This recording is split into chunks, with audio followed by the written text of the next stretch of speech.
Every single night, he used to dream of escaping his boring reality. He wanted so much to get isekai'd into a fantasy world that he quit his job and searched all corners of the world to find it. And then, one day, his prayers were answered. This was not the dream he wanted. This was a nightmare. He got his fantasy world all right, but he was reborn as a barbarian named Ketal and thrown into a frozen hell called the White Wasteland, filled to the brim with all kinds of OP monsters. And for years, he's been trapped in this icy prison by a mysterious system, its message always the same. Quest incomplete. Well, today is just a typical Tuesday in the White Wasteland. Two barbarians stomp down on a giant scorpion monster and rip it apart. Then, our main character approaches calmly. A flash of purple light, he slashes the rest of the monsters to pieces. Only barbarians would be proud of being so ignorant, he sighs. What's ignorant? Can you eat it? The girl asks. Before he can even answer, they start chomping down on the foul, stringy monster meat like it's a 5-star meal. He's in total disbelief. Didn't I literally just tell you that thing would kill you if you ate it?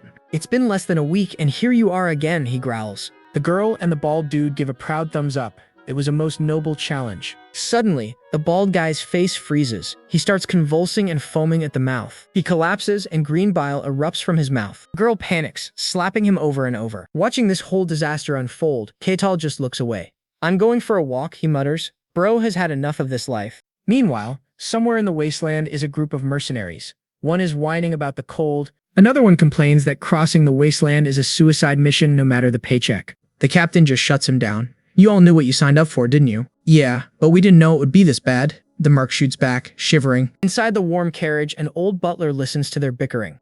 He clears his throat and turns to his passenger, asking, "Are you all right, my lady?" A beautiful woman with blue hair, Melina Akasha, just smiles back. "Yes, I am fine." He turns back to the mercs outside. They're just rude. But Melina says, "Don't be so harsh. They're the only ones who would take this job." She looks out with concern. "Shouldn't we let them inside? They look like they're freezing." "No," the butler says firmly. "My lady, you forget the legends of this place." Melina goes quiet. "The monsters, you mean?" The butler shakes his head. "Worse. Do you remember the story of the Emperor, the only person to ever return alive from this frozen hell?" He rambled like a madman about all the monsters he'd seen, from giant serpents to earthquake-causing bears. But his final, desperate warning was this. The true danger wasn't the monsters, it was the barbarians. The butler just dismisses it. It's only a legend, of course. But Melina isn't so sure. Many of the monsters he described were later proven to be real.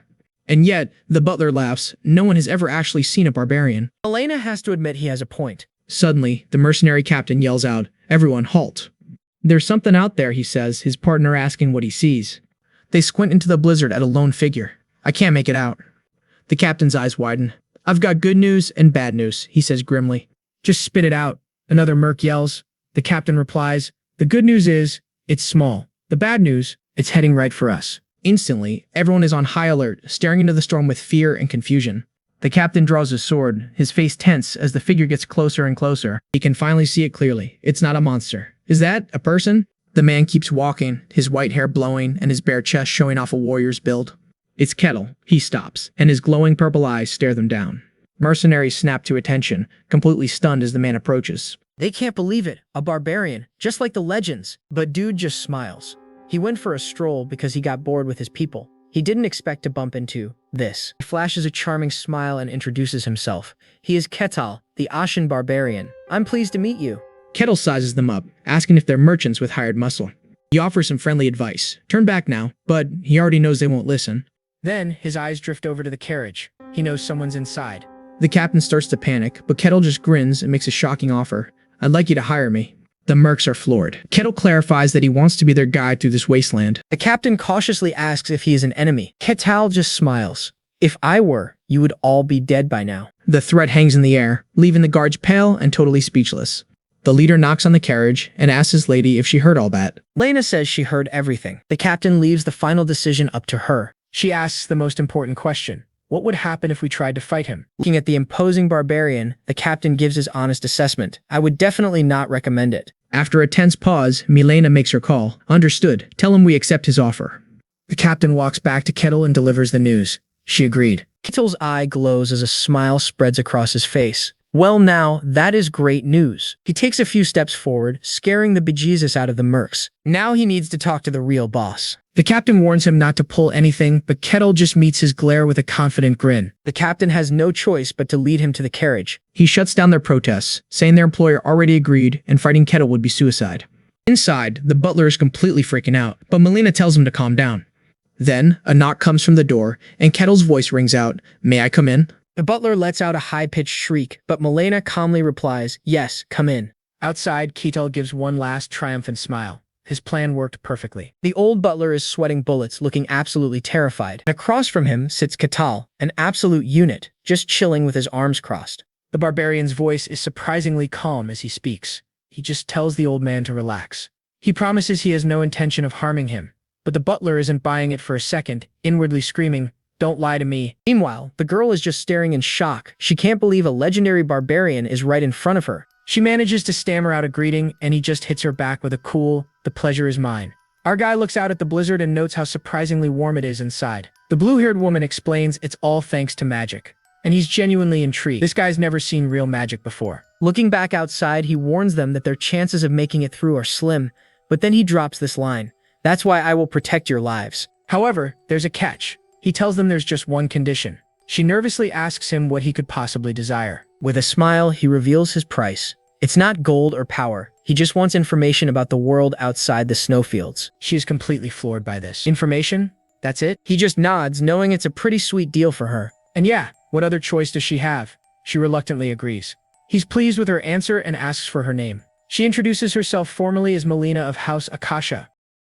He grins right back, introducing himself as Kettle. The deal is sealed. We get a flashback to Kettle's previous life. He was a total fantasy nerd surrounded by games and books. Then one day, bam, he just woke up as a barbarian in this frozen wasteland. There was no time for an existential crisis. The place was freezing and crawling with insane monsters.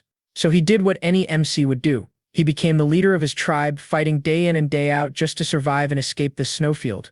But every single time he tried to leave, a system window would pop up. It told him the quest was incomplete. Just as he was about to lose all hope, people from the outside finally started showing up. And that's when it hit him. The world beyond this snowy prison was the exact fantasy world he'd always dreamed about. From that moment on, he wasn't just surviving, he was grinding. He started completing quest after quest with one goal, getting out. Which brings us back to the present. You can see why information from outsiders like Melina is pure gold to him. Unfortunately, every other human he's met has either attacked him on sight or just gone completely insane from the cold. So yeah, he's just relieved to finally be having a civilized conversation for once. But then he changes the subject, noting that he can tell they're transporting a lot of weapons. He tells her he can literally hear the steel clanging in the wagons. The man has got super senses. So he cuts right to the chase and asks if there's a war going on in the outside world. Melina confirms it. The Empire and the Kingdom are at war. Kittle figures the outside world is not so peaceful after all. She explains the Empire has way more soldiers, but the Kingdom is holding on thanks to two things: swordmasters and a hero. Kettle's ears immediately perk up. Hero? A swordmaster? He needs to know what kind of power they have. Melina realizes he has no clue what she's talking about. She asks if he has ever heard of mysteries, so Melina breaks down the power system. It's all based on something called mystery. Only a tiny fraction of people can actually use this power, and they're ranked into 5 tiers. First up is third rate. These guys can basically just sense the power, not really use it. Then you have second rate. This is where you can actually start using the power for real. Next up is first rate. These are your standard knights and mages, manifesting their power as mana or aura. But after that, things get absolutely insane. The next ranks are for people who have broken past human limits. You've got the transcendent, beings who can literally split the heavens. The Swordmaster is one of these monsters. And at the very top, the hero, a legendary being who doesn't just use power, they change the world itself. She finishes up by saying that even being a lowly third rate makes you a big shot in a small town. And after hearing all of this, Kettle's response is simple and absolutely epic. He just says, "I want to meet them." Melina is completely stunned. Did he just say he wants to go meet a god-tier being? But Kettle is dead serious. He's been trapped in this frozen hell for who knows how long, just trying to survive. He's stuck in his dream fantasy world, but it is a prison. His only real goal is to finally see what is on the other side. His expression hardens with pure determination. He declares that he really wants to get out of this place. Then he corrects himself with a confident smirk. No, he must get out. As the carriage rumbles on, Melina finally asks the question on her mind. Is he really the barbarian? He doesn't deny it, pointing out that she clearly seems to have heard of him. She confirms it, telling him she knows him from the legend. Now Kettle is the one who's completely surprised. There is a legend about him? Melina can't believe it. How could he possibly not know his own legend? Kettle just laughs, remembering some crazy knight he met once. So that guy was the emperor? He chuckles. He plays it cool though, smirking and telling her the legend is probably correct. But he quickly brings the conversation back to the important stuff. Why are they hauling all these weapons across a frozen wasteland? She clearly does not want to answer, stammering for a response. But Kettle's stare is intense, and she finally cracks. Her family is desperate for money. Turns out her family used to be rich merchants, but they got sabotaged by rivals and are now drowning in debt. Kettle's brain works at light speed. He immediately deduces she is selling weapons to the kingdom for their war against the Empire. His logic is flawless. The Empire has a huge army, so they do not need weapons. The kingdom, however, must be desperate for them. He notes that high demand and low supply means a huge price tag, big enough for her to risk her own life. He keeps going, guessing that her territory must border the Empire, forcing her to take this completely insane route. Malina is just speechless. All she can do is confirm that he's 100% correct. She's totally shaken. The legends painted him as a mindless brute, but this guy is an absolute genius. She wonders who he really is. But before he can answer, the carriage jolts to a stop. Then, a blood-curdling screech. While everyone else panics, Kettle remains perfectly calm. He knows exactly what is happening.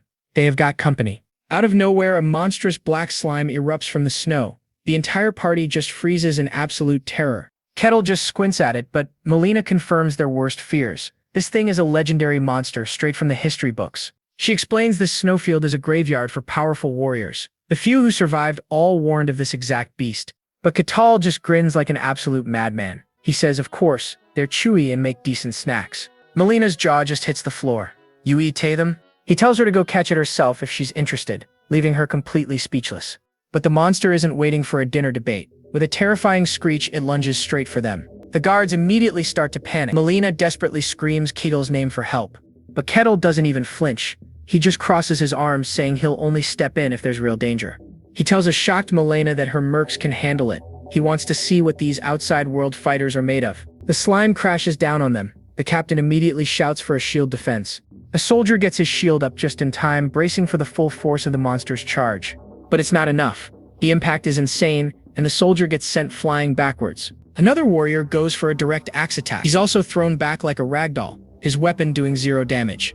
The leader thinks fast. He shouts that the slimes only move in straight lines. They need to scatter and coordinate their attacks. And it works. A spearman uses his weapon to vault right over the beast, landing a clean strike on its side. The monster shrieks in pain. The warrior sees his chance, channels energy into his spear, and lands an even bigger hit. With the slime staggering, the captain charges in with his own glowing sword. He yells for his men to press the attack. He shouts out its weak point, a hidden core. Powering up his blade, he unleashes a massive downward slash. It's a perfect hit. The attack shatters the red crystal core, and the monster starts to dissolve.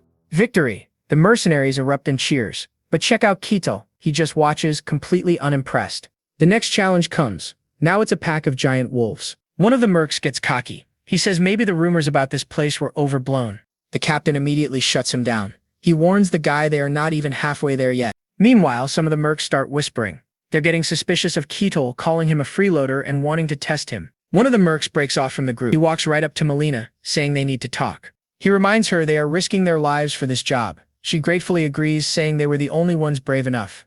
But there's one big problem he cannot ignore. The so-called barbarian Kettle has not lifted a single finger to help. So he formally asks for permission to test Kettle's skills. He wants to see if he deserves his special treatment. Melina looks totally stunned as the mercenary captain explains the situation. He sighs, admitting he tried to stop his men, but they just would not listen.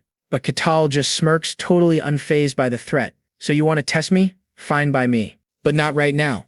The merc is completely caught off guard. Kettle just looks up past them, axe in hand. Looks like you'll have to get in line. We've got company. Suddenly, a chilling presence looms over them all. A deep voice echoes, the frail mortals have arrived. The voice continues its creepy monologue. Looks like I'll be enjoying a rare delicacy today. Then, a massive white serpent erupts from the snow. It roars at them. Bark for me, mortals. Struggle all you want. It will only make you taste better. Melina lets out a piercing scream. The guards are doing everything they can to withstand the monster's power. But a commanding voice cuts right through the chaos. Enough. It's Kettle, and he looks seriously ticked off. He declares they're his guests, ordering the attacker to stand down. You, why are you here? The snake hisses. Has he forgotten the laws of the land? He's way outside his tribe's territory. Kettle fires back that it's none of its business. This, of course, only makes the giant snake even angrier. With a massive surge of power, the creature reveals its true form, roaring, I am the snake. How dare you give orders to someone who was promised immutability? Kettle has heard enough. Then you need to be taught a lesson, he says, before throwing a punch that unleashes a devastating shockwave. The blast slams directly into the giant snake and creates a mushroom cloud of crackling blue energy. The sheer force of the impact is insane, sending the other barbarians flying backwards. Melina is knocked clean off her feet as one of her men screams her name in a total panic. When it's over, the snake's head is just a bloody mess in the snow. Kettle coldly remarks, "You're the type who only listens after a beating." Melina can only stare, completely stunned by the display of power. "Lord Kettle?" she whispers in disbelief. With his eyes now glowing a menacing purple, Kettle tells her he'll be right there after he finishes cleaning up the trash. He stomps the ground, shattering it with dark energy, then launches himself forward with blinding speed. Another massive explosion rocks the plains. A few minutes later, Myelena and the butler are shocked. The mercs are now begging Kettle for forgiveness. Inside the warm carriage, Kettle is surprisingly calm. He tells them he understands not trusting a total stranger. The journey continues, and somehow the butler has been kicked outside. Poor guy. Kettle turns to Myelena, his expression dead serious. "That said, there is something I am curious about."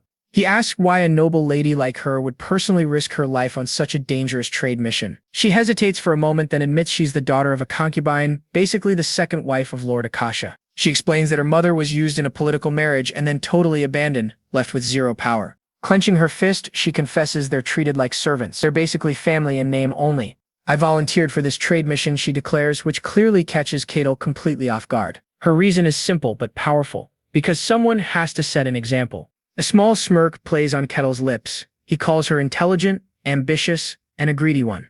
Melina is totally floored by his words, but before she can respond, a sudden jolt from the carriage interrupts her. A voice calls out that they've finally arrived. Stepping outside, her men just gasp in total awe.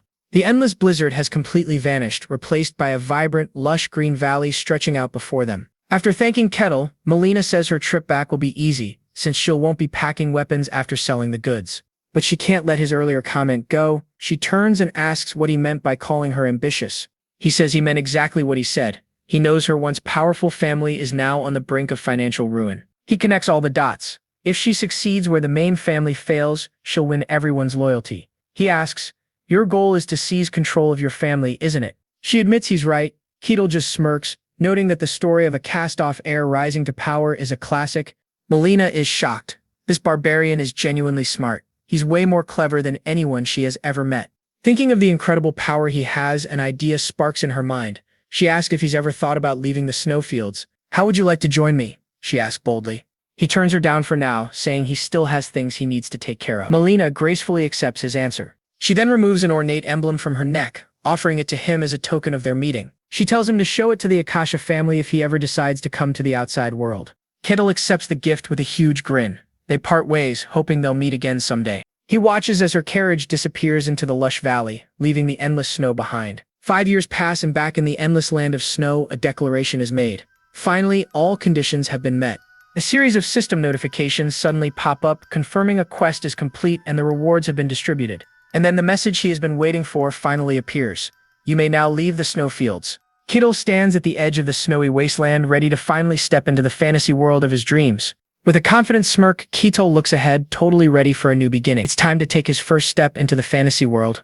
In a vibrant green forest, Kettle takes a huge breath. He's finally savoring the sense of a new world. The smell of grass, wild beasts, and fresh river water, it's a world away from the frozen wasteland he escaped. He cracks open his eyes, a massive grin spreading across his face. Nice. Very nice. But then, his whole vibe shifts. He whips around, his eyes locking onto a frozen mountain peak in the distance. "You cursed snow! Let's never meet again," he roars, finally tasting freedom. This is the fantasy world he's always dreamed of, a land of pure wonder he thought was impossible to reach. The journey here was a total nightmare, but he survived. And now, he's going to enjoy this world to the absolute fullest. I'm talking magic, swords, dragons, and elves. The whole fantasy package. That burning desire for a new life was the only thing that kept him going. Back in the snowy plains, just wanting to survive was never enough. As he wanders through this paradise, something shimmering in the distance catches his eye. That glow, it's gotta be a village. Finally, civilization. Bro is absolutely ecstatic. Finally, a civilized village in this world. He flashes back to trying to talk with the barbarians back home. They just stared at him like he was speaking gibberish. Man, he misses actual conversation. He starts rehearsing his intro. Should he go with a simple hello, or the classic isekai, "What world is this?"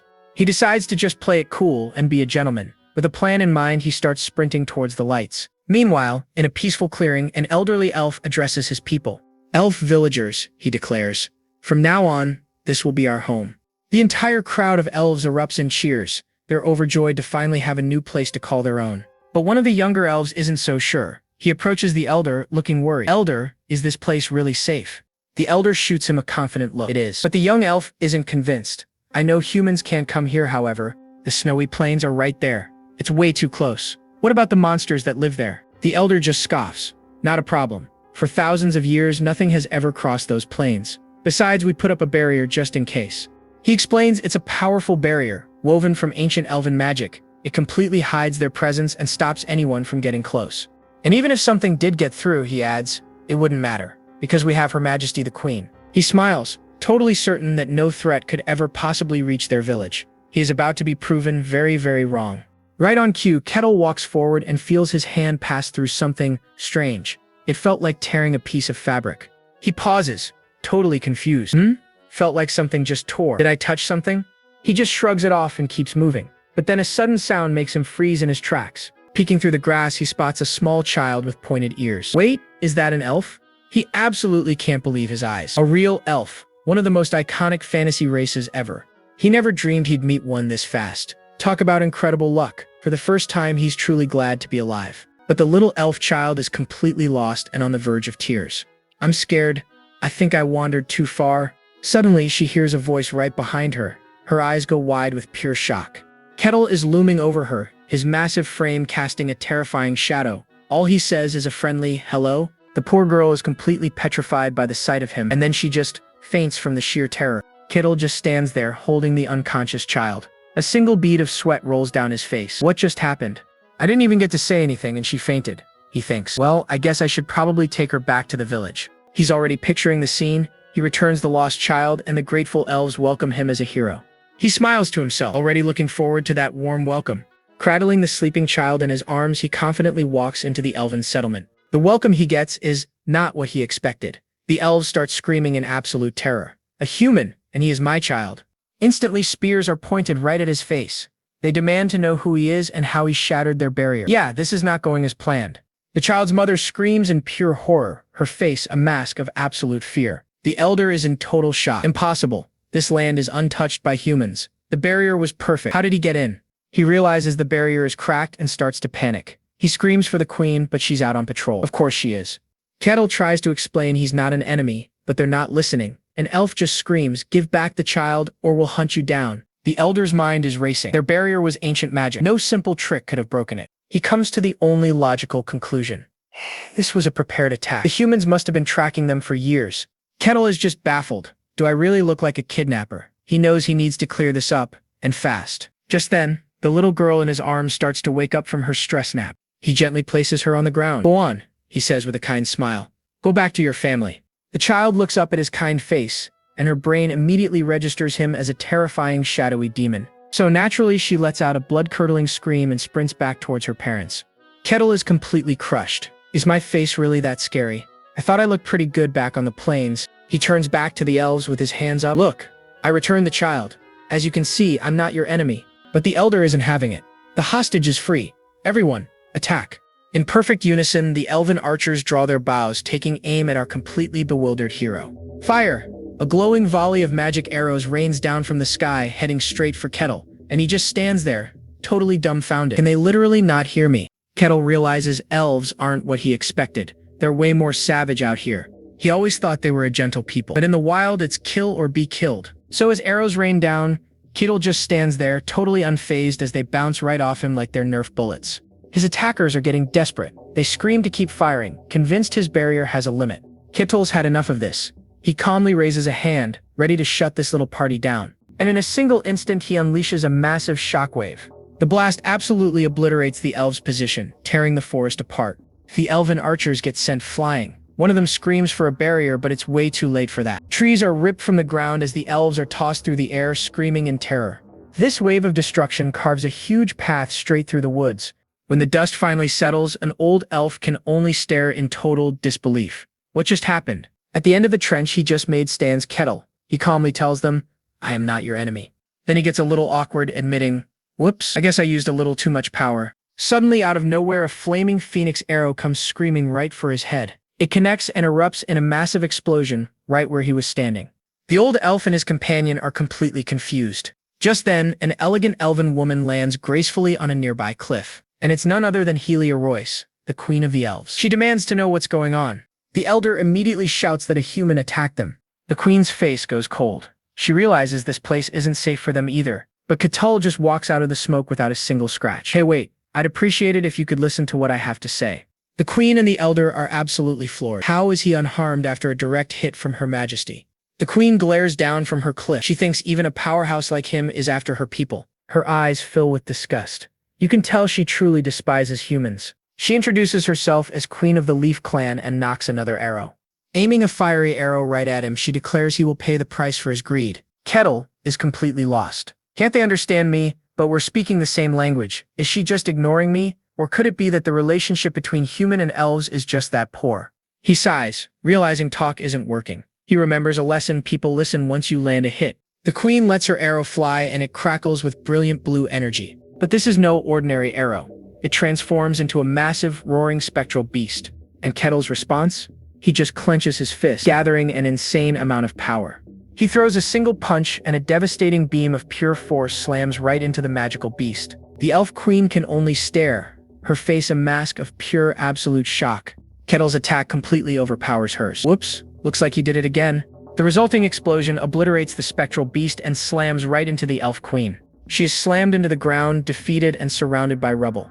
And Kettle just scratches his cheek, wondering if maybe he should have held back even more. The queen looks up, pale with fear. She's completely and utterly speechless. She realizes he's on the level of a transcendent. Why would someone so strong be here? Sweating, she makes a desperate call. She tells everyone to get away immediately. Her people are shocked, but she screams at them again, ordering them to flee for their lives.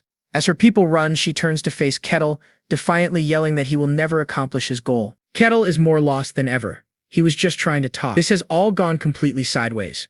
But the queen isn't listening. She closes her eyes and begins a powerful incantation.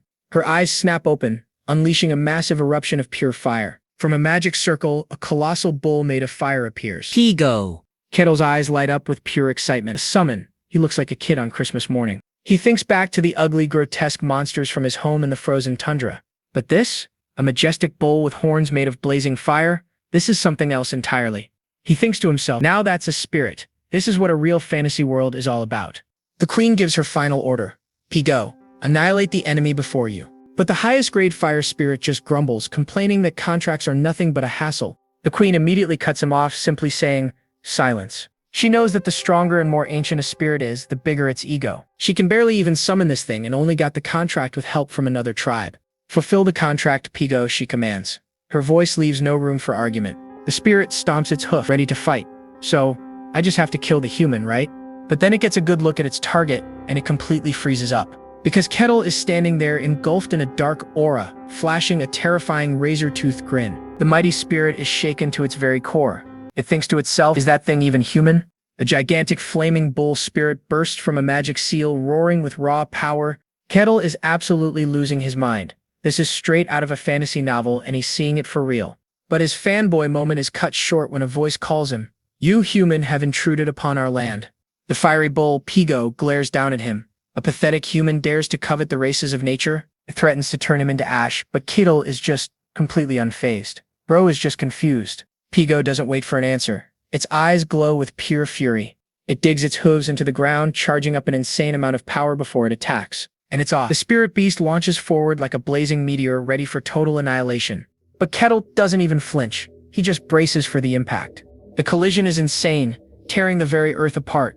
The elf queen nearby gets thrown back by the sheer force of the blast. She looks up, and what she sees is completely unbelievable. Somehow, Kettle caught the charging bull with one hand. He just grabbed it by the horn.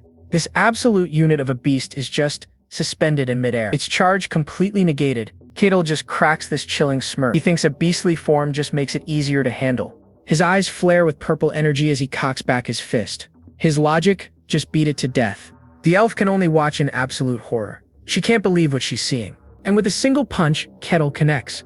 A blinding flash of light erupts from the impact. The shockwave carves a massive trench straight through the entire forest. This explosion is so huge you can see it from space. It looks like a mushroom cloud. Back on the ground, the landscape is completely obliterated. The elf screams as the fiery aftermath rushes towards her. When the dust finally settles, she collapses to her knees, staring at the devastation. She can only whisper, "This can't be real," gazing at the massive crater he left with one punch. She looks up at Ketil, who's just standing calmly at the crater's edge. Absolutely terrified, she lowers her head and begs him to spare her people. But Ketil calmly looks down at her. He says, "I am not your enemy, elf." She looks up, completely stunned by his words. What is happening? Turns out, this was all a massive misunderstanding. A really, really bad one. She bows her head in shame, apologizing for judging him so quickly. She explains they thought he was an enemy because he'd just returned a lost elven child. Now she feels terrible. Ketil gets it. Other humans drove them to be this cautious, but he's still a bit bummed they didn't let him explain. She asks cautiously, just to be sure, he's really not one of the humans chasing them, right? He confirms it's his first time even seeing an elf. He's from the White Wasteland, where they don't exist. Her eyes go wide. The White Wasteland? Ketil just owns it. The Ashen Barbarian of the Wasteland. That's what they call me. She's in total disbelief. She didn't even think humans could survive there. She asks if others could have come from the Wasteland too. Is there an army of Ketils out there? Ketil just crosses his arms. Who knows? But I seriously doubt it. He explains the Wasteland has strict rules that even giant, powerful serpents can't defy. But for some reason, a special hidden quest allowed him to bypass those rules. He's pretty sure that was a one-time thing, though. A very rare exception. The elf breathes a sigh of relief. Then Ketil asks if the creature she summoned was okay. He starts sweating a little, remembering he, kind of punched that bull in half. She tells him not to worry. It was a spirit, not a summon. Forcibly unsummoning it just sends it back home. Feeling like she owes him big time, she offers to do whatever she can to help him.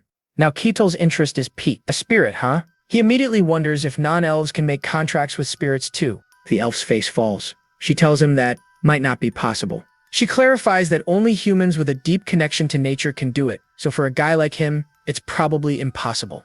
She trails off, but then she gets an idea. If you really want to contract a spirit, she says, go to Elfo Sagrado. Ketil repeats the name, intrigued. It's the holy land of all elves, where their god lives. If it's possible anywhere, it's there. Ketil is hyped, but he's gotta ask, would a human even be allowed in a holy elven land? Normally, no way, but with her introduction, it should be fine. She'll tell him the secret location.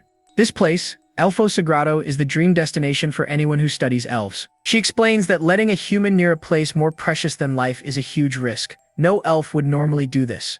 But still, she wants to believe in him. She wants to trust him. Take this with you, she says, offering him the glowing red crystal. He gratefully accepts the gem, a sign of their new alliance. She warns him that even if he gets there, the elven god might still test him. But she has a feeling he'll pass. She wishes him luck, and Ketil thanks her. She finally introduces herself as Marsilia Hazian Carusia, the Queen of the Elves. That's right, the Queen. He just gives a confident grin back. Ketil the Barbarian. And without another word, Ketil stomps his foot, shattering the ground beneath him. He launches himself into the air like a rocket, leaving a trail of blue energy. His eyes are glowing as he rockets through the forest canopy. He's moving so fast, he's just a blur, the trees streaking by in an instant. From above, he looks like a freaking comet, carving a path through the landscape with a massive shockwave. Meanwhile, at the border of the Varkan territory, a sudden powerful tremor rocks a fortress. The guards are panicking. They have no idea what's happening, only that something is coming fast. A massive object plummets from the sky, leaving a trail of smoke as it heads straight for them. With a heavy thud, a figure makes a superhero landing, kicking up a massive cloud of dust. The guards are completely frozen in terror. They know exactly who just dropped in on them. So Ketil just casually rocks up to the guards and says, "Hi, nice to meet you." The guards are floored. They're all thinking, the loud noise we heard just now, was it him? One guard squints, getting a better look. Okay, ash gray hair, big ol' scar on his chest. The gears are turning. And then it hits him like a ton of bricks. Wait a minute, could this be the legendary Ashen Barbarian? Our boy takes one tiny step forward, and bam! The guards pull out their swords like their lives depend on it. He just throws his hands up. Oh, whoa, chill out, guys. I am friendly, I promise. The lead guard isn't buying it. He is still tense, demanding to know what this giant wants. The barbarian just points, not at them but past them, right at the castle wall. He goes, "I would like to visit your territory." The guards just stare, completely baffled. Is this guy for real? Next thing you know, he is in an interrogation room. The guard's like, "So, you just want to pass through, right?" "If possible, I'd like to stay for a bit," he says. Then he drops his name, Ketil. Guard asks for ID. Ketil's response, "Don't have any." Of course he doesn't. But then a memory hits him. A flashback to Myelena giving him this fancy-looking crest. Back to reality, he slaps the crest on the table. "Will this work?" he asks. The guard is shocked. Ketil explains it is from House Akasha, a pretty big deal, apparently. And the guard knows the name. A powerful merchant family from another kingdom making moves. He is still skeptical, though. It looks real, but verifying it from another kingdom is a pain. Finally, he agrees. But of course there's a catch. There is always a catch. They need Kettle to prove he is not a threat. The test? Team up with 3 other randos, form a party, and clear a dungeon to prove their worth. Kettle thinks this sounds ridiculously easy. Sure, why not? He says with a bright smile. Ah, but here's the fine print. After the dungeon, he has to report everything that went down. Kettle gets it immediately. It is a clever plan to make all the new guys spy on each other. Smart. The guard is a little flustered that he figured it out so fast. Are you really a barbarian? Kettle proudly confirms it. I am. The guard is floored. He thought barbarians were just dumb brutes. He wraps things up real quick after that. Meanwhile, in the waiting room, we meet our next winner. Alessandro Tyrannus, a so-called paladin, entering a dungeon with a rat that goes after people's pouches. This is so tragic, he mutters. A thief named Casson Hark hears him and immediately starts roasting him. You picking a fight, old man? You mad cause a thief ripped you off? Tyrannus explodes, calling him a bastard. Casson just laughs, pointing out how ragged his armor is. Was he even a real paladin? He even calls Tyrannus a bottom feeder, just like him. Oh, the paladin is fuming now. But the last straw is when Casson makes fun of his name. That is it. Sword is out. Casson grins, totally ready for this. He pulls out a dagger dripping with poison. You think your tin armor can protect you from this? He challenges. Their blades clash, but a third person steps in to break it up. A nun, of all people. Could you please stop? Meet Hayes, the cleric. She's already wondering how she's supposed to clear a dungeon with these 2 clowns. She knows they're waiting on one more person, and she is already dreading who it could be. Just then, the door opens. The guard announces their final party member has arrived, and in walks a massive shadow of a man with glowing purple eyes. Talk about an entrance. The whole room freezes. They're just staring, completely stunned by the size of this absolute unit. And then Keatle breaks the silence with a giant friendly smile. Hey, are you guys my new party? They are terrified. Tyrannus is thinking he is huge, Hayes is wondering if he is human, and Cassan just feels the pressure. The guard dips out, leaving them to get acquainted. Katal, completely clueless, happily starts introductions. Hi, I'm Katal, I'm a barbarian. He looks at Cassan, who is sweating buckets as he stammers out that he is a thief. Next up is our armored buddy, puffing out his chest. I am a paladin, Alessandro Tyrannus. Kittle immediately latches onto that. Oh, a paladin? So you use holy power? Tyrannus starts sweating. Well, normally yes, but I am a special kind of paladin, so I can't use it. The nun steps up, looking a bit nervous. I am Hayes, a cleric of Colossia. Kettle's face gets serious. A cleric? And they're still questioning your identity? She gets all flustered. Well, my god is the god of lies and deceit, so yeah, he is not super popular. Kettle just says, I see, and the room goes dead silent. A paladin with no holy power and a cleric of lies? What a team. Thankfully, the guard saves them from the awkwardness. Everyone ready?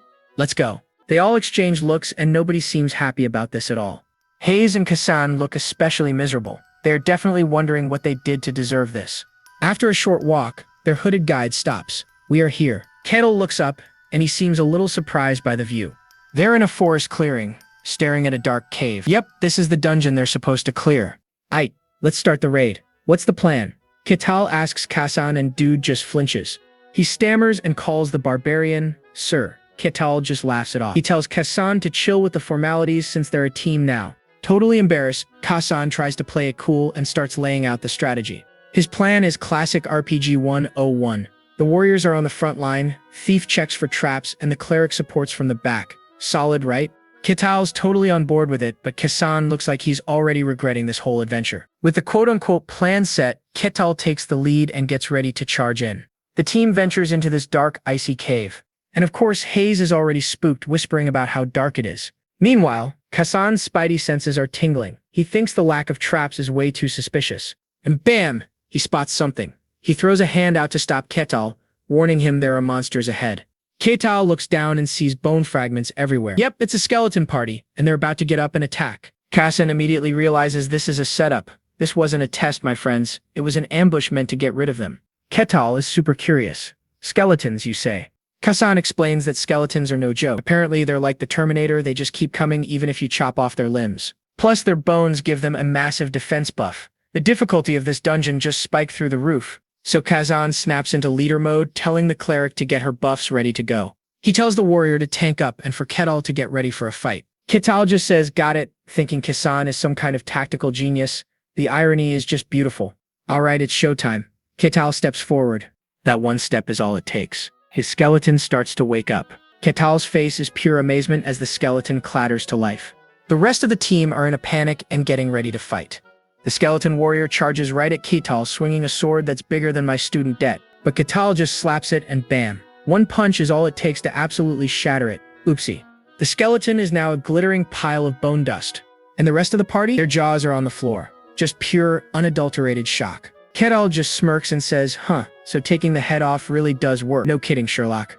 Kassan looks completely defeated. That's not what I meant at all. See, what Ketal just did should be impossible. These skeletons are buffed with dungeon mana, making their bones super hard. Normally you would have to chop at their neck like a lumberjack. One-shotting a skeleton is literally impossible. Kassan is just stunned. He knew the guy was strong, but this is a whole other level of overpowered. Now the entire team is shaking in their boots, wondering if this absolute monster is even human. Meanwhile, Ketal just cracks his knuckles and grins. Alright, let's keep this party going. The others immediately snap to attention and scramble to follow him. He tells them there is no need to rush, but his terrified teammates just salute and scream, "Yes, sir." Yeah, their inner monologue is pretty simple. They just really don't want to die here. A short while later, Ketal stops dead in his tracks with a puzzled look on his face. His foot bumped into something. The entire party just freezes, staring down at this new, terrifying skull on the ground. And just like that, another skeleton clatters to life. The team looks on in pure horror. Yep, round 2 is officially starting. But Ketal turns to them and calmly asks for a favor. In the middle of an undead ambush, he wants to fight them all by himself. Apparently, our boy wants to test out something. They just quickly agree. Smart move, folks. Ketal thanks them, and his eyes start glowing with this intense purple light. This is about to get good. He casually strolls up to the skeleton while the party watches from a safe distance, wondering what this dude was up to. He gets right up in its face, checking it out like a science project. He is genuinely curious how it is put together.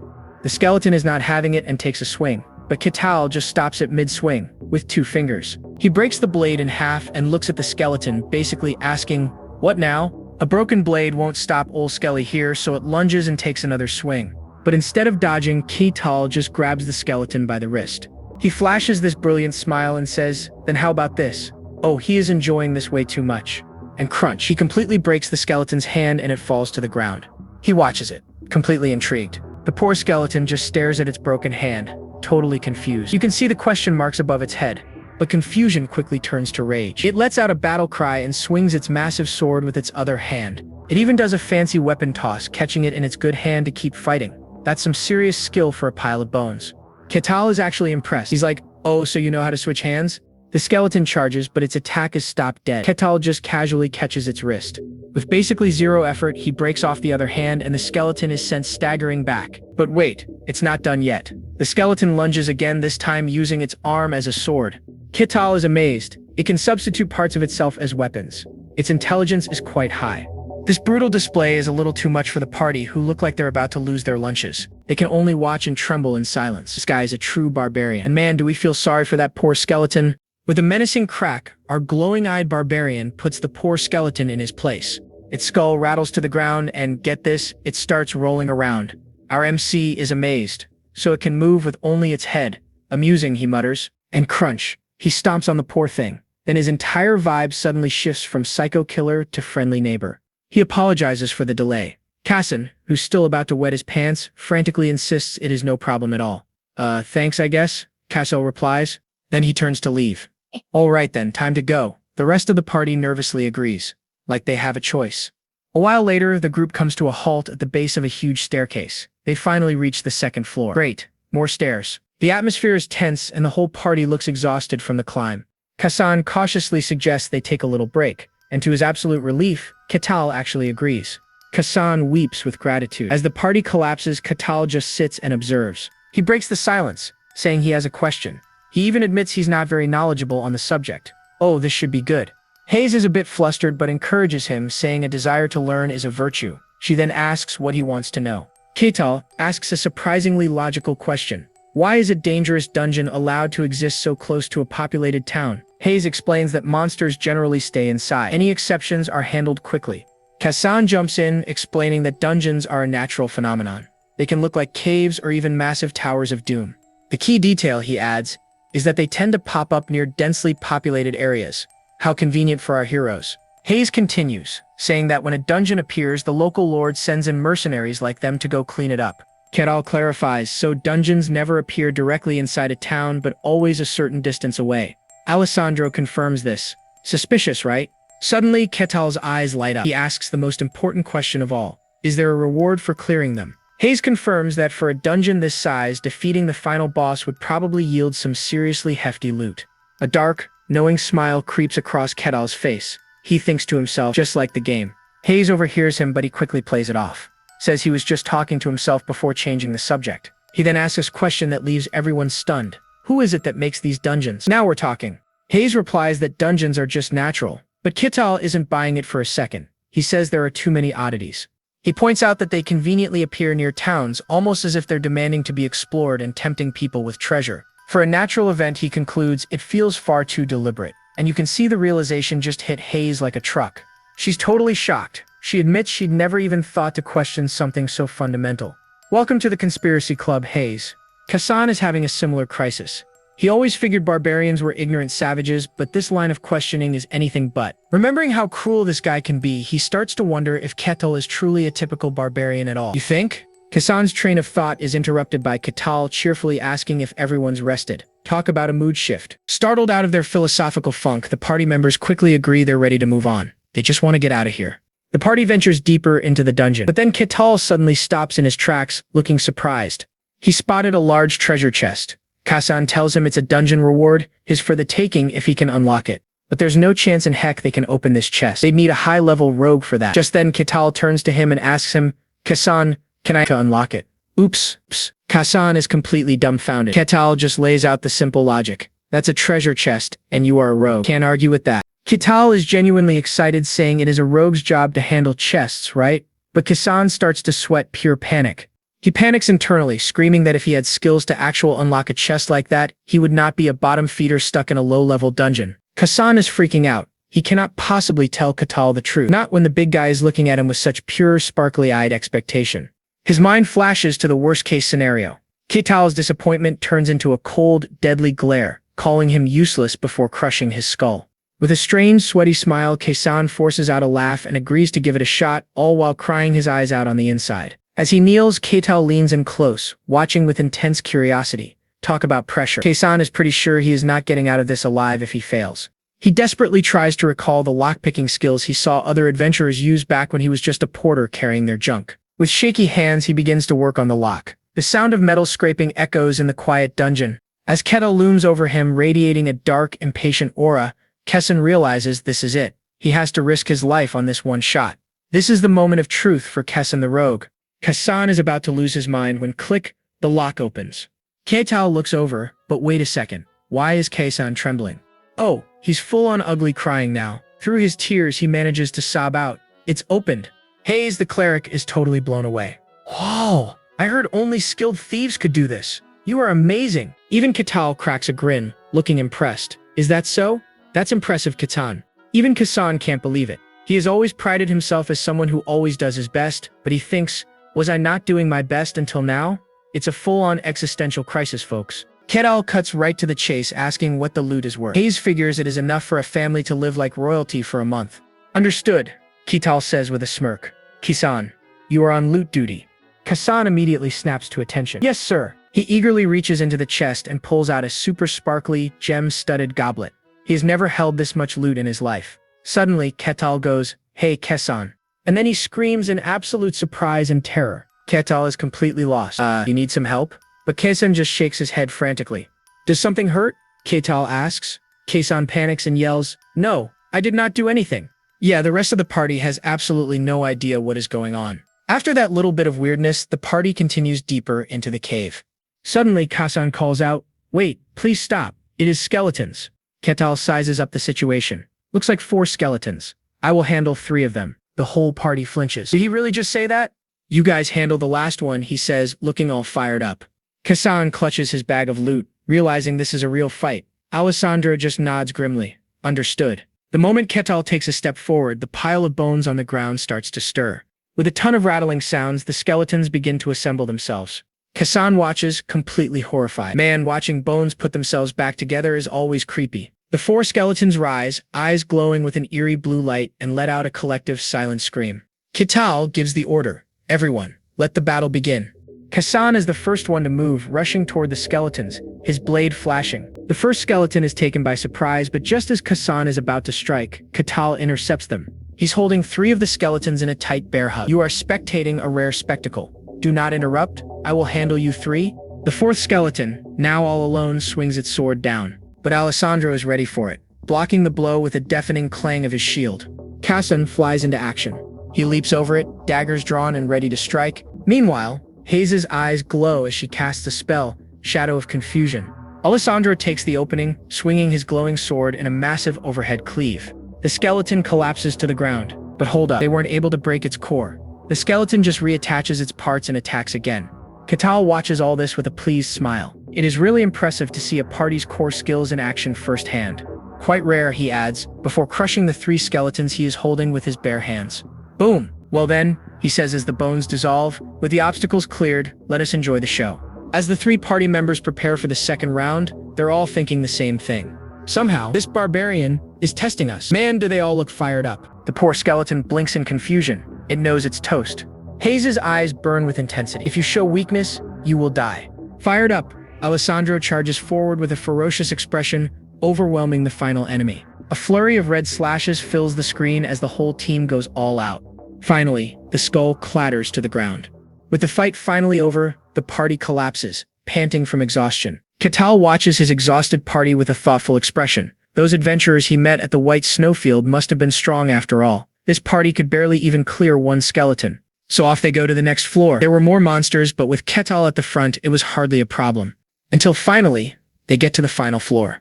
At the far end of a huge hall, a figure in ominous black armor sits silently on a stone throne. It is a skeleton knight. The realization hits Hayes like a ton of bricks and she starts trembling in fear.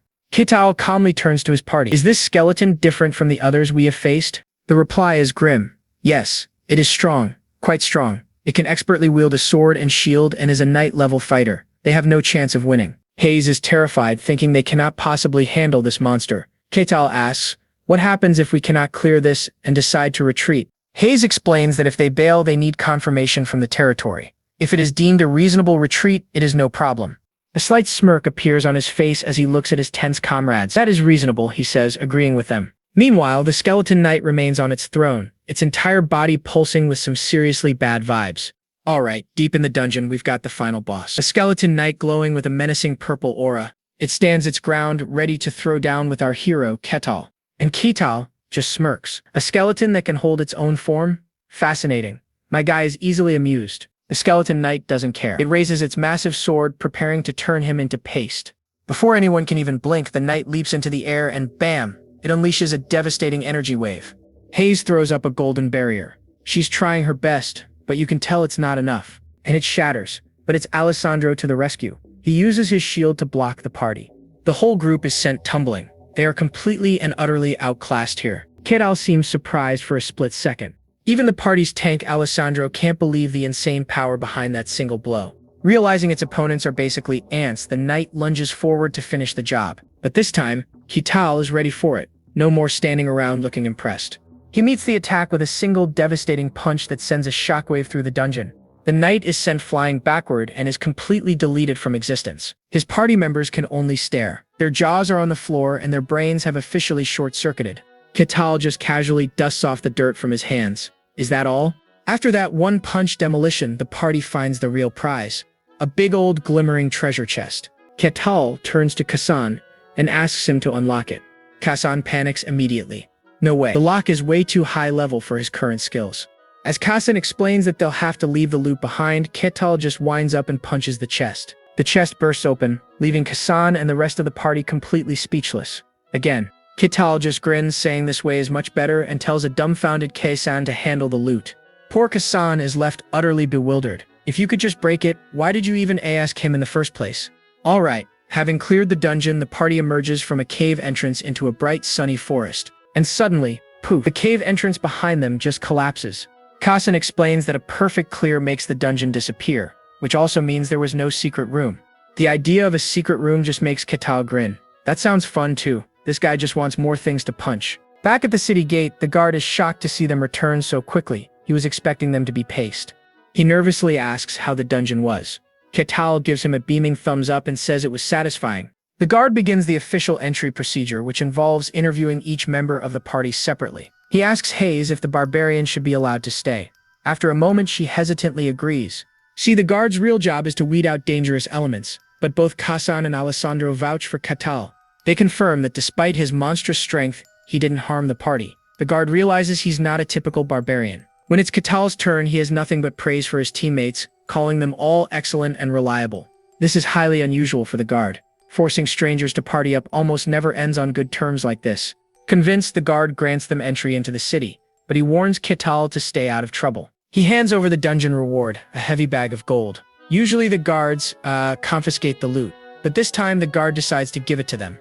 Catal happily takes the bag and declares they'll split it fairly 4 ways. The others immediately try to refuse. They know they did basically nothing, but Catal insists the reward must be shared. With that settled, he cheerfully suggests they all go for a celebratory drink. The trio can only force some very awkward smiles and agree to go along with it. The moment he's out of earshot, they're practically in tears, begging to be released from this terrifying ordeal. Watching them go, the guard reflects on what he just saw. A barbarian who can fell a skeleton knight in one single hit. He's monstrously strong. We're talking at least knight level, or maybe even higher. This wasn't just any barbarian. He's the barbarian of legend, an alien existence in this world. Having made up his mind, the guard decides this is way above his pay grade. He has to report this to his lord. Later that night, at a grand estate, a powerful figure is writing a report by candlelight. There's a sudden knock on the door. A voice from a throne bids the person to enter. Inside a lavish hall, the guard from the city gate approaches the throne. With a sharp click of his heels, he addresses the man, "My lord." The man, Luke Barkin, lord of this domain, looks up from his work. "What is it?" he asks, his expression impossible to read. The first captain of the guard stands at attention, getting straight to the point. "A barbarian has appeared in the domain." Lord Barkin's voice booms. "So did you grant him permission?" The guard captain is sweating buckets, trying to explain himself. "I judged that it wouldn't be a major issue." Lord Luke Barkin, looking like he is about to fire someone, is not buying it. "Then what is the problem?" he snaps. The captain finally cracks. "He is strong," he admits. "Like might overthrow your kingdom strong." Now Barkin is interested. He leans forward, all ears. "How strong are we talking?" The answer is absolutely insane. Apparently, this mystery man one-shotted a skeleton knight. Just poof. Gone. Barkin is floored. You see, a skeleton knight is a big deal. It usually takes a whole team of pros to even scratch one, and this guy did it in one hit. But then he remembers the guy is a barbarian and scoffs. Clearly, he thinks barbarians are just big, dumb walking muscles. So he grills the captain. "Are you telling me this brute is a first-rate warrior?" The captain basically says, "Yep, probably." He even admits the guy could be a tier above that. The sweat is practically a waterfall now. And this, folks, is what we call a political nightmare. An unknown, super-powered warrior roaming your turf? Big yikes for any ruler. Barkin decides to rip the band-aid off. "Bring him to me." The captain just about has a heart attack. "Are you sure about that, boss?" But the lord has got a point. Leaving a walking nuke unchecked is a bad idea. He needs to size this guy up personally. The captain warns him it is risky, but Barkin just smirks and gestures behind his throne. "Do not worry, I've got backup." Barkin turns to his shadow knight. "So what do you think?" The knight clenches his fist, dripping with arrogance. He is just a barbarian, he scoffs. An ignorant brute with a bit of luck. He then flexes that he was trained by the great swordmasters himself, so obviously this barbarian is nothing more than a bug to be squashed. That is all Barkin needs to hear. He gives the final order, "Bring me the barbarian. I will handle this." Meanwhile, the ignorant brutes in question, Catal is absolutely destroying an all-you-can-eat buffet. His new party members can only stare in silent, traumatized horror. Their faces are a perfect meme. Catal, completely oblivious, slams his mug down. "This food is great, my treat, guys. Dig in." They respond with the most forced, pained laughter you have ever heard. Catal then puts Alessandro on the spot. "You are a holy knight, huh?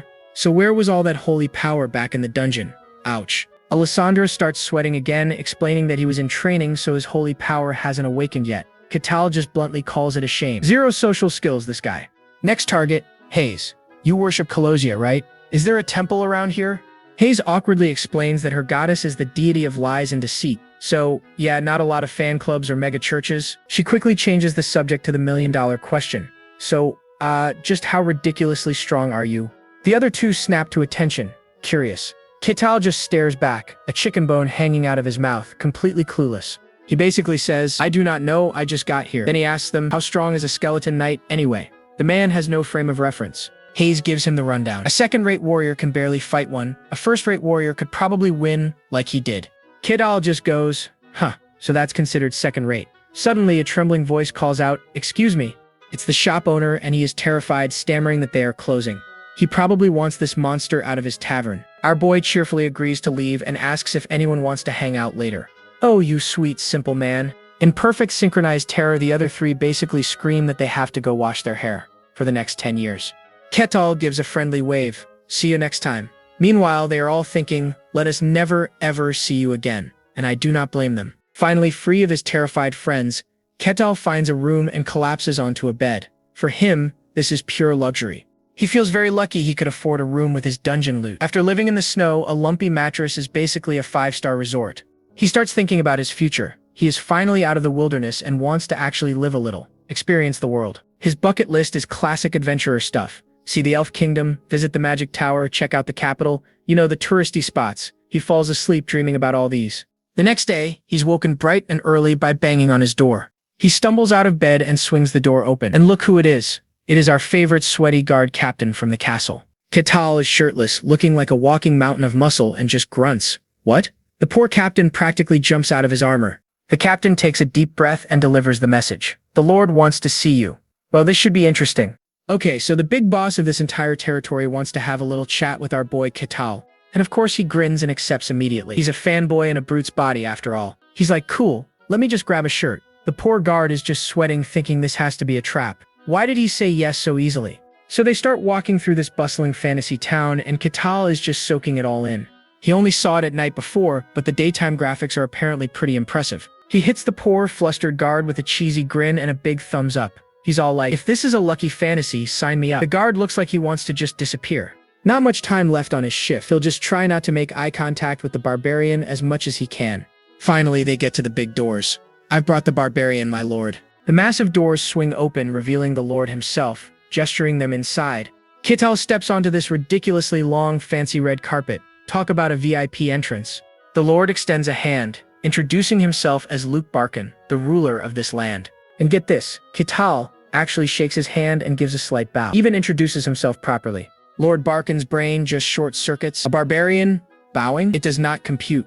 Barbarians never bow their heads. It's a sign of weakness. He was expecting some savage, not this polite dude. Barkin tries to play it cool. "Well, look at you learning some manners." Then he gestures for Ketal to have a seat. Ketal takes a look around the super lavish room, geeking out over the classic medieval castle aesthetic, but then his eyes lock onto something. Uh-oh. It's a knight in full-on shining armor just standing there. And our boy's inner nerd is screaming right now. He is totally starstruck seeing a real-life fantasy knight. But when you're a barbarian, simping hits different. The knight's eyes widen in surprise. He's sure about it. This look is bloodlust. He can't believe this barbarian would reveal this much bloodlust in his lord's presence. Oh, if he only knew the truth. The knight is absolutely furious. He thinks this guy is dead, and his hand immediately goes for his sword. But before things get messy, Lord Barkin cuts in, saying he just has a few questions. Ketal is sipping tea like it's nothing. "As you wish. What do you want to know?" The Lord's first question is a big one. "Where did you come from?" Ketal gives a little smile and answers all cryptically. "I come from the coldest place, a world covered in white." And bam! Both the Lord and his knight look completely shocked. He's talking about the legendary white snowfield. Yep, this confirms it. Barkin is sitting across from the barbarian of legend.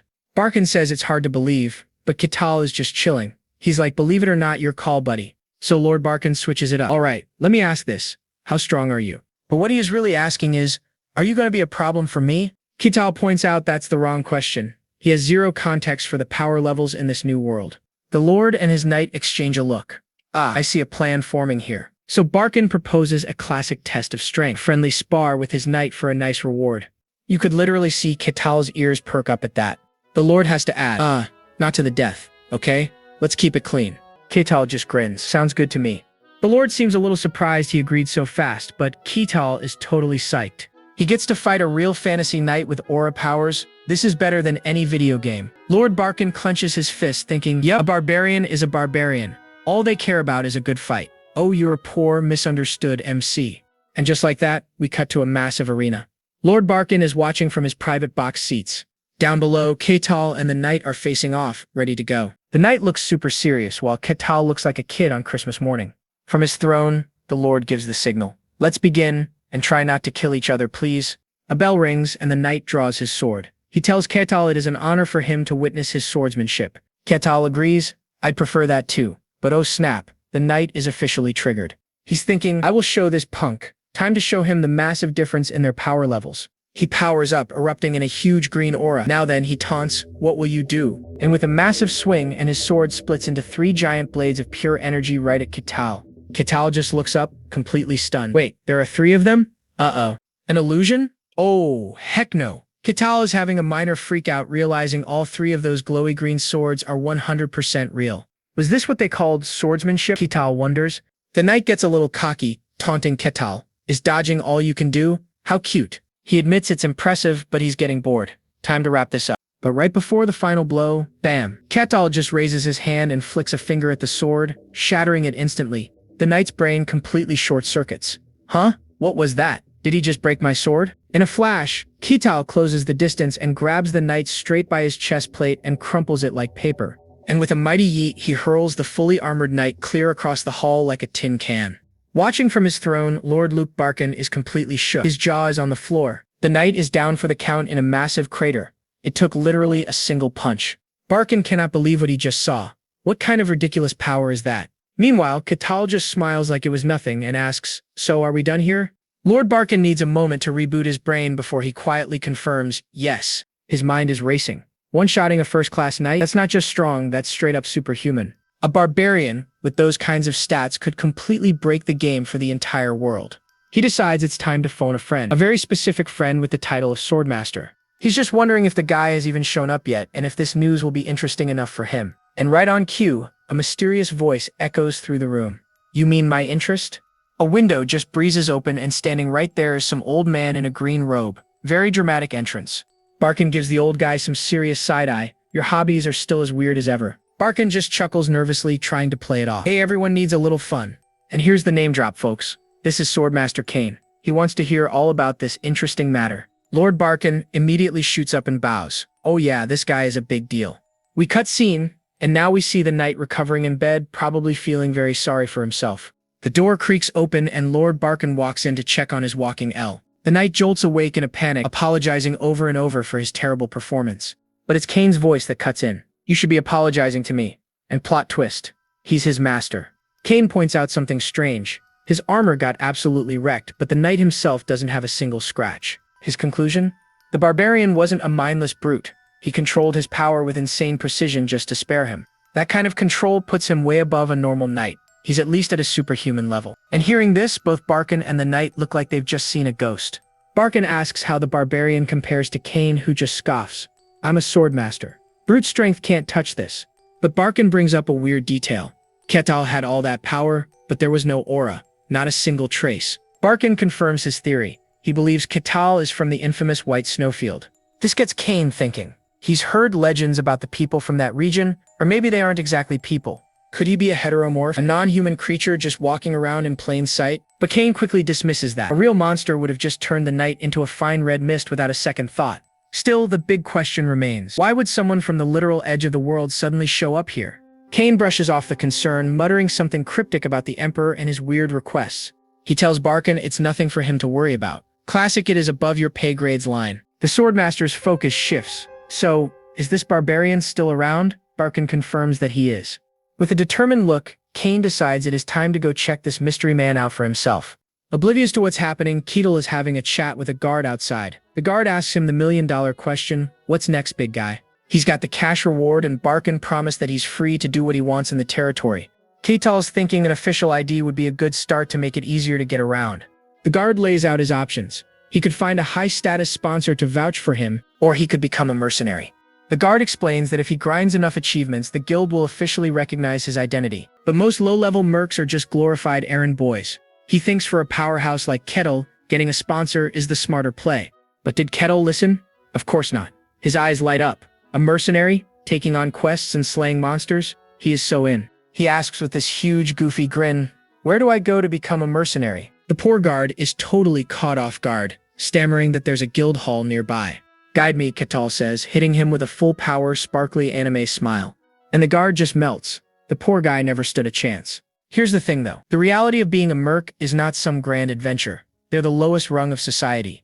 Even the strongest adventurers often die in dungeons or get used to do a noble's dirty work. which is why the bottom tier of mercenary society is crude, filthy, and very, very loud. Welcome to the Mercenary Guild Hall, where a full-on bar brawl is already in progress. The other mercs, they're just watching and placing bets.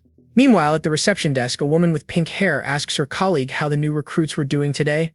Rosa, the blonde receptionist, just sighs. Hopeless. They're all just weirdos. The latest batch includes a disgraced holy knight, a super shady thief, and a nun who worships a questionable deity. Her friend is disappointed. Raza groans that no decent people ever show up, and the current mercs just break stuff. She starts daydreaming about a handsome prince on a white horse coming to rescue her. Girl, you are in the wrong story for that. And right on cue, the guild hall door creaks open. Raza looks up, and bam, a gigantic figure is looming over her desk. Not quite a prince, huh? It's Catel, smiling as he surveys the chaos. So this is the guild hall. The brawl instantly stops. The entire room goes dead silent. Everyone is just staring, jaws on the floor. A barbarian, Catel, completely oblivious to the panic, slams his hands on the desk. I'm here because I want to become a mercenary. Raza is absolutely terrified, stammering as she asks him why on earth he would want to join. He explains it's a way to get official status. Raza confirms it but warns him it'll take a lot of grinding to get there. The registration costs 5 silver coins. He gives his name but admits he has no idea how old he is. Raza just shrugs and types in a random age. Alright, your registration is complete. Here is your mercenary badge. Catel takes the badge and without missing a beat he says, enlist me. He's eager to start immediately, asking about available quests. She shows him the list of jobs he can actually accept as a total newbie. Catel looks at the list, completely confused. Wait, is this all there is? The F-rank quests are literally just chores. Herb gathering, basement cleaning, sewer cleaning. This is not slaying dragons, my friend. Raza gets super nervous. Barbarians are known to be proud people. Is Catel going to flip out over these lame jobs? As she starts to explain how he can rank up, Catel just points to the list. I'll take this one. Rosa stares, confused. He's pointing directly at herb gathering, the most basic fetch quest in history. She asks if he's sure. He just crosses his arms and says, isn't this something that needs to be done? There's no problem. He then asks where he can find the herbs. Raza explains they're outside the village and gives him a little drawing of the plant to help. Got it. I'll be back shortly, Catel says with a confident smile, taking the card. As he walks away, Raza is left completely stunned. What the? He's so chill about this. Meanwhile, her pink-haired friend rushes over and literally has to shake her back to reality. Out in the forest, Catel finds the flowers and compares them to the drawing. Yep, looks right. He wonders if they're for treating wounds, thinking they look a little strange. Well then, he says, I've got my UV protective gear and I'm ready to begin my first mission, the absolute dork. About an hour later, he's back. Thump. He drops an enormous sack of herbs on the table, making Rosa jump. Will this much be enough? He asks cheerfully. Rosa is wondering if he just destroyed the whole flower field, but when she inspects them, she's shocked. They're all in perfect condition. She notes that most mercs just rip them up, but Catel smirks. Despite how I look, I'm quite confident in my delicate touch. She hands him his reward for all that work. 1 single silver coin. That is barely enough to buy the cheapest meal in town. The grind is real, folks. Still, as Catel looks at his earnings, he feels a sense of pride. It's the first money he's ever earned through honest work. And to be honest, he's quite touched about it. Oh, the feels. He tells Raza he's very satisfied and asks for another quest right away, leaving her completely baffled. She just can't understand it. This massive, intimidating barbarian, why does he look so happy picking flowers? Rosa, the guild receptionist, is just completely overwhelmed. Her final thought? Man, I think this new mercenary is weird too. So, after flower picking, basement cleaning, and a lovely stroll through the sewers, our boy Catel is on a roll. He points right to his next F-rank quest, warehouse cleaning. Raza, the receptionist, is just about to have a meltdown. After the herbs, this is his 3rd straight cleaning gig. She looks at this mountain of a man smiling like he just won the lottery and has a thought. Wait a minute, does he actually like cleaning? Slapping on the most strained customer service smile in history, she nervously stamps his request form. You do you, big guy. A few moments later, Catel arrives at the warehouse ready to get his hands dirty, or, well, clean. He finds the owner waiting for him, a simple woman in a white hood, probably expecting a scrawny kid looking for pocket change. Instead, she gets Catel, who beams at her and announces, I've come to clean the warehouse. And the poor woman's soul just about leaves her body. Her face says it all, total, unfiltered horror. He asks if she's the owner and she can barely stammer out a yes. All her brain can process is a barbarian, but it turns out he's the best mover she's ever hired. Lifting massive crates is literally no problem for him. Easy peasy. Next up on his chore list, street sweeping. He notes that controlling his superhuman strength was tricky at first, but he got it down. Little does he know, he's got a stalker. From a window, Swordmaster Kane is watching through binoculars, completely baffled. Kane is losing his mind. This guy, Kettle, has enough power to topple a kingdom. Any nation would welcome him with open arms. And what's he doing with that power? Sweeping garbage off the street. And he's not even slacking, he's taking it 100% seriously.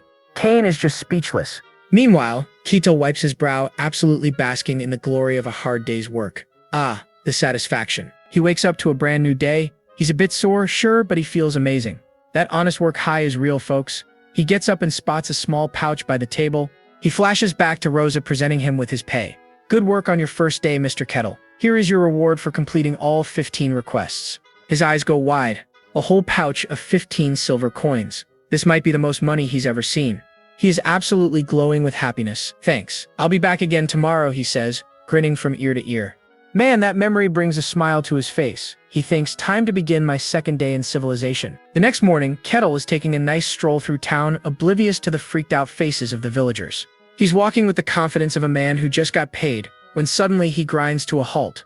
He looks up and his eyes widen with curiosity. Is that a library? A little bell jingles as he walks inside. The librarian turns around to greet the new patron, and she immediately lets out a blood-curdling scream, because a shadowy 7-foot barbarian is asking if he can please read some books. Sometime later, after the screaming has subsided, Ketel is sitting peacefully, completely lost in a book. The librarian just watches him from her desk, frozen. Her brain cannot compute what she is seeing. Outside, our favorite stalker Kane is back on the job, and he is just as stunned. The savage barbarian is in a library, reading. He starts to wonder if maybe Snowfield barbarians are just super cultured, or if this one is just a massive weirdo. Kettle finishes a history book and neatly sums up the entire conflict. So the Empire won in the end. He remembers his friend Mylena saying she was heading to the kingdom at war with that same empire. Well, now he knows how that turned out for her. The book confirms the Empire is now a superpower, having basically turned the kingdom of Barkan into its personal puppet state. They've already swallowed half the human world and are still expanding. Talk about aggressive foreign policy. Kettle sits there for a moment, just pondering the whole idea of world domination. But that's enough boring human stuff. He moves on to what he really came for, the book on non-human races. And he is absolutely thrilled to learn that all those fantasy creatures from legends are 100% real in this world. The book details all kinds of incredible places, like a dwarven cave overflowing with rare minerals and shiny loot. It also mentions a fairy village, a city of celestials floating in the sky, and the super-secret elven sanctuary, Elfozagrada. Apparently, Elfozagrada is a hidden holy land that nobody has ever managed to find. Kettle just smirks. In that case, I must have earned the extraordinary right to visit the elves' sanctuary. But as he turns the page, his face just drops. What is this? Are there more places like the White Snowfield? He's found the section on demon realms. Places humans can't go, filled with twisted monsters. And there are 5 major ones. The book lists them out: the Forest of Silence, the Fiery Abyss, the Deep Sea, and something called the Deep Hole. Fun vacation spots. And what do you know? The 5th one is the White Snowfield. Yup, his home sweet home. The book says that while these realms have terrifying monsters, they can't actually expand their influence into the human world. Kettle is just floored. He's thinking, just how big is this world? The White Snowfield was enormous, and there are more places just like it. Having learned all he can, he neatly stacks the books and gets up to leave, making the librarian jump out of her skin. He gives her a friendly smile on his way out. Thanks, that was very informative. With one final, terrifyingly polite smile, Kettle is gone, the little bell jingling as the door closes. He heads straight back to the Mercenary Guild, cheerfully asking a very startled Rosa if she has any new jobs for him. And his face just lights up with pure, unadulterated excitement as she hands him a new quest form. The man loves to grind. Meanwhile, Swordmaster Kane is still watching from the shadows, and he has to admit it. This guy is just plain weird. After 2 full days of surveillance, he's seen enough weirdness to last a lifetime. It's finally time to meet this man in person. Walking through town at night, Kettle is feeling pretty good about his day's work. He glances at his pouch of coins. Hey, even the small jobs are adding up to some decent loot. If he keeps this pace up, he figures he'll be a recognized mercenary in no time at all. Meanwhile, in a dark alley, a mysterious figure watching him from the shadows. The figure steps out, blocking his path. Kettle stops, turning around with a questioning look. Well, look who it is. It's the old man from before, Swordmaster Kane, looking super grim under his hood. But Kettle is completely calm and just says, "You've been following me around all day, haven't you?" Kane is stunned silent. The Master of Stealth just got called out by this guy. Awkward. Kettle crosses his arms, asking what he wants. And Kane is just internally screaming, "You notice me?" He's certain he completely hid his presence using aura, thinking it should be impossible for anyone to sense him. Seeing the silent cloaked man, Kettle's brain makes a huge leap. He cracks his knuckles and asks, "Are you maybe a bandit?" Kane's face is a perfect picture of absolute confusion right now. Taking the silence as a yes, Keto figures he was right. Even the nicest towns still have bandits, I guess. Kane starts to deny it, but then stops. I mean, would this kid even believe he's a famous swordmaster? Keto looks at him with pure pity. Do you really need to turn to robbery in your old age? The economy must be really bad. Oh, sick burn. Then a brilliant idea strikes our boy. Bringing in a bandit would be a great achievement for his resume. Kane just stares, completely bewildered. How did we even get here? But then an idea dawns on him. If Kettle thinks he's a bandit, this is the perfect chance to test his strength. Just as he makes up his mind, Kettle vanishes right before his eyes. Poof, gone. Kane whips his head around, totally shocked. He's gone. In an instant, Kettle reappears directly behind him, eyes glowing as he reaches for Kane. Realizing he's about to be grabbed, Kane unleashes a blast of green energy, blocking the attack. Kettle stops and a huge grin spreads across his face. Oh, not bad, old man. You're pretty fast. Kane lands a few feet away, his mind completely reeling. He cannot believe it. No way. He almost caught me. Even more shocking, he realizes Kettle moved that fast with pure physical stats. He couldn't sense any aura at all. Kettle just stands there, smiling, completely unbothered by any of this. Kane grits his teeth. Okay, this isn't a test anymore, he is going all out. But once again, in the blink of an eye, Kettle is gone. This kid is just way too fast. Before Kane can even process it, Kettle has grabbed his arm. The Swordmaster is in total disbelief. He had his senses on high alert and still couldn't react in time. The grip is immense. It feels like his arm is lodged in a boulder, his entire body being dragged against his will. Straining against the hold, Kane realizes he can't even compete in a power struggle. The strength gap is just insane. In that case, he has no choice. He'll go all out and release his power. Kettle notices a strange light from Kane's hand right before a massive wave of energy erupts from the Swordmaster. The blast creates a blinding flash of light, forcing Kane back as well. He lands, panting, his hand still crackling with residual energy. Kettle stands completely unfazed, saying that bandits these days have all sorts of tricks. Kane is furious. Why does this big lug keep calling me a damn bandit? Kane is fuming. He just used mana materialization, an elite warrior technique, and this kid thinks it's some cheap trick. But Ketel just stares back with a wide, impressed, almost cartoonish grin, which leaves Kane speechless. Kane cannot comprehend it. His attack should shred hardened steel, but Ketel doesn't even have a single scratch. He stares at Kettle's absurd physique, wondering how he's tanking such a powerful attack with his bare skin. Kettle takes a step forward. I think it's about time to finish this. In response, Kane finally reaches for his sword. But before his fingers can even close around the hilt, boop, Kettle's index finger is already there, stopping the draw completely. The Swordmaster's eyes nearly pop out of his head in shock. This is just not possible. He strains with all his might, but he can't overcome the pressure of that single finger. He looks up into Kettle's eyes, which are once again glowing with that unnerving purple light. A single tear of despair rolls down Kane's face. He thinks to himself, this is the end for me, and with one swift chop, it is all over. Kettle holds up the unconscious Swordmaster. So this is what a bandit in a fantasy world looks like. A few minutes later, he's at the guardhouse. Barbarian, what's the meaning of this? Stammers the guard. Our boy Kettle just strolls up, dragging the legendary Swordmaster Kane like a sack of groceries. The guard is trying to compute what he's seeing. Did this random barbarian just solo a superhuman? I caught a thief, Kettle announces. Okay, the guard can't hide his shock anymore. He then asks if turning in this loot will count towards his mercenary quest completion. The guard's brain just blue-screened. Error 404. Logic not found. He's thinking, that's Swordmaster Kane, the legend, and he's being handled like a bag of dirty laundry. The poor guy finally manages to get a few words out. He's not a thief. And Kettle's brilliant detective mind immediately concludes, so you know him. If he's not a thief, then he must be an accomplice. Panicking, the guard snaps to attention and bows to the unconscious body. I greet you, Swordmaster Kane of the Gehentra Kingdom. And you can almost see the single gear in Kettle's head finally start to turn. He looks down at the old man. A guy called Swordmaster is just a common thief? Nah, he's not buying it for a second. That's impossible. He's a thief. He attacked me for my silver coins. The guard is practically begging him at this point. No, he really is the Swordmaster. I'd never mistake that face. As the guard tries to reason, Kettle comes to his own galaxy brain conclusion. Is Swordmaster some kind of cool nickname for thieves? The guard just stares. What the heck are you even saying? After a long, awkward pause, the guard decides this is way above his pay grade and he's going to report it to the Lord. Sometime later, Lord Luke Barkin is absolutely losing his mind. What? Lord Kane was defeated? We get a super awkward apology session. It's a whole lot of my bad and no, it was my fault. The two of them just sit there in a silence so thick you could cut it with a very uncomfortable knife. Watching from the doorway, Lord Barkin is trying to process all this. He expected a fight, sure, but he never thought the Swordmaster would get absolutely bodied. The conclusion is simple and honestly pretty terrifying. This barbarian is stronger than a Swordmaster. Even if Kane is the rookie Swordmaster, the title isn't a joke. Defeating one means Kettle is a completely unpredictable powerhouse. This is giving him a headache, so he bails. Seems there's been a misunderstanding. I'll let you two have a private chat, he declares.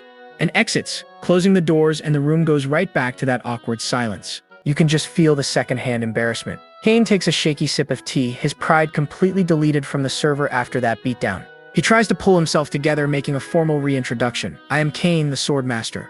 And Kettle, ever the genius, asks if Swordmaster is his last name. Kane has to explain that when you're that OP, you don't need a surname. Kettle just nods, then asks about that weird energy attack from earlier. He wants to know if it's a special skill. You mean this little thing? Kane asks, casually powering up his hand with that green energy. Suddenly, Kettle's eyes light up. He admits he thought it was a dumb parlor trick, but now that he knows it's a Swordmaster skill, it's super cool. Kane gives him the lore drop. It's called Aura, and it's a manifestation of a base energy called the Mystic. The light bulb finally clicks for Kettle. So that thing back then was Aura, and now he's like a kid on Christmas morning. How can I learn to use that? Kane breaks it down for him. Mystic is the raw power source. Swordsmen use it to make aura, while mages use it for mana. Kettle gets this sly little grin.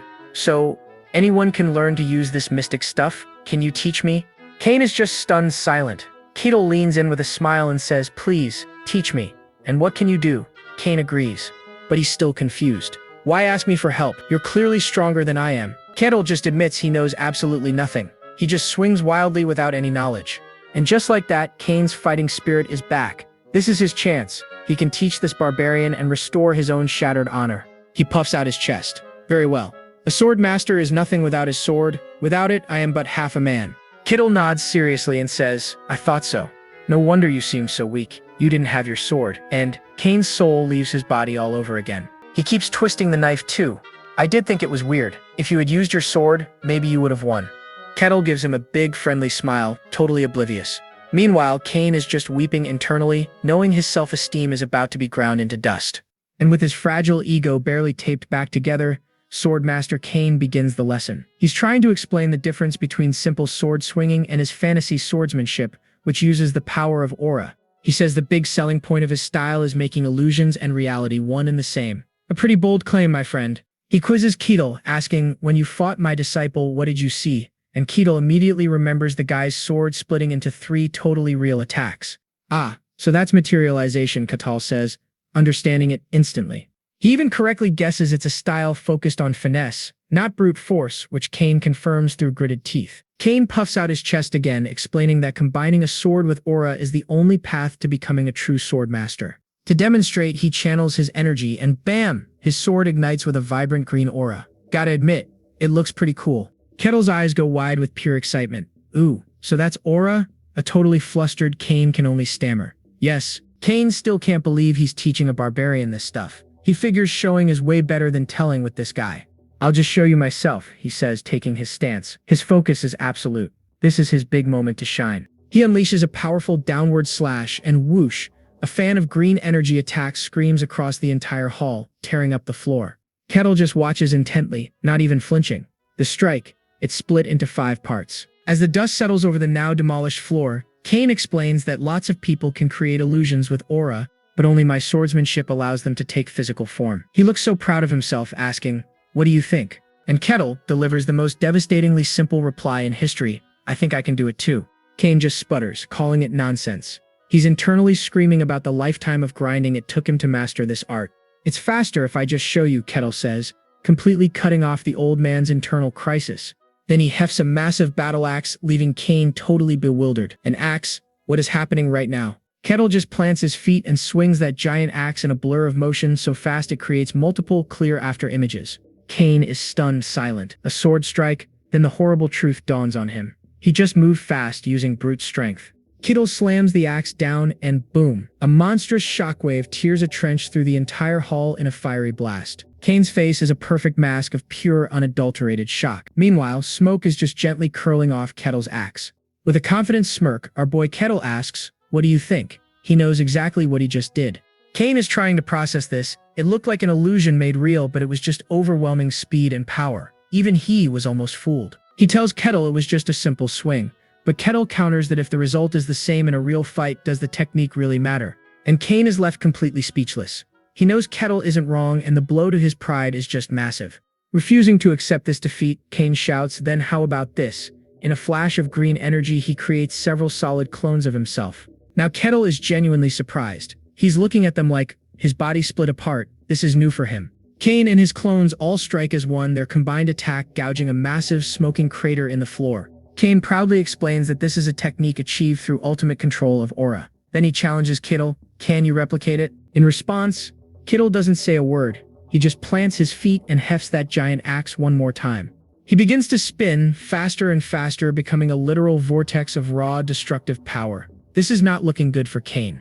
The spinning intensifies, whipping up a tornado inside the building that tears the very stones from the walls. It's absolute chaos. When it all subsides, Kittle stands calmly in the middle of the utter devastation.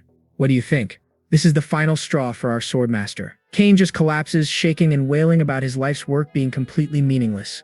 He's completely broken. The legendary swordmaster is reduced to a sobbing wreck on the ground. It's both tragic and hilarious. Kittle looks down at the mess of a man and remarks, "Your mental fortitude is weaker than I expected." Switching to therapist mode, he offers an unexpected compliment. "Your swordsmanship is amazing." Kettle admits, "I merely swung my axe quickly. That's not real swordsmanship. That's just brute force. But the swordsmanship you showed wasn't an afterimage, it was real. I can never truly reach that level of mystery." And that little bit of validation is all Kane needs. His spirit is instantly restored. He's right, my swordsmanship still holds great value. He declares that materializing illusion and reality is a special technique that only he can perform. His ego is back online. With fire in his eyes, he's thinking, "This isn't a flaw in my technique, but that barbarian is just insane." He reasons that no normal human could possibly move fast enough to make after images solid without using aura, which to be fair is true. Seeing that the old man is recovered, Kettle asks again, "Can you teach me true sword techniques?" Kane quickly collects himself. My apologies, I got a little emotional for a moment." With his pride mostly restored, Swordmaster Kane finally begins Kettle's lesson for real this time. He explains that to control aura, you must first awaken to the concept of mystery. It's the secret sauce of this world. No wizard or swordsman can reach the highest levels without it, unless you're a cleric getting your powers directly from the gods. Kettle asks if divine power is different from this. Kane agrees, clarifying that a cleric's power are granted by the gods, not a reflection of their own personal stats. Kettle seems to be absorbing all this new information with some serious interest. Kane continues describing mystery as the innate power within a person. How you control it determines everything about your abilities. Whether it's wielding aura, mana, or spirits, awakening this inner power is the first and most crucial step on the path to greatness. He reveals there are 5 stages to mastering mystery, and the most basic one is simply called sensing mystery. Kettle asks if anyone can do it, but Kane shuts that down fast. Without talent, you can't even feel it. Sorry, noobs. In fact, Kane says, those who can just barely sense it are called third-rate. Talk about a harsh ranking system. Depending on your control over this mystery stuff, everyone in the world is assigned one of 5 different ranks. The ranks go from third-rate to second-rate, first-rate, superhuman, and finally the legendary hero class. As Kettle hears this, you can see a flicker of recognition in his eyes. He seems to be recalling something from his past. Kane just waves it off, saying the ranks are a loose guide, and tells Kettle not to worry about it for now. With the lecture finally over, Kettle confirms he understands everything. Kane announces it's time to begin the practical lesson. Kane stares intently, ready to guide our boy Kettle through the very first stage, sensing mystery. Let's see how this goes. Alright, class is in session. Kane tells our boy to awaken a new sense he's never felt before. The instructions are simple. Feel the wind, feel the earth. Basically become one with nature. Kettle concentrates so hard. But then he just pops his eyes open and says, "Yeah, I can't feel anything though." Kane is completely floored. He figured a guy with maxed out physical stats would sense this easily. He mutters that strong people usually have a better knack for it. Kettle, my friend, is the exception to the rule. Kettle confirms that no one from his snow-covered homeland has ever sensed this mystical stuff. Time for plan B. Kane decides to give him a jumpstart by sending his own energy into Kettle's body. Kettle's eyes light up. "You're transferring aura?" Kane just gives him a vague, something like that. Looking starstruck, our boy agrees. He's only ever read about this in novels. Kane places a hand on his back and tells him to just relax and feel the flow of mana. But the second he makes contact, zap, Kane gets a massive shock. What kind of body is this? He says it feels like touching solid rock. He's seriously questioning if Kettle is even human at this point. Kettle snaps him out of his trance, and Kane awkwardly apologizes for spacing out. Getting serious, Kane starts pouring his aura in, hoping to awaken the dormant power inside Kettle. Green energy flows into our boy's body. Kane feels pretty confident this is going to work. But then, something's not right. Kane stops, looking completely baffled. He can't find the path. He can't even get deep enough to look for it. It's just unreachable. From Kane's point of view, it's like trying to find a Wi-Fi signal in a black hole. It's a vast, empty abyss. He finally has to give up, realizing this is a total dead end. Kane pulls back and Kettle immediately freaks out. What do you mean it won't work? Do I have no talent? Kane tries to explain. It's not about talent. Kettle has to find the path himself to awaken his power. Kettle gets it, but he's worried. So, are you saying I can't sense the mystical at all? Kane struggles for an answer. He couldn't even check for potential because Kettle's body is just built different. Basically, Kettle's body is so ridiculously dense that it literally acts like a shield, blocking the aura from getting inside. He admits he's never seen anything like it. Pure physical power nerfing magic. That's a new one. Kettle slumps, disappointed. So I can't gain mystical power? Kane admits he doesn't know for sure. He suggests our boy go bother some other swordmasters or maybe the wizards at the magic tower. Kane apologizes, but Kettle just brushes it off, saying it's okay and there's still a chance. Then he breaks into a wide grin, sincerely thanking Kane for all the help. What a good dude. Kane watches him, thinking about all the other barbarians he's met. Total monsters who live for violence. But Kettle is different. Seizing the moment, Kane asks if he'd consider settling down in the kingdom. He offers him loyalty, a title, and a high-ranking position. The whole 9 yards. Kettle's response is simple and blunt. I refuse. I have no intention of belonging to anything. Kane gets this plan in his head that if he could get this barbarian's allegiance, they could be free from the Empire. He tries one last time, dangling the promise of becoming a noble in front of him. Kettle just smiles, totally unfazed by the offer. I'll do things my own way, he says. Kane is shocked for a second, but then a look of understanding crosses his face. He gets it. Our boy gives one last, genuine thank you, promising he won't forget the favor. As Kettle walks away, Kane realizes that trying to control him was a ridiculous idea. No one can control this man. He's a true free agent, acting solely on his own will. He's a total enigma, which makes him potentially more dangerous than any barbarian he's ever met. Sighing, Kane looks out over the castle, his thoughts shift to the Emperor and his hyper-focus on a Demon Realm expedition.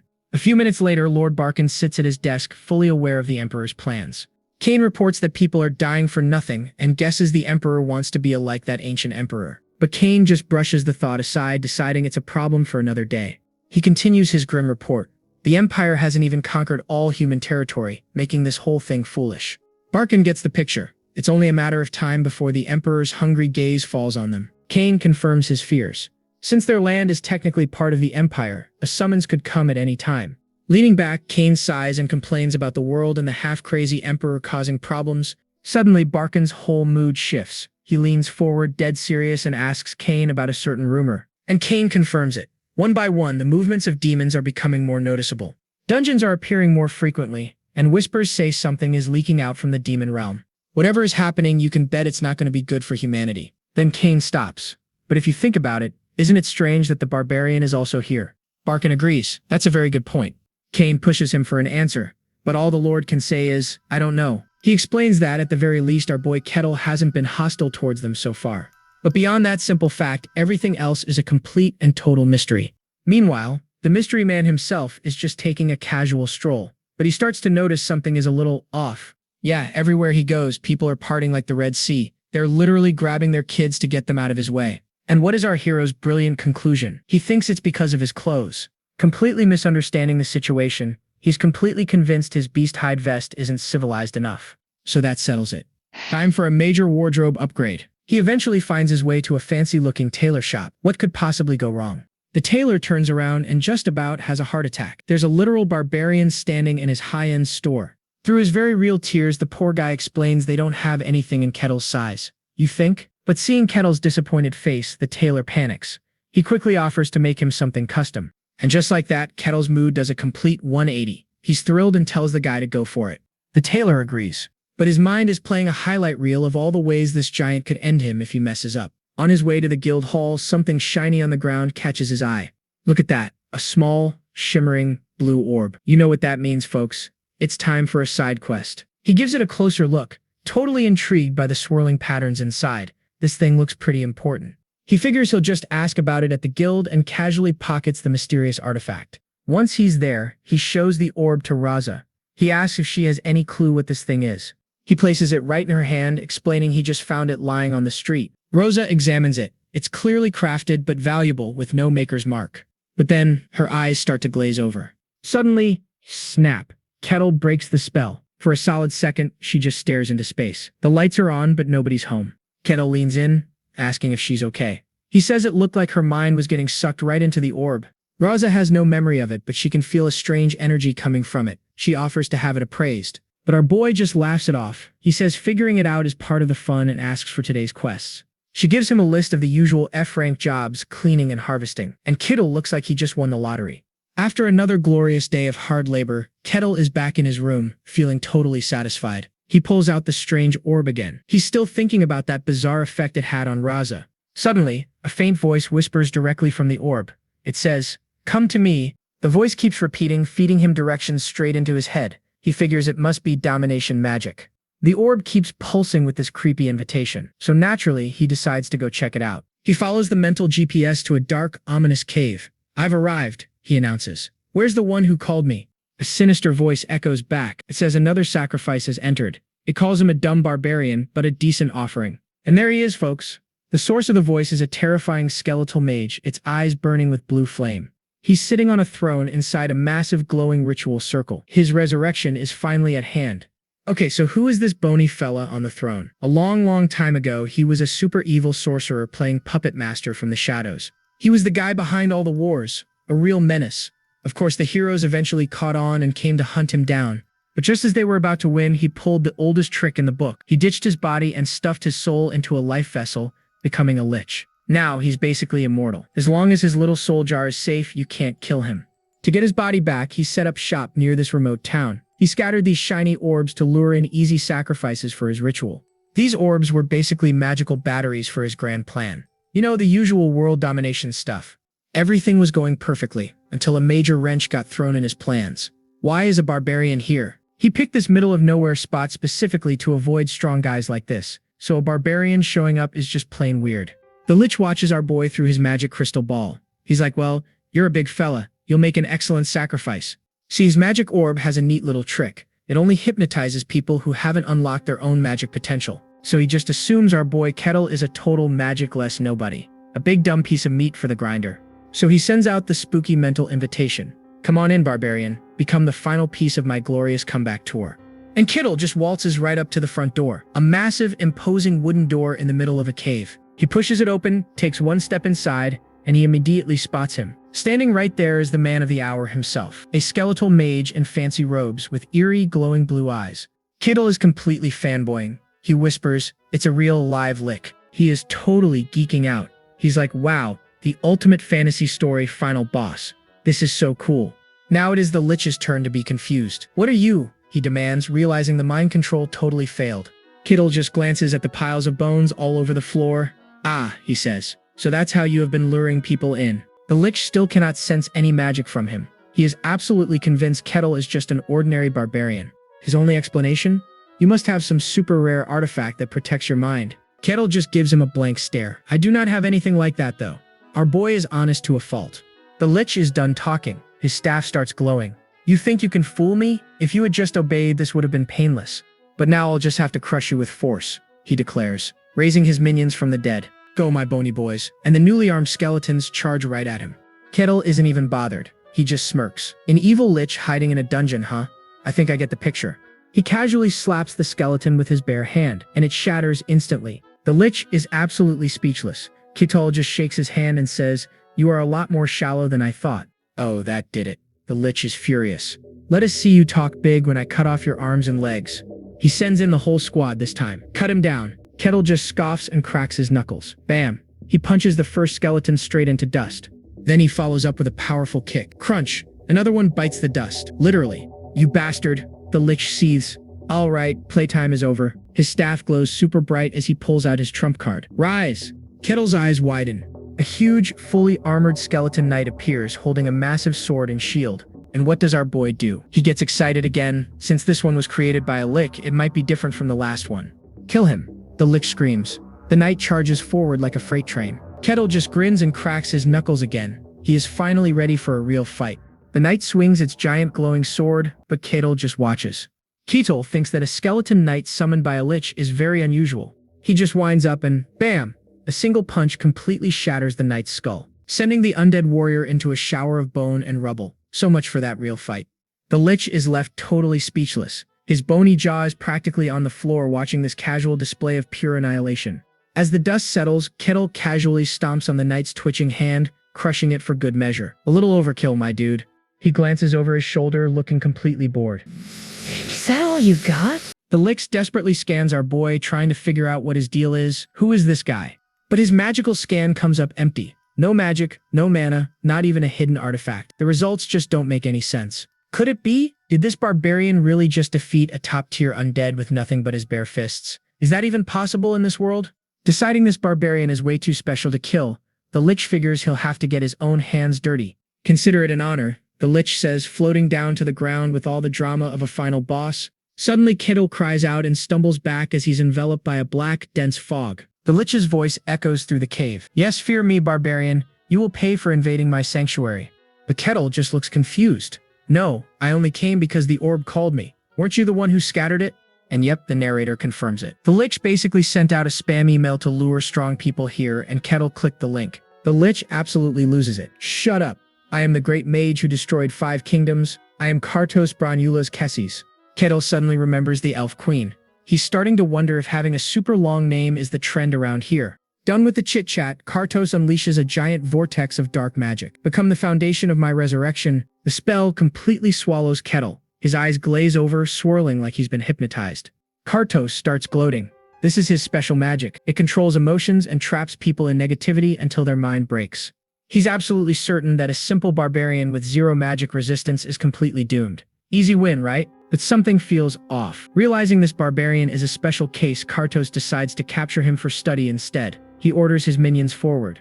Another skeleton warrior crawls out of the ground, sword ready, and shuffles toward the zoned-out Kettle. But just as it gets close, Kettle's eyes flash with a menacing purple light. In a flash, he pivots and kicks the skeleton, instantly turning its entire torso into dust. Talk about a rude awakening. He turns to face the lich, looking completely fine. And once again, Kartos' jaw hits the floor. I think it might be broken this time. The lich just can't believe it. No, how is this possible? That mind control spell should have worked perfectly. Kettle just looks at him, unimpressed. Are you just gonna stand there watching? It's not working, dude. Ignoring him, the lich channels all his remaining power, chanting some seriously dramatic magic words. He unleashes his ultimate attack, a massive sphere of pure dark energy that looks like it could swallow the entire world. And how does Kettle react to this world-ending spell?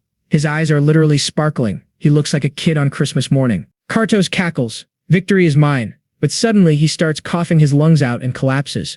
Dude used up all his mana, but still he's feeling pretty confident. There's just no way the barbarian survived an attack of that magnitude. He looks up, expecting to see a crater, but instead he freezes in absolute terror, because Kettle is standing right there without a single scratch on him.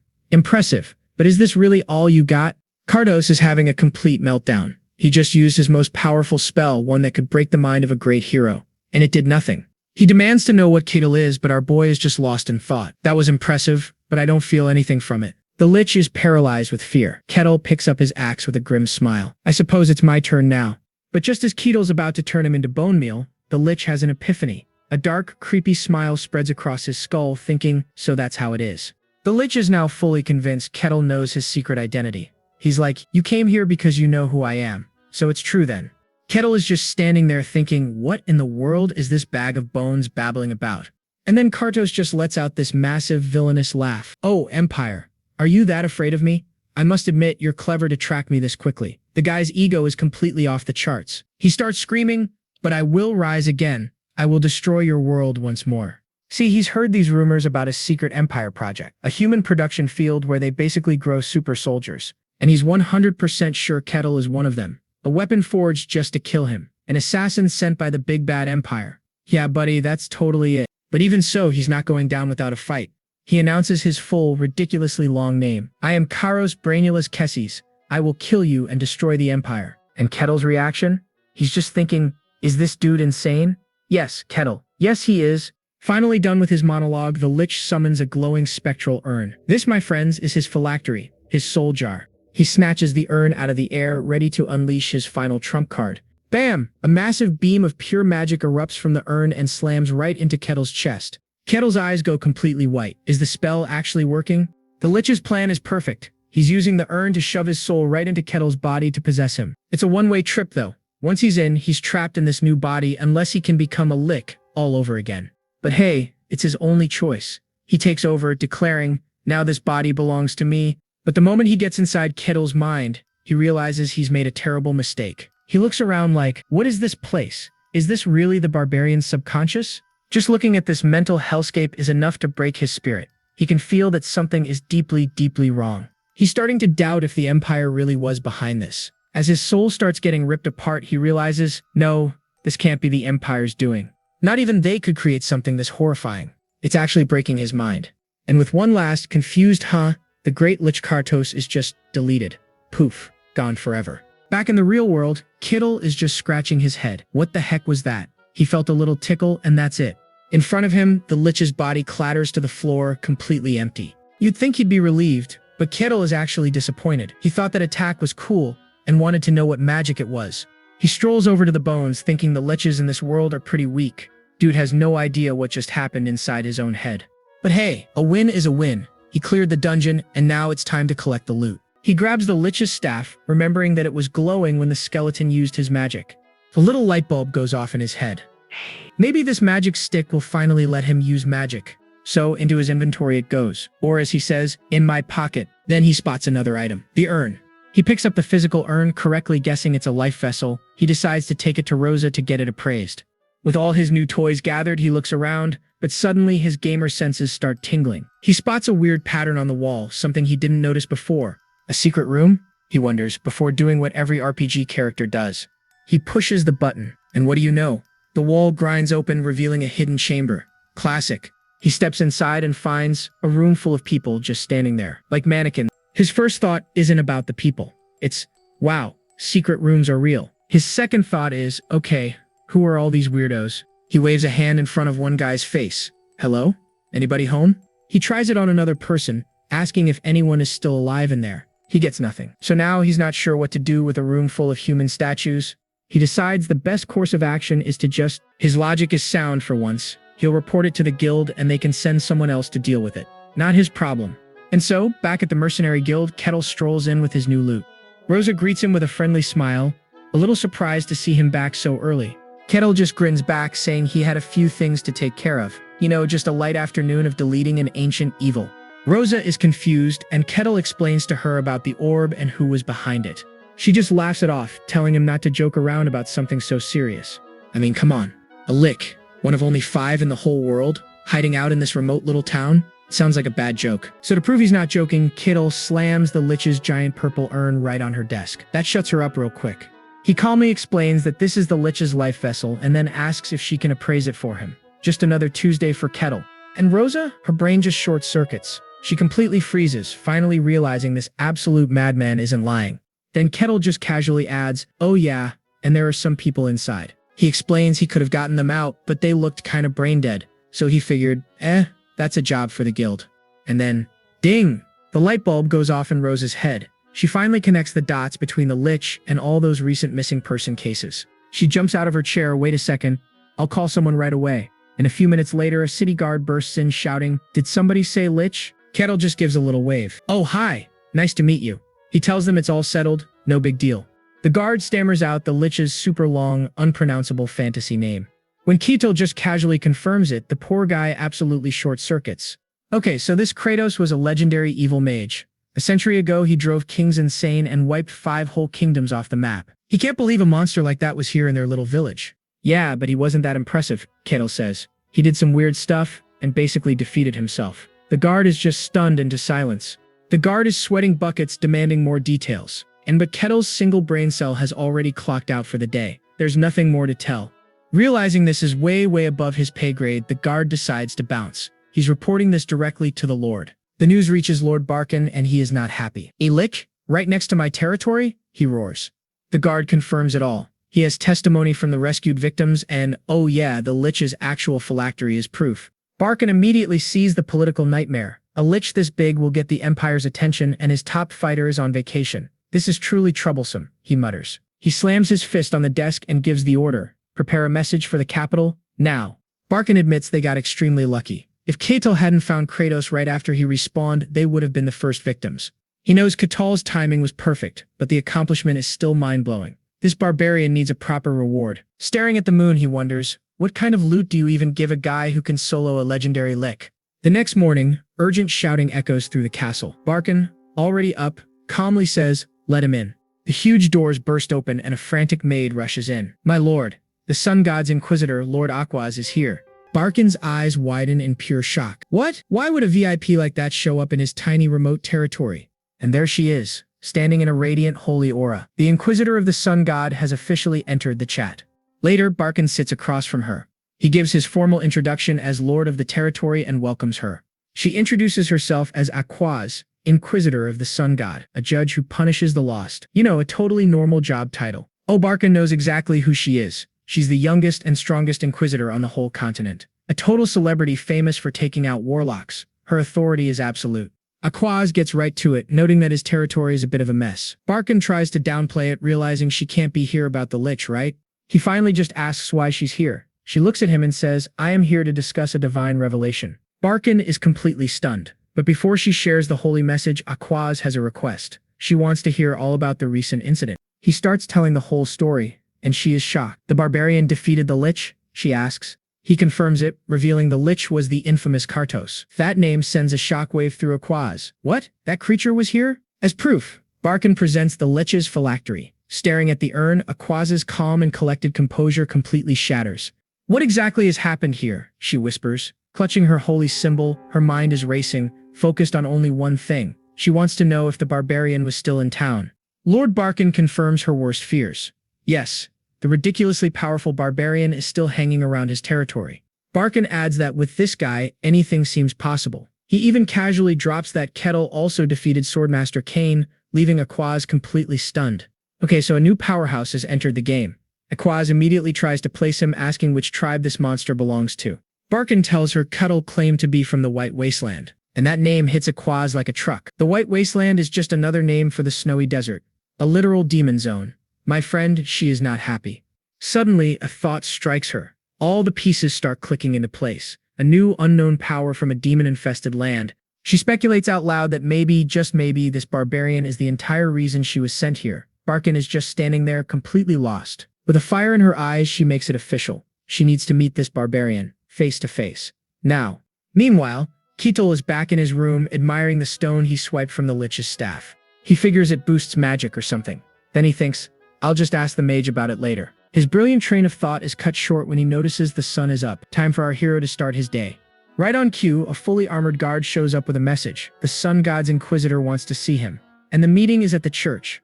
The guard gives him some tips, telling him to show respect once he meets her. Ketil just gives him a big grin and says not to worry. He's got this. Looking a little flustered, the guard just asks if he's ready to head out. Ketil, now fully geared up in his barbarian outfit, flashes a confident smile. Let's go. Alright folks, a bit more background about this world. Gods are 100% real. They hand out power like candy and can even pop down for a visit. And the main hub for all this divine action, the central gathering spot for all the faithful, is the church. The guard leads our boy Ketil through the city, stopping in front of a massive building. Ketil looks up, and he immediately starts fanboying. He's staring at the absolutely magnificent sun god's church. The guard tells him someone will meet him inside, so Ketil thanks him and heads on in. He pushes open the giant doors, taking a deep breath as he steps into the holy building. The inside is just as impressive, with massive statues and rows of pews all lit up by heavenly light.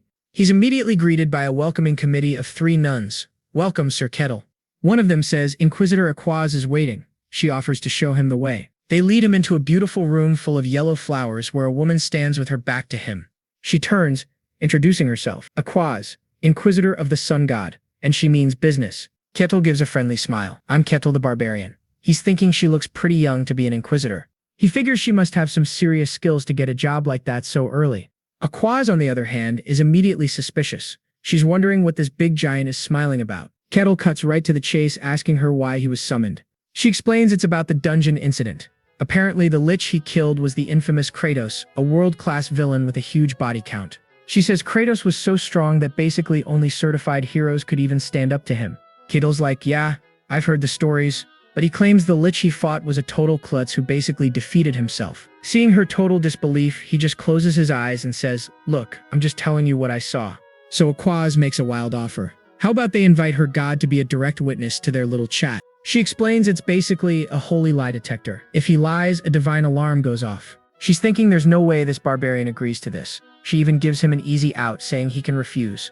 But to her absolute shock, Kital is thrilled. Why would I refuse? This is his chance to experience real divine power. What a nerd. His pure, almost childlike excitement completely short-circuits Aquaz's brain. She just can't understand why he looks so happy. She carefully asks if this makes him uncomfortable. Kettle, bless his heart, is just confused and asks what she means. He sees no reason to be disturbed at all. After all, he's just been telling the truth. What's there to worry about? Seeing how confident he is, Aquaz agrees and closes her eyes to begin the ritual. She clasps her hands together and starts praying. God, who guards the sun itself, please with your gaze reveal all lies in this place. The second she finishes, a massive pillar of golden, holy light erupts from the church and shoots straight into the sky. Boom.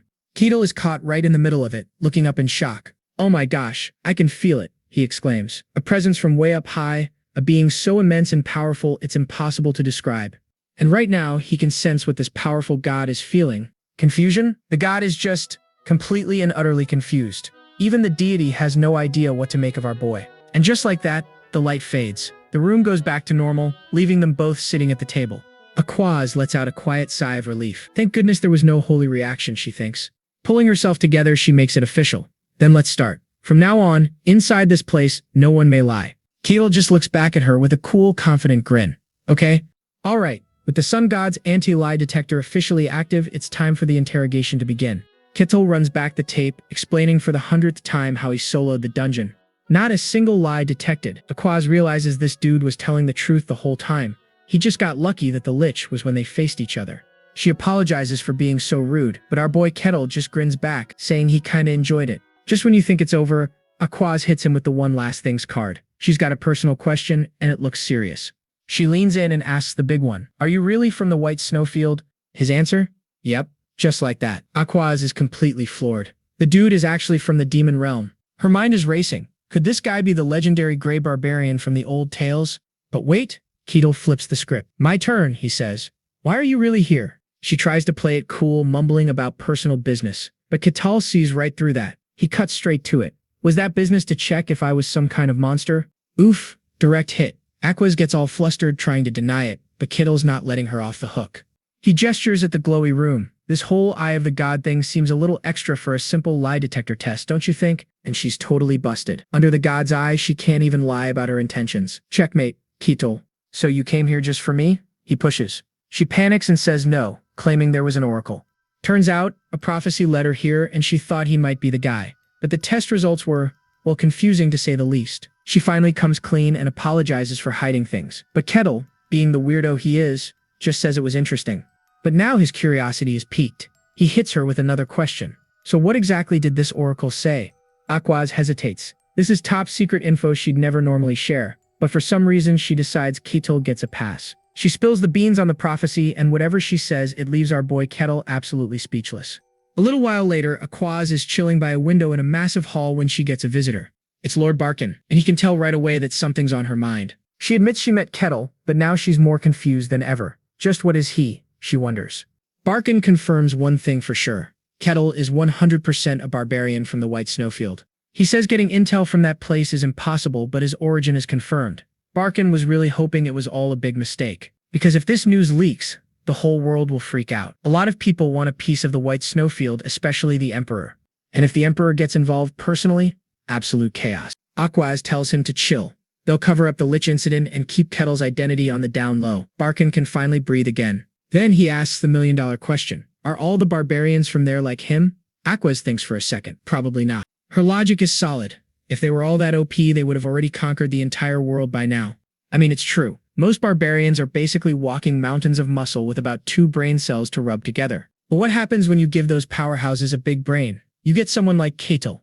Barkin mentions a rumor about the new barbarian king, another one who supposedly has both brains and brawn. Aquaz confirms it. She's met the guy, and he was absolutely not your average club-swinging barbarian. Barkin thinks a Ketel versus the king showdown would be awesome. Aquaz is like, absolutely not. She reminds him that barbarians and god worshippers do not get along. Them getting stronger is a huge problem. Anyway, Barkin circles back. What was so important about that oracle? She says she had to confirm something about Kettle. She had to know if he was a pure human or just something disguised as one. Barkin is shook. What in the world did that oracle say? And as she finally reveals the true prophecy, Barkin looks like he's just seen a ghost. Sometime later, Kettle gets summoned to Lord Barkin's office. The Lord kicks things off with some polite small talk. Kettle isn't here for games. I'm fine. Why'd you call me here? Barkin gets serious. First, a thank you. You saved this entire domain from the Lich Kartos. He admits that if the Lich had been at 100% power, they all would have been toast. But then comes the bad news. He tells Kettle that his epic win is going to be kept top secret.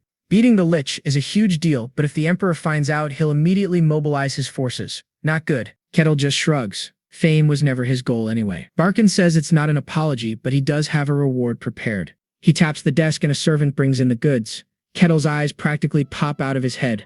It's a huge sparkling bag of loot. Oh yeah, our boy is about to get paid. Kettle's just staring at it, confused. But Barkin smiles, telling him it's no ordinary bag and that he should check it out himself.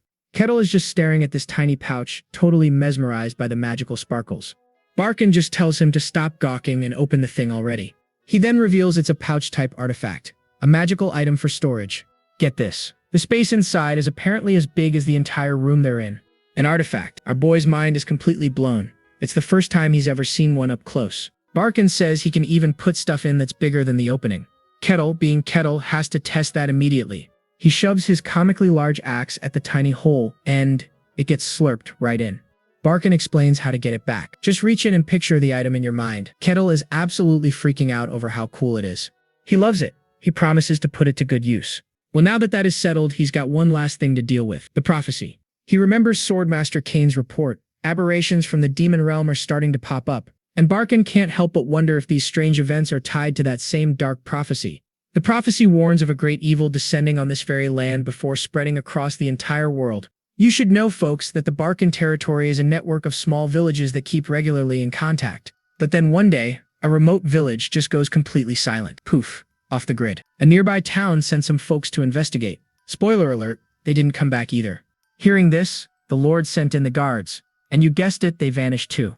That's when Lord Barkin finally realized this was way more than just a communications problem. Back at the Mercenary Guild, Rosa posts an urgent request directly from the Lord.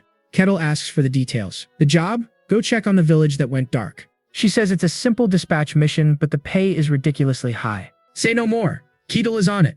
Rosa just smiles to herself. She knew our boy was the man for the job. Later at the quest meeting point, the other mercenaries are whispering nervously. The cleric, Hayes, is standing off to the side, looking like she wants to be anywhere else. She looks up when someone calls her. Wait a second, is that Mr. Kettle? Kettle smirks, showing off a brand new custom-made outfit. Our boy got a glow-up. He explains his old clothes were falling apart, so he had some new ones made. He even chose the design himself. Hayes realizes Kettle is on the quest too. He confirms it, saying he couldn't pass up a job this interesting. He asks if their old party members are here. Hayes figures they were smart enough to say no. Kettle looks around. For a simple quest with a huge reward, not many people showed up. Hayes has to break it to him. This isn't a simple quest. The pay is way too high for just a recon mission. She mentions the rumors about the guards who disappeared. Yeah, this is definitely not a simple request. Kettle's still bummed about the small turnout. Hayes leans in to whisper that there's another rumor. But she trails off with a nervous laugh as Aquaz, the sun god's heretic inquisitor, makes her grand entrance. Yep, that's the rumor. The Inquisitor herself is joining, which explains why everyone else bailed. Kettle just tells a terrified Hayes not to worry, calling Aquaz a polite and kind woman. Hayes is stunned. You know her? He says, of course, she's a friend. An Inquisitor and Barbarian are friends? The math is not mathing for Hayes. So Kettle walks right over to greet her, and Aquaz immediately shuts him down. I don't recall being friends with you. Ouch. Unfazed, Kettle just laughs it off. Well, maybe we can start being friends now? Smooth as sandpaper, this guy. Aquaz ignores him and asks if Hayes is a follower of Lady Calrosia. Kettle is thrilled she knows the name, but Aquaz seems troubled by this, and Kettle asks if something is wrong. Aquaz explains that Calrosia's followers are supposed to be in a period of rest at the moment. Only high-ranking ones are allowed out. She quickly dismisses it, figuring she's mistaken, just as Hayes starts waving them over. Just then, another person arrives. Well, look who it is. The guard captain and a couple of his men, all suited up. Kettle, the social butterfly, greets him with a huge grin.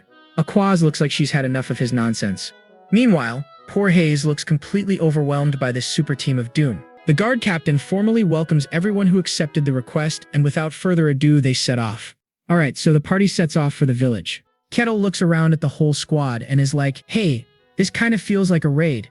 He spots Aquaz looking anxious and asks, does this mean the time of your prophecy has finally come? She says the gods haven't given her a specific time, and this could all just be bad cell service with the village. But Kettle isn't letting it go. He presses her, pointing out that there's still a possibility. Because that's what the prophecy said, that a great evil is about to descend on the world. And Kettle's reaction to this world-ending news? A tiny smile. He's actually thinking, a great evil, huh? My man is way too excited for this. A few hours later, the party finally arrives at their destination. The guard captain announces they've reached the village entrance. And folks, it is completely, utterly silent. Like horror movie silent. He asks Aquaz for a vibe check and she confirms his fears. She can't sense a single person in there. Not one. One of the guards suggests maybe they all just packed up and left. So the captain orders everyone to spread out and start looking for clues. The team gets ready to move, but the captain is thinking what we're all thinking. How do 100 people just vanish into thin air?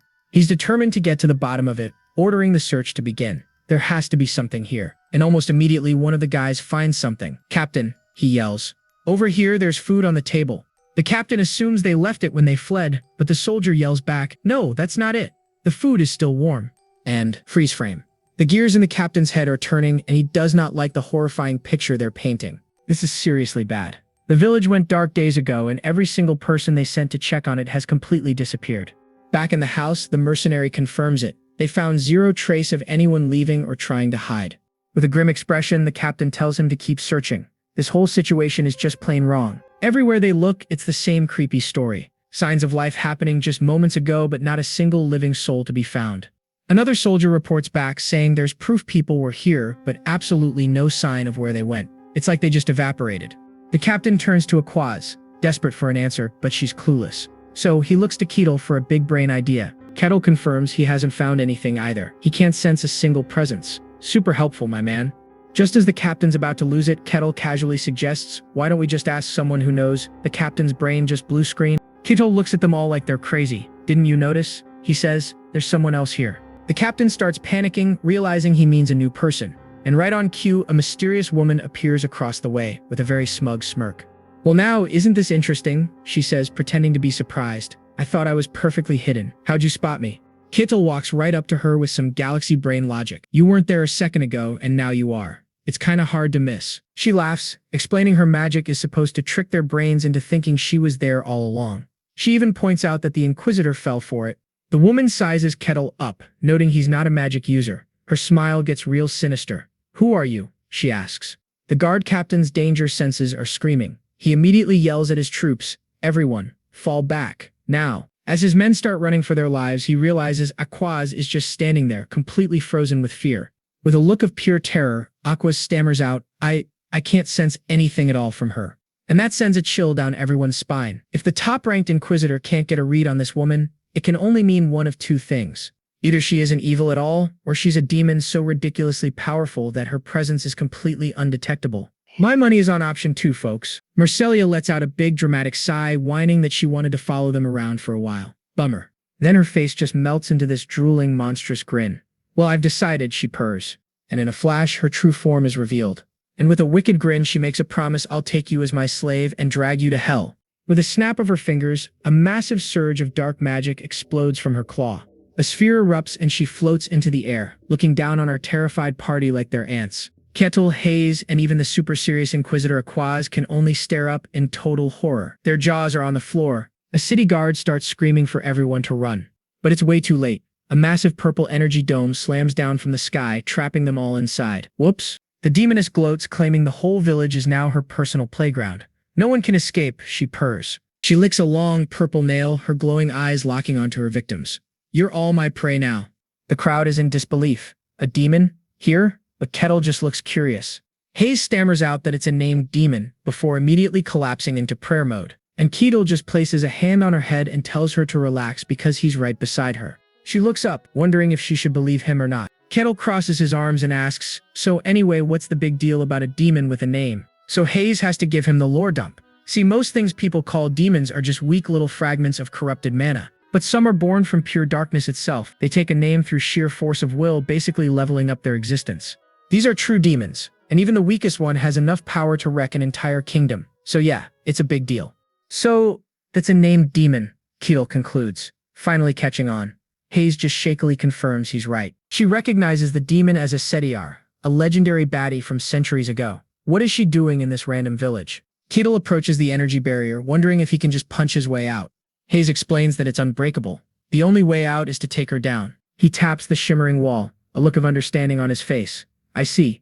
Suddenly, the barrier starts cracking where he touched it. But hold up, that would mean an end to the fun. He starts waving his arms around like a total idiot, hiding the crack from Hayes and laughing.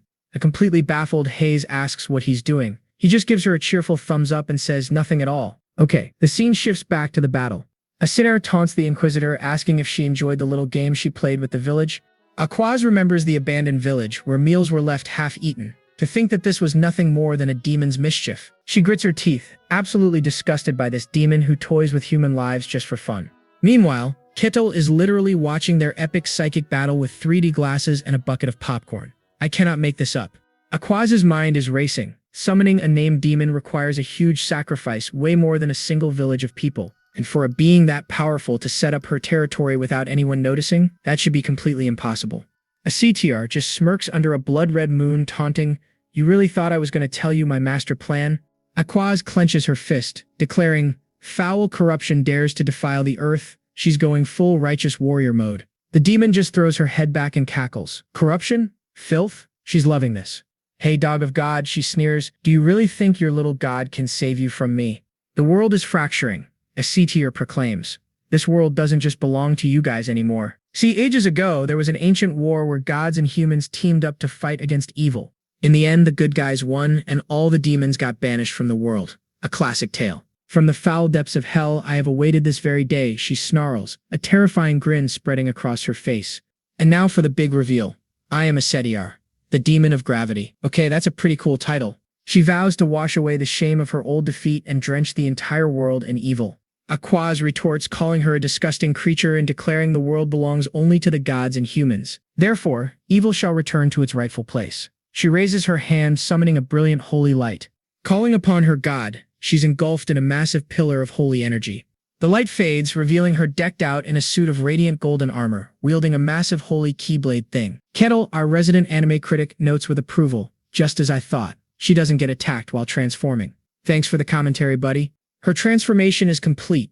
Aquaz glares at the demon, her eyes burning with pure divine power. A C-tier, however, looks completely unfazed. A little smirk plays on her lips as she just says, "Interesting." "Fine," she says, crushing a sphere of dark energy in her hand and summoning a massive demonic scythe of her own. "Let's do this, dog of the gods." Aquaz, calling her an insolent wretch, launches herself forward to attack. The two powers collide in a blinding flash of holy gold against demonic purple. Here we go. The impact creates a massive shockwave, tearing the battlefield apart. When the dust finally settles, a Satyr has caught Aquaz's giant weapon with her bare, clawed hand. Uh-oh. She mocks the Inquisitor. "You've lost your dignity in battle. Don't hunting dogs know any better?" Aquaz's eye twitches in fury. Her rage is reaching a boiling point. "Are you done yapping?" Oh, she is done barking. Aquaz slams down, cloaked in holy golden light, absolutely ready to throw hands with this demoness. But then suddenly, a Satyr disappears, shocking the Inquisitor. Out of the darkness, a voice just whispers, "I'm here." A Satyr lunges from behind, and Aquaz barely gets her golden shield up in time. The demon's claws slams into her shield as she grins and says, "Get crushed." A massive wave of dark energy erupts, sending our poor Inquisitor flying backward across the pavement. Aquaz digs her heels in, literally grinding a trench in the street. She is struggling hard to hold on against this crazy assault. Her shield starts cracking under the pressure, so naturally she starts reciting scripture. "For none may trespass upon the light of radiance." Okay, Bible study mid-fight. Bold move. And what do you know? It works. Whoosh. A massive explosion of golden light blasts the demoness clean off her feet. Aquaz just stands there, surrounded by holy fire, giving a Satyr the ultimate death glare. What a total anime moment. But a Satyr just gets back up, looking more impressed than anything. To think you can read the holy scripture at your age. That's impressive.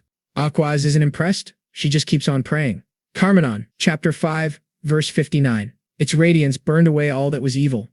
This time, though, a Satyr just casually blocks the huge holy blast with her wing. She looks more annoyed than hurt. So Aquaz switches to plan B, brute force. She charges in, swinging like a madwoman, but the demoness is just too fast, dodging every single strike.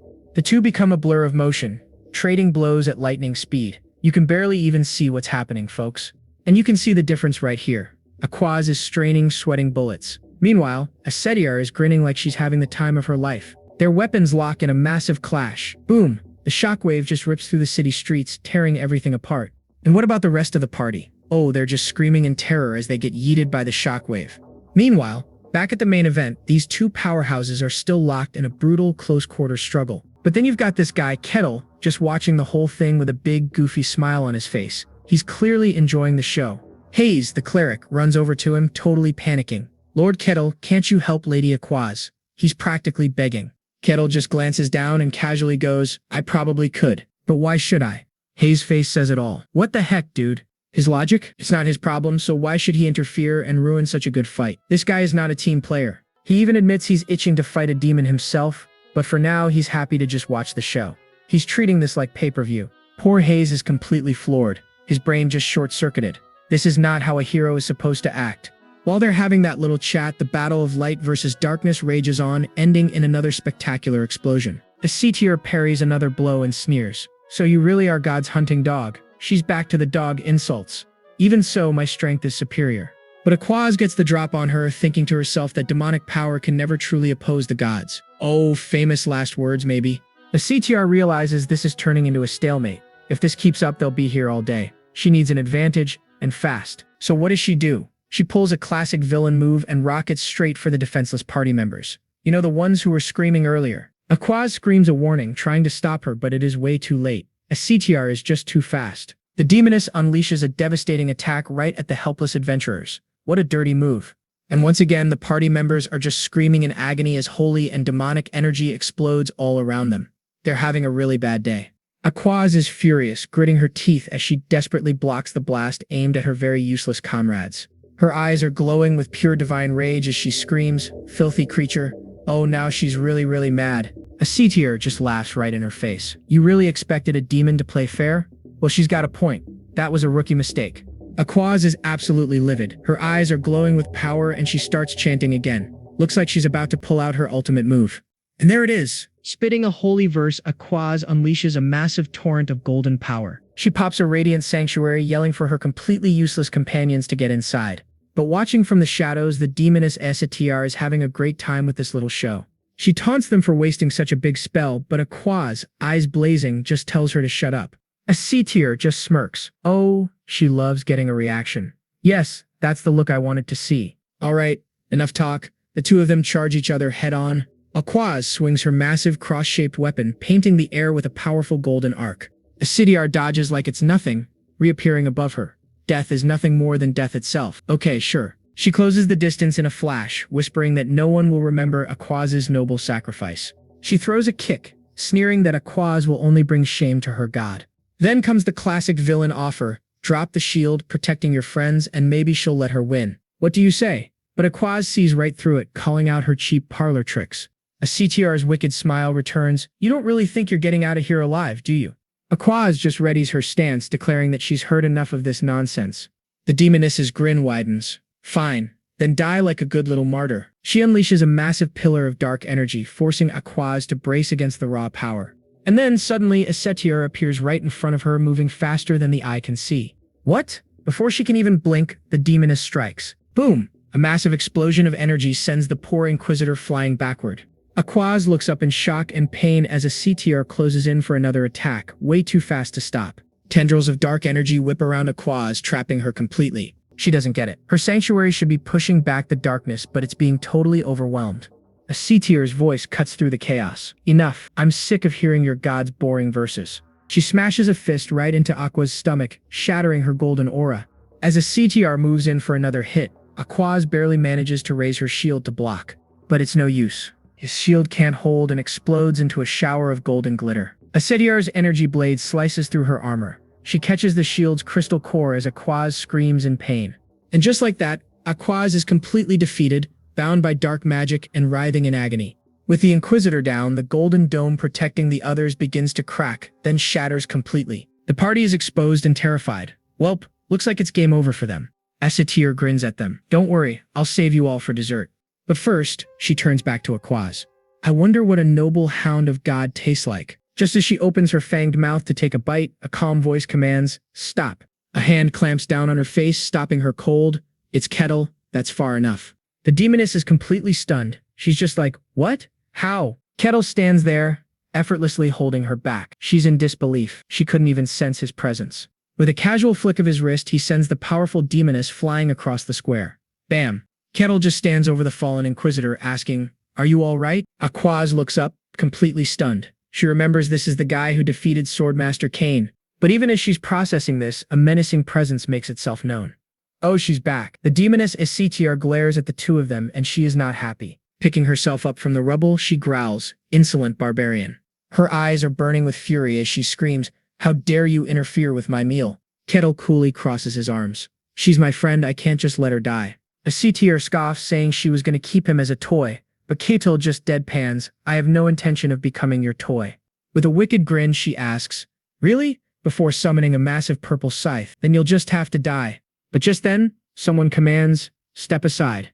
It's Aquaz, and she's insisting that Kettle can't beat a demon. He assures her he's strong, but she argues back, no, this is not about being strong or weak. She explains that only divine power can banish a demon. It's like a fundamental rule of the universe. Especially inside a demon's territory, she warns. You can't just hope for a lucky miracle. Kettle just murmurs to himself, so only gods can oppose demons? He glances at her weakened state and points out, but even if that's true, you don't look like you're in any condition to fight. Despite her fatigue, she grits her teeth, but I must do it. I serve the gods, and I stand against evil. Kettle watches her, looking genuinely impressed. So this is the will of someone who serves the divine. Impressive, he says with a smile and a pat on the head, but leave this to me. Aquaz is completely bewildered. Kettle just grins. I've been wanting to fight a demon myself. Asitr is not impressed. You really don't get it. I told you that you cannot defeat me. Kettle's smile just widens. Would you care to test that theory? Asitr licks her sharp teeth, loving this. I want to see your eyes twist in agony. She leaps into the air and vanishes. In a split second, a wormhole opens right in front of Kettle, and there she is. She plummets towards him, claws out, and a crazy look in her eyes. Watching in horror, all Aquaz can do is scream, no. Asitr grins triumphantly as if thinking, I've got you now. But hold up. Kettle's fist connects squarely with Asitr's face. Bam. The demoness is sent flying, her head obliterated. And Aquaz just stands there, her brain completely short-circuited. Huh? Aquaz is still trying to process what just happened. Did my guy Kettle really just one-punch a demon's head into next Tuesday? Kettle, on the other hand, looks almost bored. He's just standing there like he's wondering if what he did was even possible. He glances over at the headless demon, and his eyes suddenly go wide. Wait a minute. In a flash of dark energy, her entire body regenerates from absolutely nothing. She's back. But Kettle just grins, finding this whole thing fascinating. So even if your head is crushed, it regenerates. Asitr is absolutely furious, but also confused. What are you exactly? Kettle scratches his head and gives the most troll answer imaginable. I am just an ordinary barbarian. Yeah, she's not buying that for a second. Don't make me laugh. She can't sense any magic or aura from him at all. It feels like he's just a regular dude, which makes zero sense. Alright then, if he won't talk, she'll just have to beat the answer out of him. A creepy demonic face appears behind Kettle as she lunges, screaming, die. Kettle looks a little surprised, muttering that her human form makes hitting her feel kinda awkward. But since he has no choice, bam, his punch goes right through her. The demon is stunned. What the heck? The punch sends her flying. The impact sends a massive shockwave through her, literally shattering parts of her body. She slams into the ground and struggles to get up, totally unable to believe what just happened. She thinks to herself, it was just a simple punch. No aura, no magic. Kettle just cracks his knuckles with a smile. You've regenerated again. Asitr is sweating bullets. Meanwhile, Kettle is just trying to analyze how her power works. Then he launches himself forward like a cannonball. She barely has time to blink before he instantly appears right in her face. He unleashes another devastating punch, aiming right for her head again. Dark vapor oozes out of her body, transforming into dark tendrils that immediately start to pull her back together. Kettle just watches, looking impressed as she's fully reassembled. Oh, he says with a grin. When the head is destroyed, it creates an entirely new body. I guess that makes sense for a demon. As he wonders if her head is her core, Asitr starts trembling, a dark aura flaring up around her. She can't believe it. This is absurd. You think you can face me with brute strength alone? Then she has an idea. Maybe fighting force with force is pointless. You, she calls out. Me, answers the clueless Kettle. With a wicked grin, She reintroduces herself. Listen well, I am Asetiar, the demon of gravity. She challenges him. Do you really think you can keep facing me with nothing but your fists? Kettle is quiet for a second, then deadpans, well, you don't really look that impressive. That one comment completely shatters her pride. She loses her mind, screaming in pure rage while Kettle just looks confused. Now she is really angry. Her eyes glow red as she charges, ready to unleash her true power. With her weapon now transformed into a mallet, she throws a wave of gravity magic at him, but Kettle just casually raises a hand to block it. The attack stops cold. Not bad, Kettle says, before adding, heavy indeed. And with that, he shatters the mallet, sending all that raw power flying right back at her. He follows up with another punch that, you guessed it, obliterates her head again. Impossible, she thinks. And just like before, her body reforms in a flash of purple light. She can't believe it. She is the demon of gravity who can concentrate the weight of a fortress wall into one attack, and she just got completely overpowered by a barbarian who hasn't even unlocked his special abilities yet. Kettle just looks on, genuinely curious. Oh, you're back again. So are demons immortal? His casual tone is the final straw. You can practically see Asetiar shaking with pure rage. She unleashes another huge burst of purple energy, screaming, impossible. Die, barbarian, she shrieks, summoning a massive claw made of dark energy right above Kettle. Kettle's solution? He clenches his fist and throws a punch straight up into the air. His punch completely obliterates her magic, drilling a beam of pure force right through her attack. The attack hits Asetiar head-on, causing a massive explosion as she screams in pain. Watching from her holy bubble, Inquisitor Aquaz is stunned speechless. What on earth am I even watching, she wonders. She remembers the legends of Asetiar, a demon so powerful she wiped an entire kingdom off the map hundreds of years ago. A demon on that level is getting totally beaten down by simple punches. It's unbelievable. But once again, Asetiar's body twists and reforms in a swirl of dark energy as her regeneration kicks in. She crashes to the ground, and Kettle just casually places his foot on her head to keep her down. Truly unkillable, it seems, he thinks to himself, finally starting to get the picture. He comes to a conclusion. So it means pure physical force alone cannot kill her. Hearing him say that, a sharp, wicked grin spreads across Asetiar's face as she lies pinned under his boot. Asetiar can hardly believe it. She's thinking, this is the first time she's felt such pressure. Pinned under Kettle's boot, she realizes his strength is on another level. So what does she do? She just starts laughing maniacally. Asetiar screams, wanting to know what he is. And Kettle, cool as a cucumber, just says, an ordinary barbarian. Yeah, right. Asetiar is not buying that for a second. Don't make me laugh, she snarls. And there's just one more thing she'd like to try. A massive wave of dark magic erupts from her body, catching everyone off guard. The whole party just stands there, totally stunned. The energy forms a dense sphere, then boom. It explodes, revealing her new form. With a sinister grin, she tells the barbarian, I'll unleash everything with all the power I have. Suddenly, a whole barrage of dark energy spears appears. They shoot straight for Kettle, but look at Kettle. He just grins, totally excited about this whole thing. Aquaz, on the other hand, is freaking out. Brute strength alone can't win this, so she starts channeling her own divine power. Asetiar doesn't wait. With a final command, she unleashes her attack. Demonic spear, pierce and kill. The swarm of deadly spears closes in, ready to turn Kettle into a human pincushion. But Kettle deflects every single one of them without breaking a sweat. Asetiar is completely stunned. What kind of monster is this? She shrieks. And then in a total blur, Kettle launches himself at her. While the demon is still trying to process this, Aquaz begins chanting a holy verse. That radiance burned all wicked things, she cries. Kettle's axe starts glowing with golden divine light. Kettle actually looks impressed for a second. He's intrigued by this so-called power of a god. Strike her down now. Aquaz shouts from below. Okay, fine. He wanted to observe the demon a bit longer, but he knows time's up. So long, demon, he says, slashing the axe across her chest. And what do you know? The holy power smashes right through her. The demon can't believe her eyes. And in her final moment, Asetiar thinks to herself, I lost. The divine energy completely engulfs the demon. She gets slammed into the ground. Kettle stands over the crater, smiling. Thanks, I had fun, he says. What a Chad. As her body starts to fade, she just chuckles. It's a shame, but it wasn't for nothing. Because I confirmed something like you exists on the surface. She asks for his name, and before Aquaz could stop him, our boy Kettle just gives it to her. Aquaz starts screaming, no, don't, but it's too late. Oopsie, was all Kettle could say. Asetiar's face cracks into a terrifying grin. She's broadcasting a message straight to the underworld. All beings of hell, etch the name of the barbarian Kettle into your memory. Aquaz collapses in despair. Deep in hell, countless demonic eyes snap open, all looking at our world. A horrifying, writhing mass of eyes begins to focus. They are perceiving the being known as Kettle. And while Ketel stands there looking confused, this massive demonic perception appears right in front of him. A Sitir's voice laughs out, "Barbarian, you now belong to us." The eye monster lunges forward and pierces right through Ketel's body. Suddenly they're all like, huh, they can't even pierce through Ketel's body. What the heck is this? A giant shadowy hand just reaches out and plucks it. Poof, it dissolves into dust. Back in the real world, Ketel just blinks, completely unfazed by all this. What did she just do? He wonders, touching his chest. Felt like something entered my body. The tiny remnant of the demon is horrified.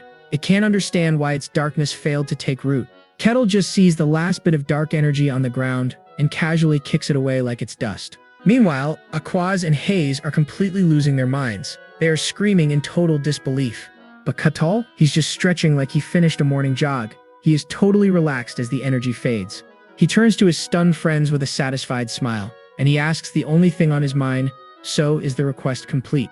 "You bet it is, our favorite barbarian friend."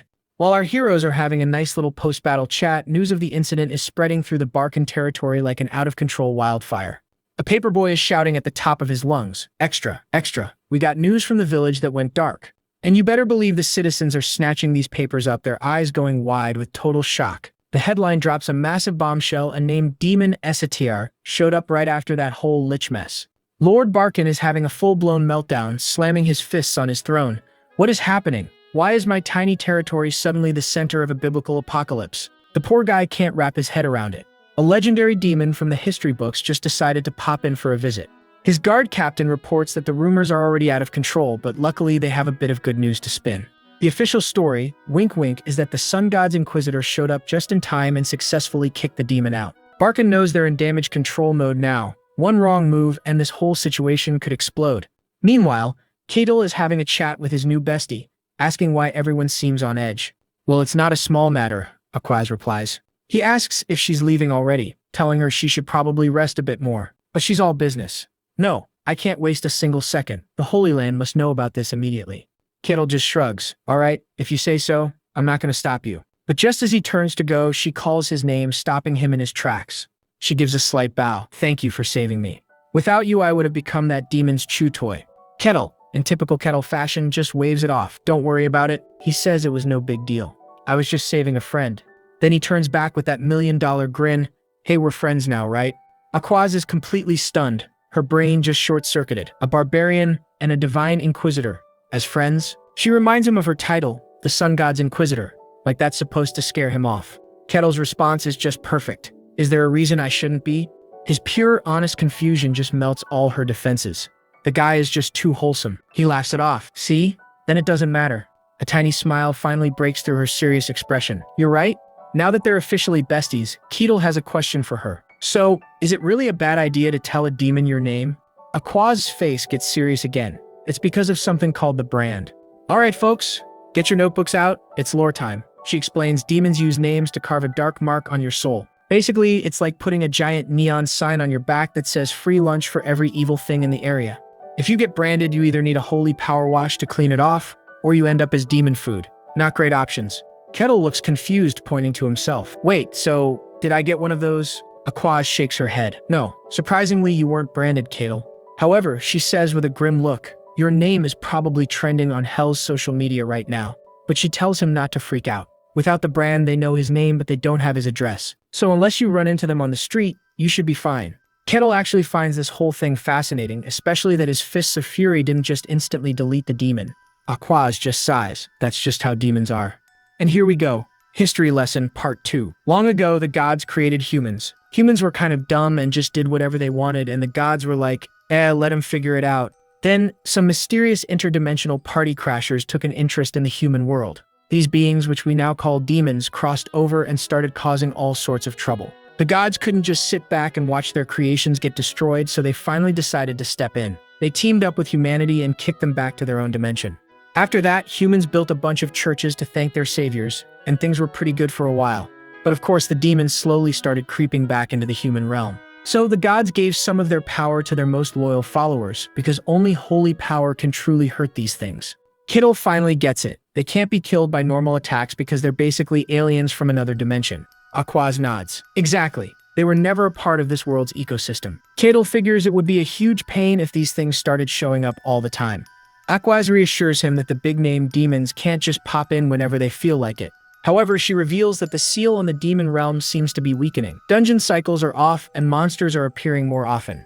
And this all started happening about a year ago. Kettle freezes. A year ago, the gears in his head start turning. He realizes that's exactly when he was finishing his final quest in that snowy field. Snapping him out of his thoughts, Aquaz says she has to go. As she heads for the door, she invites him to visit her holy order sometime, promising he'll be welcome. He gives her a warm smile. I'd like that a lot. And with that, Aquaz is off, riding away in a carriage to make a report. Even though she's still recovering, she knows she has to get this info to the Saintess as soon as possible. Still, as she rides, there's one question that's bugging her more than anything else. Why in the world did the sun god forget to mention anything about that barbarian? But while Aquaz is left scratching her head, another major player is having a very different kind of day. We find Swordmaster Cain walking through the palace, letting out a heavy sigh. He's grumbling to himself that meeting the Emperor is just completely draining. You know, typical Monday morning meeting with the boss. And right on cue, a smooth voice from behind him says, "You seem to be having a rough time." Cain spins around to find a seriously striking guy with long dark hair dressed like he just stepped out of a gothic romance novel. Now, this isn't just some random pretty boy. This is the great master of the magic tower, the guy who basically runs all magic in the entire world. The master smirks, asking what brings Cain here. Cain, not missing a beat, throws the question right back at him. The master plays it cool, claiming it's a routine visit. Cain, on the other hand, is here to report on his latest mission, and that gets the master's attention. He says, the recon mission to the Demon Realm's Forest of Silence, right? So, how'd that go, he asks. Cain's face immediately turns grim. Not a good sign, folks. He answers with pure dread in his voice. It defied everything we know. It was a horrifying place. He flashes back to the forest, a place where there was absolutely no sound. Even his magical detection skills were useless. Imagine this, he could shout at the top of his lungs, and there would be nothing. No sound, no echo, just silence. Pure nightmare fuel. One by one, his soldiers just vanished into the quiet. He sums it up perfectly. It was a deeply unpleasant place. Back in the present, Cain wonders why the Emperor is so obsessed with conquering the demon realm. He just chalks it up to powerful people being nuts. The master just smirks again. He admits the demon realm is fascinating and that he's pretty intrigued himself. This guy is a walking red flag. But Cain wants absolutely no part of it. He says, I hope I won't get dragged into it. I prefer to stay ordinary. With a snap of his fingers, the master traps them both inside a giant, glowing magic circle. So much for staying ordinary. Spatial magic, Cain says, totally stunned. What is this all of a sudden? The master just grins and walks toward him, saying, no need to formally announce it.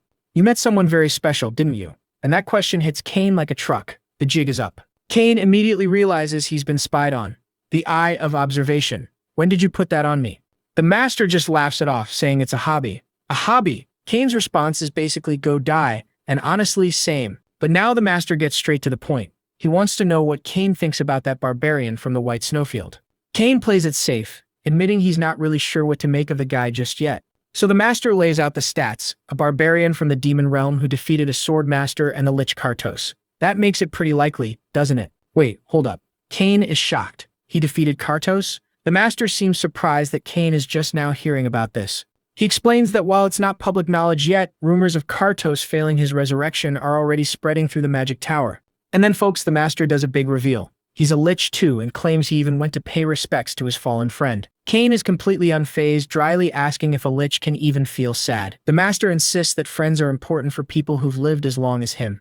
But then he mentions Kartos' most valuable artifact was never found. He has no idea where it could possibly be. Sure, buddy. Setting that aside, he asks Cain the big question, do you really think that Barbarian defeated Kartos? Cain thinks it over for a second. I think it's possible. The Lich Master points out that Cain hasn't told the Emperor about this yet, and Cain just scoffs at the very idea. He calls the Emperor a madman, worried that if he learns about Kettle, a massive war is basically guaranteed.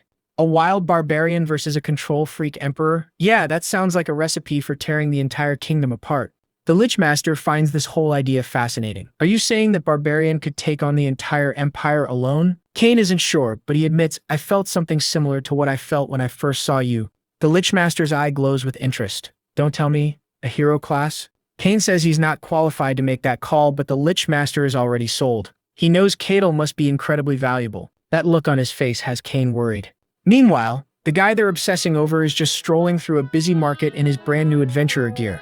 Suddenly, a woman trips on a stone and with lightning reflexes, Kettle catches her before she can even hit the ground. He gives her his most charming smile and says, "Oh dear, you should be more careful. Are you all right?" The woman just stares at him, stunned. Kito's first thought is that he scared her again. Oops. But to his total surprise, she just bows, thanks him, and calmly walks away. No screaming, no running, nothing. Our boy is completely baffled. This has literally never happened to him before. He's experiencing a normal human interaction for the first time. Another villager just walks by him calmly, and Kettle's brain just completely short-circuits. He is absolutely floored, his mind racing with one simple, unbelievable question: why aren't people avoiding him anymore? A while later, Kettle is having tea with Lord Barkin in his ridiculously fancy office. He's heard the news, asking if Kettle's alright after nearly getting branded by a demon. But Kettle just shrugs it off. He says there's no issue because he literally doesn't even know what a brand is. Barkin is absolutely speechless. He knew Kettle was strong, but this is a whole new level of clueless. Kettle mentions that things seem to have changed around him. "You mean the people?" the Lord asks. "Yes, the people in his territory." And with a sigh, the Lord drops the truth bomb. It's all because of the rumors. Apparently, every single guard and mercenary who survived the attack has been running their mouth non-stop. The story they're spinning is legendary. After the Aquaz was defeated, everyone else just collapsed. Everyone except Kettle. And when they woke up, his axe was practically humming with divine power, glowing like a holy beacon. So now the whole town is convinced Aquaz personally blessed him with her power, and they're calling him the hero who fought the demon right alongside her. Finally, the single light bulb in Kettle's brain flickers on. So that's how it turned out. Barkin apologizes, explaining the rumors had already become a full-blown legend by the time he could even try to set the record straight. Kettle connects the dots. So that's why people weren't running away from him anymore? Barkin agrees. They don't see a monster anymore. They now call him the Demon Opponent. Our boy mulls over his cool new nickname. Demon Opponent, huh? So this is what it feels like to have a reputation. Over at the Mercenary Guild, Rosa has some massive news. With a huge smile, she congratulates Kettle on his promotion. He's a C rank now. Kettle is genuinely stunned. C rank? That means he just skipped 3 entire ranks. Rosa just beams, telling him he accomplished something worth the massive level up. A slow, satisfied smirk spreads across his face. Rosa keeps the good news coming. His badge is getting reissued, but since it's a custom job, it'll take a little while. Our boy is hyped. A custom-made badge just for him? Rosa confirms it. From C rank up, you're considered a real mercenary certified by the guild. She adds that as a C rank, he'll have no problem waltzing into most capital cities and churches. Except for the imperial capital, of course. Kettle notes that the empire sounds pretty strict. Rosa agrees. Only people recognized by nobles can get inside the empire. She leans in, lowering her voice. Honestly, nobody even knows what's in there. All they hear are creepy rumors, even less than what's known about the demon realm. Kettle looks genuinely concerned. That bad, huh? Rosa quickly clears her throat, getting back to business. She explains he can now take on almost any request available. He can even enter A-rank dungeons as long as he has a party. Kettle's eyes practically light up with dollar signs. The thought of all that new loot and adventure brings a classic smirk to his face. We cut to Alessandro, who suddenly spits out his drink in shock. He can't believe something like that even happened. He asks if everything was okay. Kettle replies that the demon's gone and the Inquisitor gave the all clear, so he assumes it's settled. The cleric, Hayes, sighs in relief. She's sitting with them and their other party member, Kessan.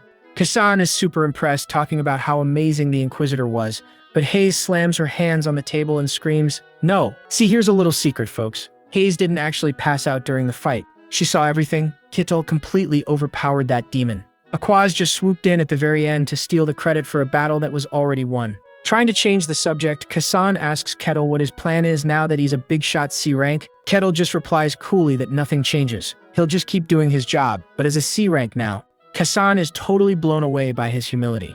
He thinks that's the most badass thing he's ever heard. But Hayes is having a full-on panic attack, thinking, "Don't be fooled. That thing is not human." Kettle then turns the question around, asking the rest of them about their plans. Kessan just shrugs. As F-rank scrubs, there's not much they can really do yet. He admits that, honestly, his original life plan was to just be a freeloader until he died. But now he wants to try living his best life, just like Kettle. Alessandra just scoffs, calling him a bottom feeder for only thinking that now. As those two start bickering like an old married couple, Kettle turns his attention to Hayes, asking for her plan. Flustered, she claims she'll just follow the will of her goddess. Kettle remembers something Aquaz mentioned, and the moment he says Aquaz's name, Hayes completely short-circuits. Kettle continues, recalling that most servants of Calosia are on a break and only the high-ranking ones are still active. Hayes starts sweating bullets. What? She frantically denies everything, insisting Aquaz must have been mistaken. Kettle just calmly accepts her terrible, terrible lie. But internally, she is having an absolute meltdown. She's convinced he knows everything. Is he waiting for her to confess, or is he just messing with her for fun? The poor girl is completely 100% terrified of him now. Much later that night at the Mercenary Guild, Rosa is happily packing up her things, finally ready to clock out and go home. But suddenly, the door creaks open. A pair of worn-out boots steps inside. Rosa's good mood instantly vanishes. "You've got to be kidding me." A mysterious old man in a hood speaks up, saying he has a request. All Rosa can think is one word: overtime. She sighs, trying to hide her annoyance. She asks what kind of request he has. The man clears his throat. He needs an escort mission for 2 people, himself, and a young girl. Rosa starts typing up the details. 2 people, and the destination? The man replies, "The Kingdom of Denian, its capital." She can't believe it. An escort mission all the way to Denian's capital from this remote backwater town? That's insane. Her mind starts racing. He speaks elegantly, but he's dressed in rags and he's hiding his identity. This guy is extremely suspicious. She cautiously agrees to accept the request for now, but first she tells him she's going to need to see some form of identification. The mysterious old man calmly slides a metallic token across the table. Rosa's eyes practically bug out of her head. It's a Mercenary Guild token. That's like the VIP pass of their world and not easy to get. She stamps it verified and gets right down to business. "All right," she says, "time to collect the fee." The old man reaches into his shabby cloak and pulls out, wait for it, 1 single, gleaming gold coin. Rosa looks at the coin, then back at him. "For this amount, we can provide 1 person." The old guy is stunned. "Only 1? She breaks it down for him. This is a high-risk, month-long bodyguard gig all the way to Denian. It's not a walk in the park. He desperately pleads for at least 2 people. Rosa sighs, probably regretting her life choices. She says it's possible, but he'll have to hire from the bargain bin. She tells him a reliable guard should be at least D rank, but he insists on someone skilled, and Rosa is firm. 1 skilled person is all he gets for that price. You can see her patience wearing thin. She's thinking, what in the world? Why is this guy so desperate? But she relents a little. It is hard to find anyone willing to take a job from such a remote town after all. Finally, she agrees to try, but warns him it'll be tough. After he leaves, she notices the gold coin has been filed down to hide its origin. Yep, this is going to be trouble. Later that night, the old man knocks on a door. A woman asks who's there. He answers, "Your loyal retainer." Oh, so it's that kind of story. The door opens, revealing a beautiful blonde woman named Elaine. She greets the old man, Aaron, and lets him in. She anxiously asks how it went. Aaron tells her the guild accepted the request for now. She's relieved, but then asks the million-dollar question, how many mercs? Aaron can't even look her in the eye. Well, just 1.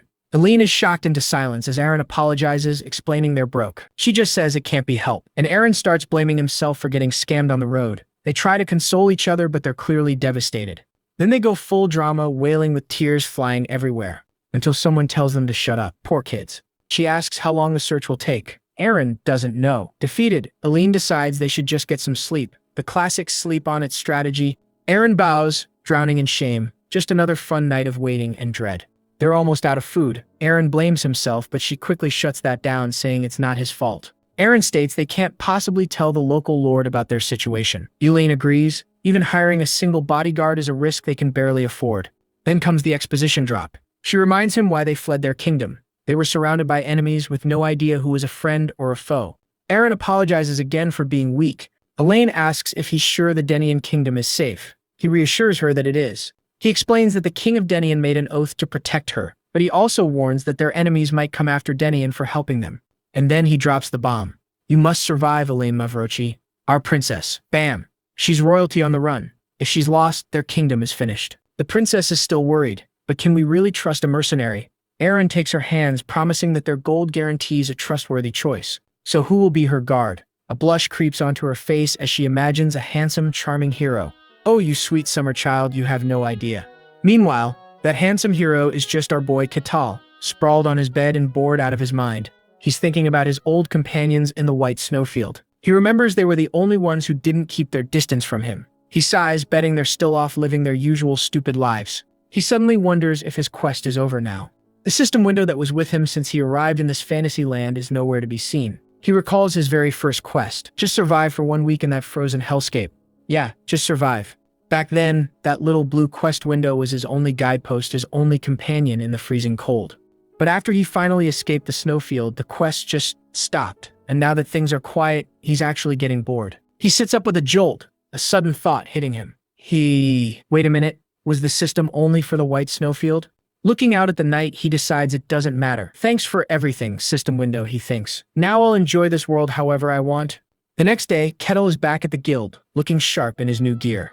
Rosa has a job for him, and he perks up. An escort request? Rosa is absolutely beaming. You can tell she is so happy to have found anyone to take this ridiculously sketchy job. So naturally, Kittle wants to know what's so special about this job Rosa is so excited about. She lays it out. It is a D-rank request to escort one woman and an old man to the capital of the Denian kingdom. Sounds easy enough, right? Kettle is not impressed.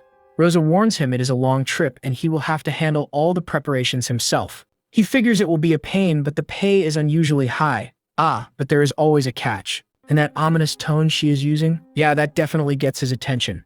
With a grim face, Rosa just says it. This request stinks. She even tells him he can refuse it, no questions asked. But Kettle just flashes this massive, sparkly grin. He tells her that is exactly what makes it a good job. Rosa's brain just short-circuits. She will never understand this guy's logic, not in a million years. He glances back at the request form. The destination, Denian Kingdom, rings a bell. A little light bulb goes off in that thick skull of his. He remembers Melina Akasha, the noble lady he rescued from the White Wasteland. She did say to come visit if he was ever in her kingdom, and she even gave him that fancy family crest. With a huge smile, he slams his hand on the table. This is perfect. He will take the request. But the moment he accepts, he sees something from the corner of his eye. And bam! The holographic blue window pops up right in front of his face. Well, look who decided to show up again.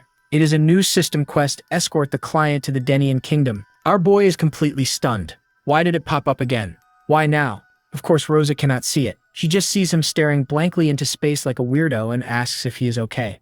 Meanwhile, elsewhere in town, an old man named Aaron bursts through a door to find a young woman. This woman, Elaine, immediately panics, thinking their enemies have finally found them. But Aaron has good news. He announces that the one and only C-rank mercenary in the entire area accepted their job.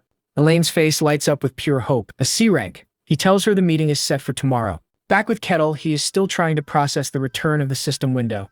He sits alone in his room, wondering why the quest stopped when he left the demon realm, only to start up again now. He wonders if the system was not just for the white snowfield after all. Or maybe, just maybe, there is something much bigger going on here. The next day, a dramatic storm rolls in as Elaine and Aaron arrive at the guild to meet their mysterious protector. Elaine nervously wonders what he will be like. She is picturing a sharp, handsome hero. Or maybe a battle-hardened warrior covered in awesome scars. Either way, she has a feeling he is going to be super cool. Just then, the door creaks open. Showtime. Rosa greets the newcomer, and Elaine looks up with breathless anticipation. And her fantasy instantly shatters. Standing in the doorway is not a hero, but a terrifying, hulking monster with glowing white eyes. Kittle calmly introduces himself, but Elaine is completely frozen in pure terror. The shock is too much. Her eyes roll back into her head, and she faints on the spot. Good thing Aaron was there to catch her. Her guardian glares up at Kettle, demanding to know who the heck he is. Kettle finds this pretty amusing. It has been a while since anyone here looked at him with that much fear. He was getting used to being a hero. Aaron frantically asks Rosa if this is really their guy. She calmly confirms it and begins the formal introduction. She announces this is the one who will be in charge of your escort, Barbarian Kettle Nim. Aaron cannot believe it. A barbarian? He immediately demands a different mercenary. This is just ridiculous. Rosa's expression turns to ice. So you are questioning the decision of our mercenary guild? She asks. Aaron immediately starts to backtrack, but Rosa is not having it. She tells him if he doubts them, the contract is void. As they argue, Kettle sighs. This is becoming a train wreck. Suddenly, a voice cuts in. I'll accept it.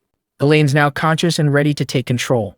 Aaron tries to reason with her, but she is decided. She extends a hand to Kettle, formally introducing herself as Elaine. And with that incredibly awkward handshake, the journey officially begins with Kettle taking the lead. His clients, however, are practicing some extreme social distancing, like a lot of distancing. Kettle finally stops, turning around to ask if they're maybe a little too far back.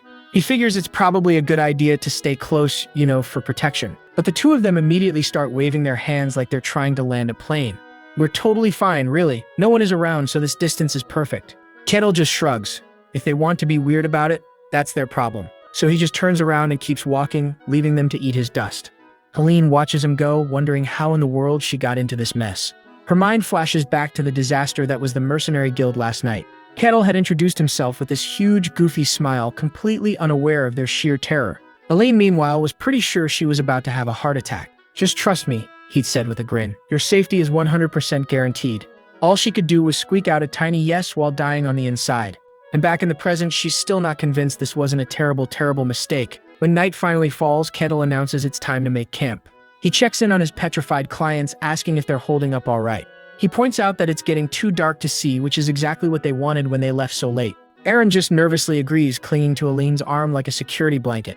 Kettle finally realizes that the fear people have of his kind is pretty deep. Anyway, he casually reaches for a pouch on his belt to set up camp. And then, poof, he throws out a magical item and a full-size tent just appears. Aaron and Elaine's brains just completely short-circuit on the spot. An artifact? They scream. How does a barbarian have something like that? Kettle's just confused. Oh, this thing, he asks, looking at the tent. I got it, after grinding a bunch of requests, he explains, like it's just some common loot drop.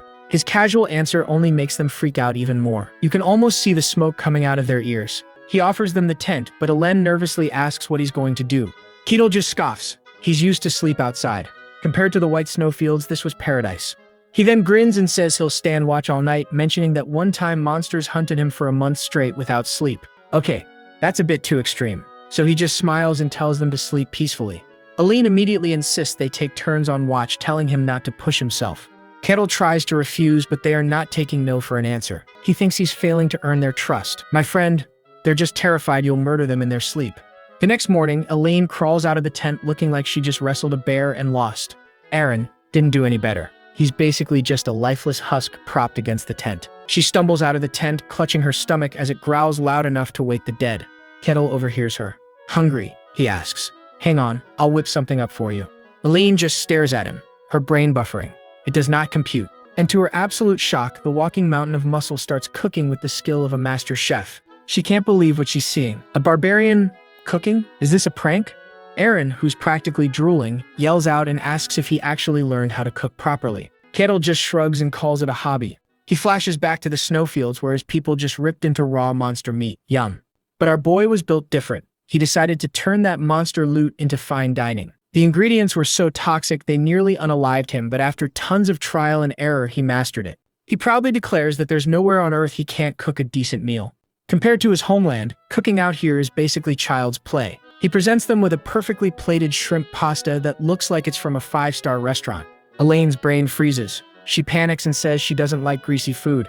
Yeah, right. She pulls out some dry jerky instead, and Aaron nervously copies her. Kettle, completely unbothered, says it's a shame and just starts eating the pasta himself. Elaine watches him, her mouth watering, desperately wanting a bite of that deliciousness, but her fear and prejudice win out. She just cannot bring herself to trust a barbarian's cooking. Later, on the third night of their journey, something is clearly wrong with Elaine. She's groaning in pain and her feet are glowing a very ominous shade of red. Aaron rushes to her side, completely panicked. Your Highness, are you all right? 3 days. That's how long Aaron has been watching over a feverish Elaine. Turns out the sheltered princess life didn't quite prepare her for roughing it in the wild. She finally wakes up, mustering a weak smile. Aaron, I'm fine. In fact, she's more worried about him, pointing out he must be exhausted from pulling double duty on watch. But Aaron, ever the gentleman, just smiles it off. I'm all right, he says, even cracking a joke about old men not needing much sleep. Elaine gives him a thankful look before passing out again. The poor girl is completely drained. And as he watches over the sleeping princess, Aaron's face gets dead serious. He sees her as family now. He makes a silent vow to protect her, even if it means he doesn't make it back. The next morning, however, brings the glorious sound of sizzling breakfast. Our dynamic duo are staring miserably, chewing on dry rations, while Kettle grills up a 5-star feast right in front of them. Finally, Elaine has had enough. She shoots to her feet with pure determination, startling poor Aaron. She announces she's stepping away for a moment, and Kettle, with the social grace of a rock, immediately asks, "Bathroom?" He actually apologizes, which completely short-circuits Elaine's brain. A barbarian apologizing does not compute. You can almost see the gears turning in her head. Something just shifted. She turns and starts walking away. Seeing them leave, Kettle finally decides to speak up. I know you don't trust me, but I am your escort, he continues, holding up a perfectly grilled steak. I would appreciate a little trust. Then he hits them with the puppy dog eyes. I'm human too, you know. I can be hurt. Oh, he's good. And boom! The guilt trip hits Aaron like a truck. He's totally flustered, stammering that he understands. With that, Kettle presents the masterpiece. Here, it's venison. Will you eat it? Aaron is completely hypnotized. You can literally see the steak reflected in his eyes. The man has folded. Meanwhile, Elaine has run off to a stream for a good cry, trying to choke down her sad, dry jerky all by herself. She's hungry, her legs are killing her, and she's at her limit. But she's trying to be strong, thinking that Aaron must be having an even harder time. That noble resolve completely shatters, however, when she peeks through the bushes and sees Eren happily chowing down on that venison. The betrayal. Her most trusted knight, her protector, eating the enemy's food, she whispers his name, completely heartbroken. Busted. Eren drops his fork and immediately panics. Princess, this is a misunderstanding. Kettle, meanwhile, is just watching this whole soap opera unfold with a curious look. Elaine storms over and grabs Eren. What isn't true? We promised to be wary of barbarians. Eren tries to explain that maybe, just maybe, Kettle isn't such a bad guy. But Elaine is not having any of it. That's when Kettle cuts in, turning to a startled Elaine. Ah, right. So that's why you wouldn't eat my food after all. He lays it all out. Splitting the night watch. That was because you didn't trust me either, huh? And the accusation just hangs in the air. Our two heroes realize they have messed up big time. Kettle just sighs. He gets it. The world hates his kind, and he knows some other barbarians probably earned that reputation. He knows just saying he's not a barbarian is pointless right now. But then a brilliant idea hits him. A sly grin spreads across his face. Oh yes, this is it. He looks straight at the two of them. There's one thing you're misunderstanding here. And with a smile, he drops the bombshell. I am not a barbarian. And just like that, Kettle lays it all out, leaving his clients completely speechless. Yeah, that'll do it. He leans in, getting all dramatic. To be precise, I was born a barbarian, but I wasn't raised as one. Eren and Elaine are just standing there, their brains buffering as they try to process this new info. So Kettle starts weaving this super tragic backstory about his tribe being wiped out. He claims a noble adventurer raised him. Then, with a perfectly straight face, he closes his eyes and thinks, of course, I just made all that up. But it doesn't matter. He lands his big point with a charming smile. He might be a barbarian by birth, but he was raised civilized. He tries to act all sincere, but his inner monologue is basically just, it's all nonsense. But hey, it's working because they both look super embarrassed. Elaine remembers how they treated him, all because of a single word. She's thinking he must have faced this prejudice his whole life, yet he was still nothing but kind to them. Overcome with shame, she gives him a sincere apology, admitting she let her fear get the best of her. Kettle just gives her a gentle smile. Inside, he's thinking, success. While Elaine's still stewing, he holds out a hand. Elaine looks a little confused by the handshake, but she takes it. With the ice broken, Elaine gives him a big smile. But hold up. From the shadows, a powerful figure is watching them. It's the Tower Master Lich. He's using his eye of observation thingy, but he can't hear them. He's like, yep, Kane was right. That barbarian really is weird. He notes that Kettle seems way more civilized than other barbarians. So naturally, he decides to get a closer look. Bad move, my friend. The second he moves, Kettle's eyes flash. Busted. The Lich freezes, thinking, wait, did he just see me? Elaine sees Kettle stop dead in his tracks. He stares into the trees and says, someone's here, hold on a bit. Before she can even ask what's going on, he tells her he'll be right back. Then, boom, he launches off the ground. In a flash, he closes the distance, appearing right above the completely stunned Lich. Talk about a surprise party? The Lich totally panics and throws up a fire shield just as Kettle crashes down on him. The whole forest explodes. He's in disbelief. That barrier was super strong. But as the dust clears, he sees Kettle standing there without a scratch. Before the Lich can blink, wham! Kettle slams his face into the dirt, growling not to try anything funny. The guy's tough act vanishes instantly. He just starts screaming the first thing that comes to mind. I admire you, Sir Cuddle, which leaves our boy totally baffled. So after getting the guy's name, Patrick, Kettle just drags him back to camp like a naughty kitten. Elaine is super confused. Kettle just casually explains, I don't know, he was stalking us, then suddenly said he's my biggest fan. Held up by his collar, Patrick launches into this whole spiel about how Kettle is his hero and role model. Of course, we know he's bluffing his butt off. His inner monologue reveals he just wants to get close to his target. But Kettle isn't buying it. He can't just let this supposed fanboy go without some proof he's not a threat. And just like that, Kettle gets a wonderfully terrible idea. With the suspicious mage still in his grip, he lets out a menacing grin and says, this should do it. Our poor Lich is left completely stunned, his mind just screaming, what is happening right now? And Kettle's wonderfully terrible idea?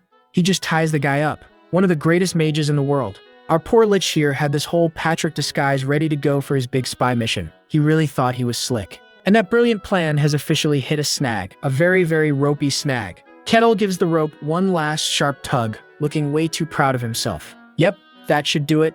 Then he just turns and announces, all right, let's go, and starts dragging his new captive along like he's taking a very confused poodle for a walk. Patrick's face goes completely white. He's being hauled through the forest like a sack of potatoes, and his dignity is taking a massive hit. He lets out a big sigh. This has never happened to him before. But hey, silver lining, right? He gets a front row seat to the Kettle show. So as he's being dragged, his mind drifts back to that report he got from Swordmaster Kane. He remembers all the details about Kettle's insane speed and his raw power that could literally punch magic into oblivion.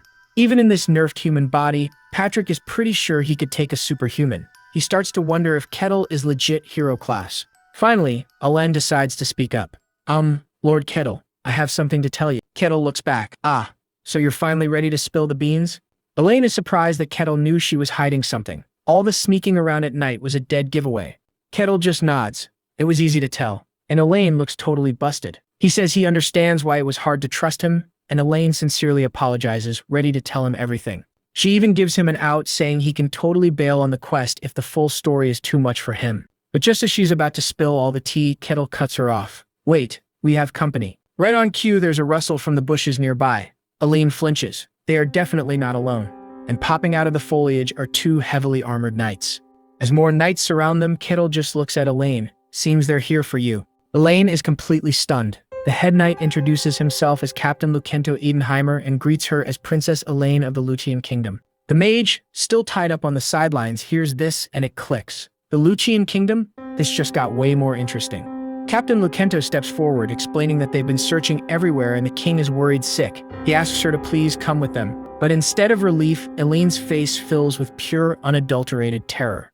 The captain then turns to Kettle, basically saying, "Thanks for babysitting the runaway princess, we'll take it from here."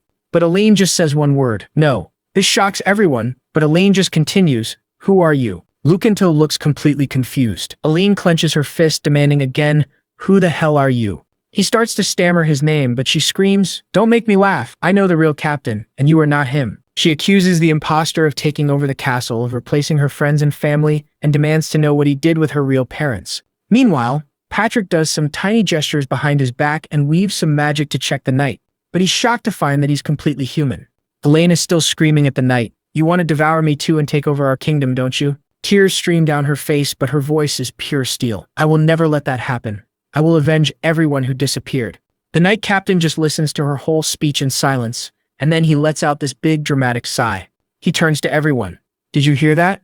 The princess is delusional." Elaine explodes. "Delusional?" But he just calmly tells her to think about it rationally. "Are you saying everyone except you has changed? Do you really think that's possible?" And just like that, her certainty starts to crack. He tells her she needs immediate treatment and holds out his hand. "Your Highness, let's stop this and come with us." Trapped and out of options, Elaine's hope just crumbles. She whispers a desperate plea, "Please someone," and right on cue, a voice cuts in. "What are you doing?" Elaine looks up to see Kettle stepping right between her and the knight. The captain glares at him. "Step aside." But Kettle just smirks, standing his ground. "Yeah, afraid I can't do that." Elaine just watches, completely stunned. Lucento is not impressed. He glares at Kettle, demanding he step aside right now. But Kettle just holds his ground. "Afraid I can't do that." Lucento's face goes grim. He warns, "If you won't move, I'll have no choice but to use force." He doesn't wait for a reply. The commander charges, swinging his massive sword right for Kettle's head, but the attack is stopped cold as Kettle grabs his face. Then with a casual flick, he sends the commander flying. The other knights can only stare in absolute shock, like their brains just blue-screened. "Commander?" They stare at Kettle and ask, "What are you doing?" He states the obvious. "You attacked first, and my job is to drive off threats to my employer." Meanwhile, Lucento is struggling to his feet, clutching his gut. He got totally winded from that one throw. Realizing he can't win with brute force, he tries to gaslight Kettle, claiming the princess is delusional. Kettle isn't buying it for a second. "You still don't get it, do you? It's my job to believe my employer." Elaine watches him, and for the first time in a long time, a flicker of hope appears in her eyes. "Okay, negotiation has failed." Lucento just growls, "You're all insane." Kettle just smiles right back at him. "Well, that's not for you to decide." He then turns to Elaine, who's a little startled. They appeared without any presents, he notes. She has no idea what that means. So Kettle dumbs it down. Basically, these guys just popped out of nowhere. The light bulb goes off for both Elaine and our captured lich, Patrick. "Oh, that's not good." Kettle turns back to the knights. "So how did you appear so suddenly?" They just give him the silent treatment. Lucento tries to brush it off. "Does that matter? Stop nitpicking and hand over the princess." Kettle's eyes narrow. "So you won't answer? Fine. I'll be the one to escort her to the kingdom of Denian then," he declares. Tears well up as realizes she now has someone on her corner. She remembers how no one, not even her own family, ever believed a word she said. Lucento has had enough of this talking stuff. His hand goes to his sword. It's go time. Kettle calmly tells everyone to stand back. He's got this. Elaine, now trusting him completely, just pleads for him to be careful. They were the strongest men in the kingdom. Meanwhile, Lucento orders everyone to draw their sword. Kettle just cracks a smile. Oh, he looks excited. From the sidelines, Patrick is scanning their stats. The knights are second tier, but they can all use mystic arts. Their commander, though, he's first tier. Lucento gives the order. Take down the barbarian. You may kill him. Like a pack of wolves, the knights surge forward, surrounding Kettle in a blur of steel. He just stands there as a wave of purple energy ripples out from him. The real fight begins now. And Kettle immediately starts dismantling them with brutal efficiency. Kick, block, done. He unleashes a shockwave from his body, effortlessly blasting several armored knights away. As they hit the dirt, Kettle casually comments, "Group attacks are really troublesome." Lucento is furious. He screams at his men, "Don't stop, attack all at once." 6 knights leap into the air at once, aiming to crush Kettle from every possible angle. Yeah, that's not gonna work. Kettle becomes a whirlwind, catching and throwing each knight as they land. Finally losing it, Lucento charges in himself, his sword glowing green. "Die, you monster!" Elaine screams in terror, thinking this is the end for her new protector. But as the glowing blade comes down, Kettle catches it with his teeth. Lucento's eyes go wide. The man just broke. You can see his brain shutting down. With a loud crunch, Kettle's eyes flash purple and he shatters the enchanted steel with his jaw. The force sends Lucento flying backwards. Kettle just stands there and asks, "Want to keep going?" The remaining knights are all on their knees, completely defeated. Trembling, Lucento orders the retreat. And just like that, poof, they're gone. Kettle turns back to check on everyone. He tells Aline he'll finish the job. But first, he needs the entire story. No more secrets. With a determined look, she agrees. "Of course, I'll tell you everything." While everyone else is recovering, Patrick is having a full-blown existential crisis over here. Siora is supposed to be this unstoppable force, yet Kettle just caught it with his teeth. Patrick is just staring, thinking this guy's body isn't just strong. It's a body that can nullify all kinds of magic. Kettle's entire existence is a mystery. Later, once they've all settled around the campfire, Kettle finally pops the question. "All right, spill it. What's the story?" Aaron's face gets grim and he drops a bombshell. He tells Kettle their entire kingdom has been replaced. He says by the time he and the princess figured it out, the whole place had already been taken over. Kettle connects the dots immediately. "So that's why you guys booked it out of there." Aaron confirms it. If they had stayed, they would have been next on the list for a body snatcher makeover. He says this weirdness all started about a year ago, and that exact timing makes Kettle's ears perk up. 1 year ago? Kettle thinks back. The Inquisitor Aquaz mentioned that exact same time frame. He remembers her warning. The Demon Realm's seal is leaking, dungeons are popping up like crazy, and evil things are appearing. All starting 1 year ago. Yeah, that's way too specific to be a coincidence. That's what that weird guy was also rambling about on his last quest. He wrote it off as just crazy talk back then, but now, maybe there was something to it. Aaron keeps going, explaining they had no clue where this distortions even started. They even brought in powerful mages and mystics for help, but every single one of them got replaced too. Kettle seems fascinated by all this. He then asks how Aaron himself was able to spot the fakes.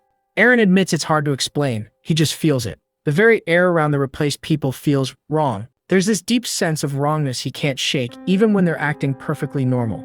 He didn't believe the princess either at first. Not until impossible things started happening. And so begins story time, folks. Aaron takes us back to when he was managing the castle servants. He brings up this one maid, a shy girl named Kathy, who was scared of pretty much everything, especially ghost stories. He admits he used to prank her and tease her with scary stories all the time. But then one day, Kathy just stopped reacting. No more screaming, no more fear. At first, he just figured she'd finally grown a spine and gotten over it.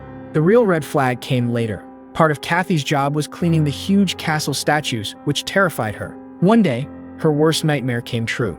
A massive stone statue crashed down right on top of her. By some miracle, she wasn't seriously hurt, but it was a situation where she absolutely should have died. And here's the creepy part. Kathy showed zero fear. She was only worried about getting punished for breaking the statue. In that one moment, Aaron knew the person in front of him was not the real Kathy.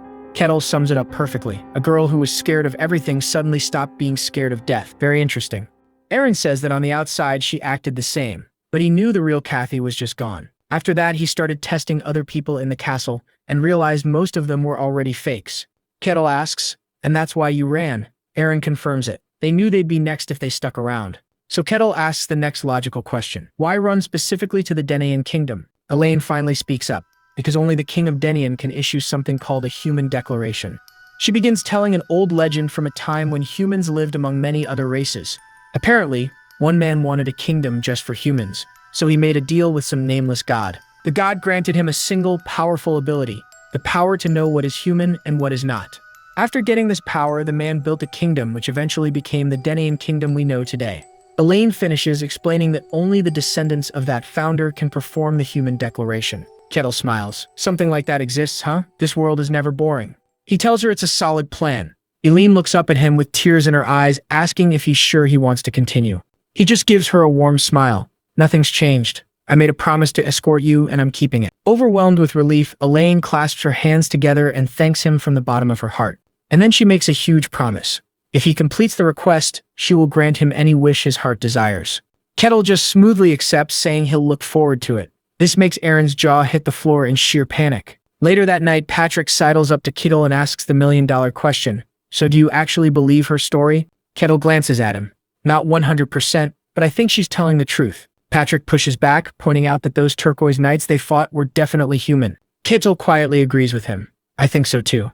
Patrick lays out the stakes for Kettle. He's making an enemy of an entire nation. Just knowing their secret is a death sentence. He asks him straight up, are you really just doing this to fulfill a simple contract?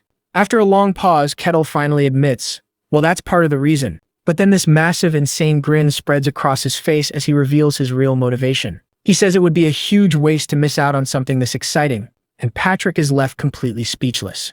Kettle makes it clear. He's in this for the sheer chaotic fun of it all. Patrick is just staring, trying to figure out if this dude is a hero or a maniac. He asks if Catal is only here because of the contract. Catal looks down for a second and admits, partly. But more than that, this is an intriguing tale. His eyes are practically glowing with excitement. He's not here for the money, folks. He's here for the content. Patrick is absolutely losing his mind. He's like, are you serious? You're doing all this just for fun? Catel's eyes flash a demonic purple as he gives a fanged, terrifying grin. What more does one need? My man is an adrenaline junkie. Catal is just hyped for the adventure, a being that replaces another without anyone noticing. How peculiar, he observes. Patrick is having some other thoughts. Yeah, see, underneath that fanboy act, the leech's true nature comes out. He desperately wants to study Catal, and by study he means he wants to dissect the barbarian piece by piece to figure out his power. Totally normal thoughts, right? The next day, the journey continues. Patrick has just accepted his fate. For now, he'll just sit back and watch the story unfold like the rest of us. Suddenly, an arrow slices through the air, but Catal, being the absolute unit he is, just snatches it out of the sky. This surprise attack sends Eileen and Aaron into a full-blown panic. Tal, on the other hand, is completely unfazed. He just smirks. Guerrilla warfare, huh? Not a bad strategy. Just then, bam! 4 knights drop from the trees. He calmly remarks, that said, it's not exactly the correct answer either. The shade is real, my friends. With a single, powerful pulse of energy, he sends all 4 knights flying. Kaboom! They crash so hard their armor cracks. One even spurs out blood from his mouth. That's gonna leave a mark. The battered knights scramble to their feet and retreat, calling him a monster. Well, they're not wrong. Catal has this subtly proud look on his face. Elaine tells him he's incredible, but Catal just shrugs it off. Were they not weak? Elaine nervously pushes him for an answer. Still, why are you letting them live? She's worried he's holding back for their sake, but Catal just says, it's not because of you lot, leaving her totally confused. With a sly grin, he turns back to the battlefield. There's something I want to confirm, and right on cue, another group of identical knights appears, demanding he hand over the princess. Catal just watches them, completely unimpressed. It's like they're NPCs stuck on a loop. In a flash, he's holding one knight by the throat, the others already knocked out on the ground. He examines the knight's pristine armor. That armor, I destroyed it a few hours ago. Companions are baffled, but Catal points out the faint scratches on the chest plate. It's perfectly identical. How interesting. He casually drops the knight and lets the whole group retreat once more. Eileen is lost. Catal explains the impossible.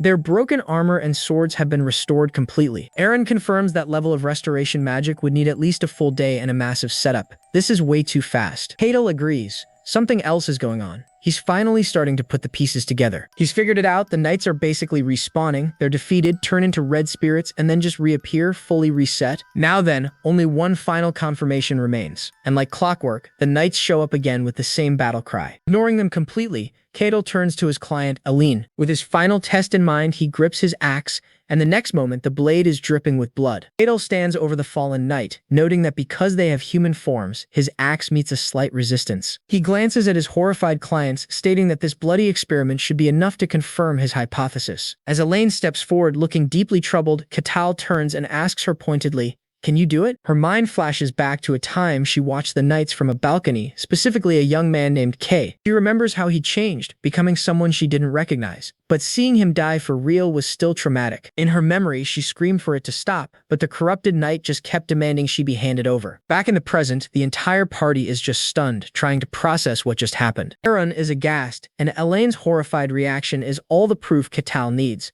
He smirks. His theory is confirmed. Later that night, the group sits around the campfire. Elaine finally breaks the tension, stating the obvious. They definitely died. Catal stares into the flames, his face grim. Indeed, he says. No sugarcoating it for this guy. The image of the knights with glowing purple eyes and creepy smiles flashes through Elaine's mind, causing her to tremble. Catal thinks back to the story about Kay not fearing death. He wonders if it's because they're beings that simply cannot die. Bro said maybe they just got plot armor like that. He concludes that whatever they aren't human anymore, and offers a bowl of soup to the shivering princess. He asks if she has any idea what's going on, but she can only admit that she doesn't know. She says coming back from death isn't really a form of life. Deep thoughts from our princess. Still, she offers one possible theory, that these beings are from the demonic realm. And at the mention of the demonic realm, Catal's entire expression turns deadly serious, his eyes flaring with that signature white glow. Playtime is over. Catal's whole demeanor changes. The demonic realm? He asks, and you just know things are about to get real. Elaine confirms it. She calls it some twisted, unknowable place. Basically, if these respawning weirdos are from there, it would explain everything. Right on cue, a quest notification pops up for Catal. Quest number 785. Time to get grinding. Our boy immediately thinks he's cracked the code. He wonders if his system only activates for demonic realm business. A bit full of himself, isn't he? But Aaron immediately shuts the theory down. He insists it's impossible for demons to just waltz into their world. Catal looks confused, but Aaron is dead serious. He claims no demon has ever crossed over since the dawn of time. Ever. With that signature smirk, Catal calls him out. So that's just a guess based on old stories, not actual facts. Got him. Elaine reminds them that things have been super weird lately. A sweating Aaron has to admit he's right. Catal connects the dots like a true detective. He asks if those distortions from a year ago might have messed with the demonic realm too. The princess, who's been soaking all this in, displays a deadly serious look. She admits that is a very real possibility. Catal seriously ponders the idea of dreadful things escaping. Meanwhile, Patrick gives him the ultimate side-eye, thinking, that's rich coming from you. Next morning, the welcome party is back. The knights have returned, demanding the princess be handed over. But Catal doesn't look worried at all. In fact, he's got a huge grin on his face. He's actually enjoying this. He casually walks past a corpse. He notes that's 3 deaths now, and they always come back good as new. Creepy. Elaine is absolutely disgusted, clenching her fist and calling them revolting monsters. She is not having a good time. The princess said, I did not sign up for this. Catal treats this whole thing like a puzzle. He's starting to wonder what their real objective is. Elaine has a theory. They're going to devour her entire kingdom, grow their army, and then take over the whole continent. A classic villain plan. Catal isn't buying it. With a sly smile, he says he doesn't think it's something that simple. Our boy loves to be contrary. He points out that if they just wanted to destroy the kingdom, they would have finished her off ages ago. They've had plenty of chances. And here's another thing. They never attack at night, which is when humans are weakest and most vulnerable. Suspicious, right? He casually smacks another knight away while continuing his lecture. If you're immortal, why not just Zerg rush them? What's with the hit and run? These creatures don't act like monsters, he tells the stunned princess. It's almost like they genuinely believe they're still human. Which is why, he says with a positively wicked grin, he's had an excellent idea. The looks on Elaine and Aaron's faces just scream, oh no. And his brilliant idea is kidnapping. He's captured one of the knights, who is now tied up and screaming threats. This is fine. Catal claps his hands together with a big friendly smile. Now then, he says, let us have a conversation. Even Patrick, the captured lich, can only watch this madness unfold. His one thought, this guy is properly insane. Aaron absolutely loses it, asking what he's doing.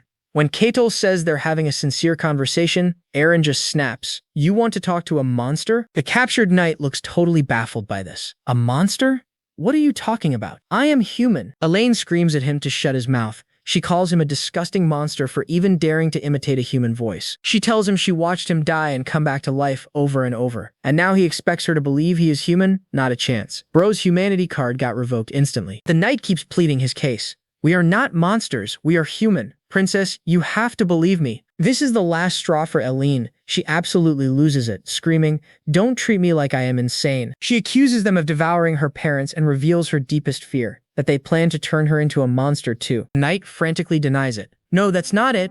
The princess will remain exactly as she is now. That specific phrasing stops her cold. What do you mean by that? Both Ketal and Patrick snap to attention. They heard it too. The knight admits he doesn't know the full plan. But one thing is certain, he declares. Both of you absolutely must return to the kingdom. Elaine has had enough. She turns away, saying there is no point talking to a monster that just spouts nonsense. But just as she's walking off, Ketal stops her. A look of realization dawns on his face. So it really is like that. Now this is interesting. He turns to the princess and asks a single chilling question. Elaine, do you consider yourself human? He really said, let me shake your entire worldview. Question just hangs in the air, leaving Elaine totally baffled. She scoffs at him, asking if that is not obvious. Ketal's eyes glow as he just says, I see. But Elaine totally misses the point, thinking he is accusing her of becoming a monster. Before she can even finish her sentence, there's a sickening, wet tearing sound. Elaine's eyes fly open in absolute horror, as bursting straight out of her chest is a grotesque, fleshy, scale-covered appendage. What in the world is that thing? Ketal just watches with a grim, knowing expression. The princess stares down in utter disbelief at the monster born from her own body. Yeah, that's a massive oopsie right there. So, was that horrifying chestburster scene all just a nightmare? Princess Aline jolts awake, gasping for air, looking like she's just seen a ghost. Aaron rushes to her side, checking if she's okay. But she's completely out of it, having no idea where she is. And the memory hits her like a freight train. She remembers Ketal's words and looks down, expecting to see a hole in her body. And speak of the devil. Ketal's voice cuts in, so you've come to. Yep, he's just standing there, arms crossed, looking incredibly smug. Elaine freaks out, demanding to know what happened after that thing exploded out of her. Ketal just calmly explains she had a wound that would kill any normal person. But now, she's perfectly fine. Not a scratch on her. As she tries to process this, Ketal drops the big one. She was completely restored, as if nothing ever happened, just like those nights. He even checked Aaron while she was out. Yep, he's the same. The horrible truth finally hits Aline. It's already too late. She's one of them. A little while later, Ketal steps outside and finds Patrick by the fire. The leash immediately asks how the princess is handling her little identity crisis. Ketal says she's a mess, but Patrick notes she's taking it better than expected. Then the leech cuts right to the chase, asking, since when did you know? Ketal admits he had his suspicions, but as for when he knew for sure, from the beginning, he says, being coy. Turns out, Ketal sensed a familiar, subtle presence on Aline and Aaron from the start, a detail that Patrick's own magic senses completely missed. Awkward. But that wasn't the only clue, folks. He also noticed she refused his food, surviving on basically nothing but jerky for 3 whole days. He points out that a sheltered princess can't just tough that out with willpower. Patrick is seriously impressed. Who knew the barbarian was actually a detective? Just then, Aaron calls out to Ketal. Aline emerges from the tent, her expression now firm and full of resolve. The princess declares they're heading to the Denyan kingdom. Ketal smiles, glad she's finally made up her mind. But before they can pack up, he calls out to the empty woods. Isn't it about time you came out? He didn't sense any magic. His barbarian instincts were just screaming at him. He can't help but grin, impressed with his own gut feeling. Poof! A shimmering figure materializes from thin air. It's a powerful-looking old wizard with a classic pointy hat. Aline and Patrick are speechless. Ketal's only reaction is surprise at the invisibility spell. The wizard introduces himself as Adamant Rajesh, chief mage of the kingdom of Lutein. What a title. He says he's here to bring them home. Ketal grips his axe, ready for a fight, but the mage says that won't be necessary. The wizard turns to Aline, telling her it's time to go back to the palace. He warns that her little trip could cause a diplomatic incident. A single tear rolls down Elaine's cheek. She bitterly asks what any of that even matters now that she's just a monster pretending to be human. Yeah, this got deep way too fast. A monster, is it? The wizard muses. He says they've changed, sure, but that doesn't mean they've lost who they are. Looking her dead in the eye, he says if anything has changed, it's only this. Just leaving that cryptic statement hanging there. Adamant calmly tells Aline she is simply becoming more complete. He reassures her that she is still the princess of her kingdom. How comforting. But then his eyes narrow with this chilling look. He reveals her true destiny is to become their flawless queen. Okay, that sounds incredibly suspicious. Flawless queen? My friend, that's code for puppet ruler, if I've ever heard it. Ketal starts talking about the ship of Theseus, a ship preserved by the people of Athens. As its old wooden planks rotted away, they were replaced one by one with stronger ones. This continued until every single part of the original ship was gone. Not a single splinter was left from the old vessel. So Ketal poses the classic question.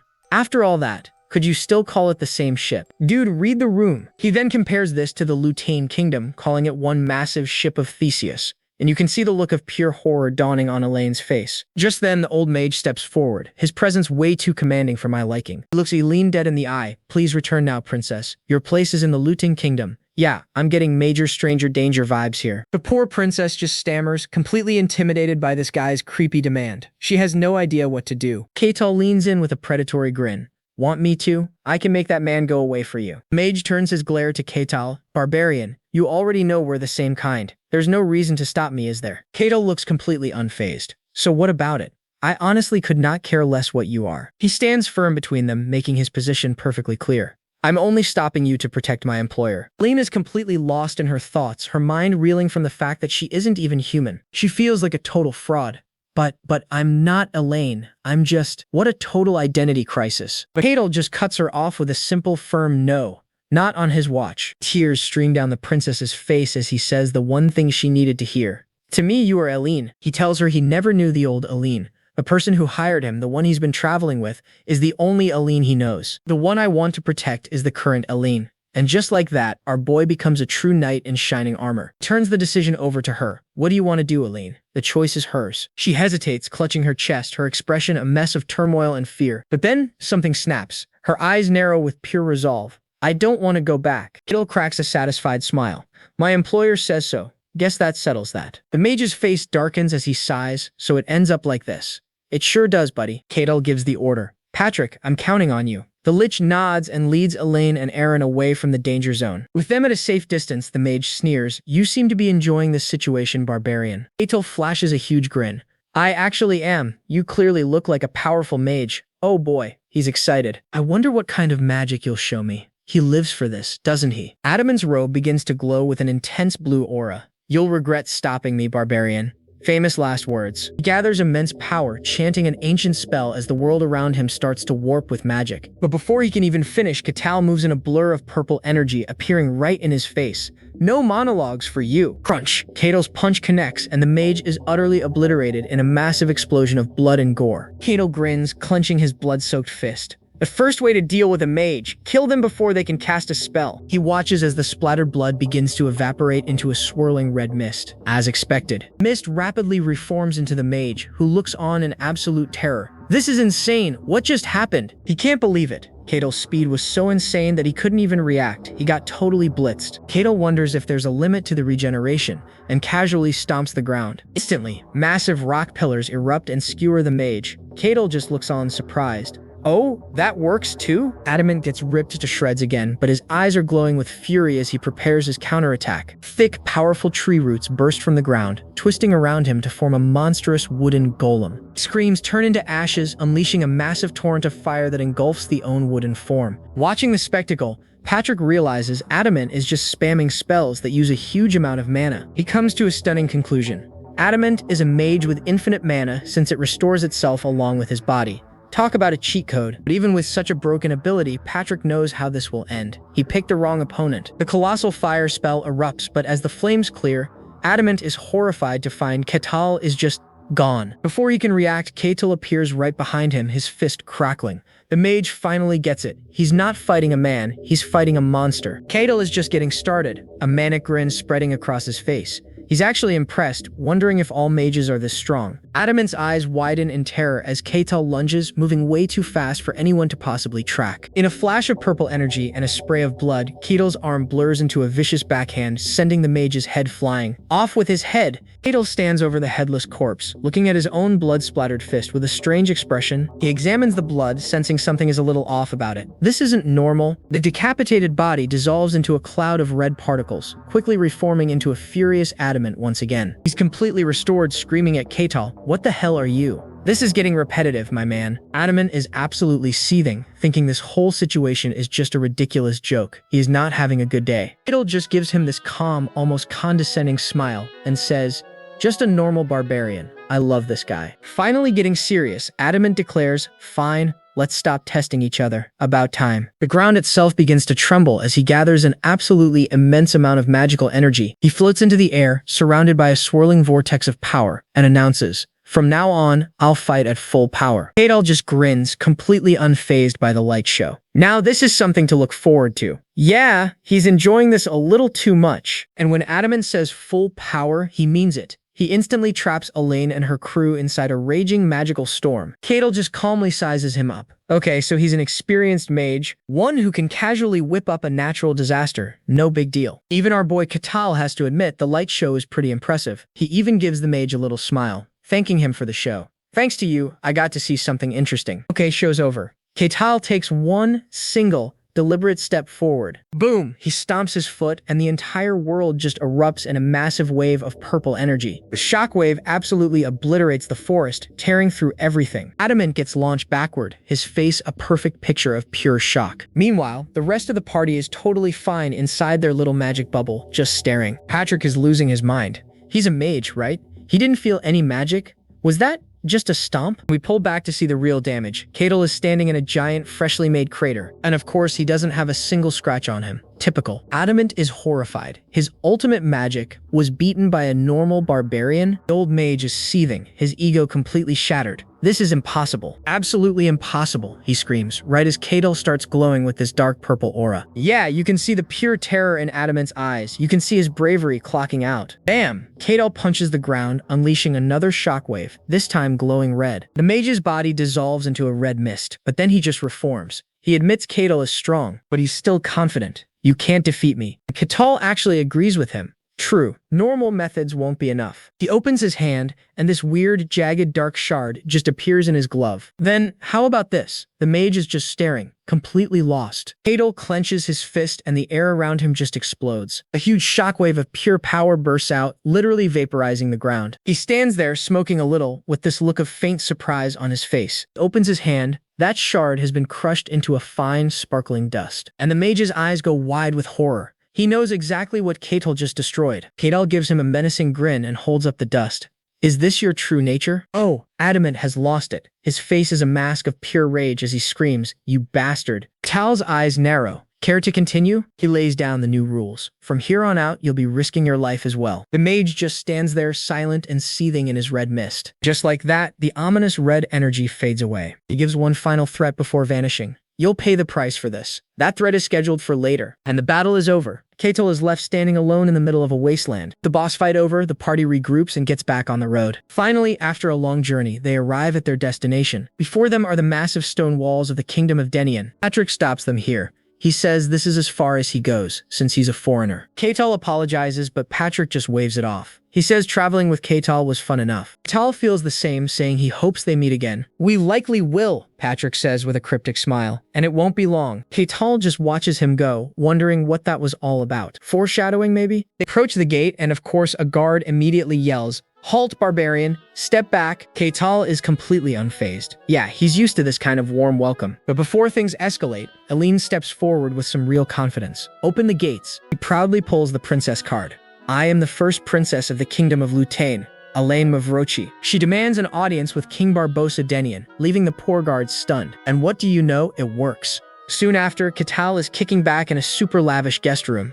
Bro went from struggle to sweet real quick. He's pretty happy with this upgrade. All thanks to Elaine. This bed? Not bad. With the escort mission over, he figures the quest is finally cleared. And right on cue, the blue system window pops up. 758th quest complete. And another message appears. Rewards will now be distributed. Catal's confused. He's wondering what the reward is, since he never gets them directly like this. Suddenly, a sharp knock at the door completely shatters his train of thought. It's Elaine, the noble he guided through the wasteland. She asks for a moment of his time, and Catel invites her to sit down. A bit later, Catel asks for an update on the situation. She tells him her audience with the king is set for tomorrow. She thinks this will solve everything. Catal, our resident realist, isn't so sure. He thinks this might just be the start of their problems. Elaine seems to agree. After a moment, she just says his name to get his attention. She asks him directly if he has any idea what really took over her kingdom. Catel closes his eyes, admitting he has some suspicions. He turns the question back on her. He asks if she can tell him what her kingdom has truly become.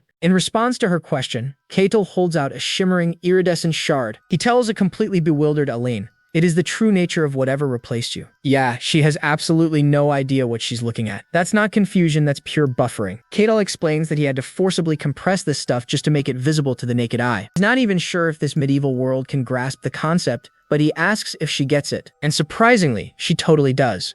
Aline compares it to things like mana and aura, invisible forces you can only see when they're gathered together. A light bulb goes off for Ketil. He totally forgot that this place has mystic forces. Got it. But for Aline, the terrible implication of his words finally starts to sink in. Ketil tells her to just think of herself as a huge collection of these tiny things. Her entire being, from head to toe, heart to brain, bones to blood, has been completely replaced. That realization hits her like a truck, and she instinctively recoils, hugging herself in disgust. Ketil just asks if she's alright, admitting that yeah, it's not exactly a pleasant feeling. She nervously asks if these particles are dangerous. Ketil actually smiles, reassuring her they're inactive and seem to break under strong physical force. He decides to just call them nano for short. Sounds cool, I guess. He explains that each nano is its own little entity, and together they just form a human shape. That's why they don't die when they get hurt. It's like trying to kill a lake by cutting the water. Immortality? Elaine asks, and she sounds horrified by the idea. Ketil confirms it, which explains why they don't get the concept of death. But Elaine finds a flaw in his logic. She points out,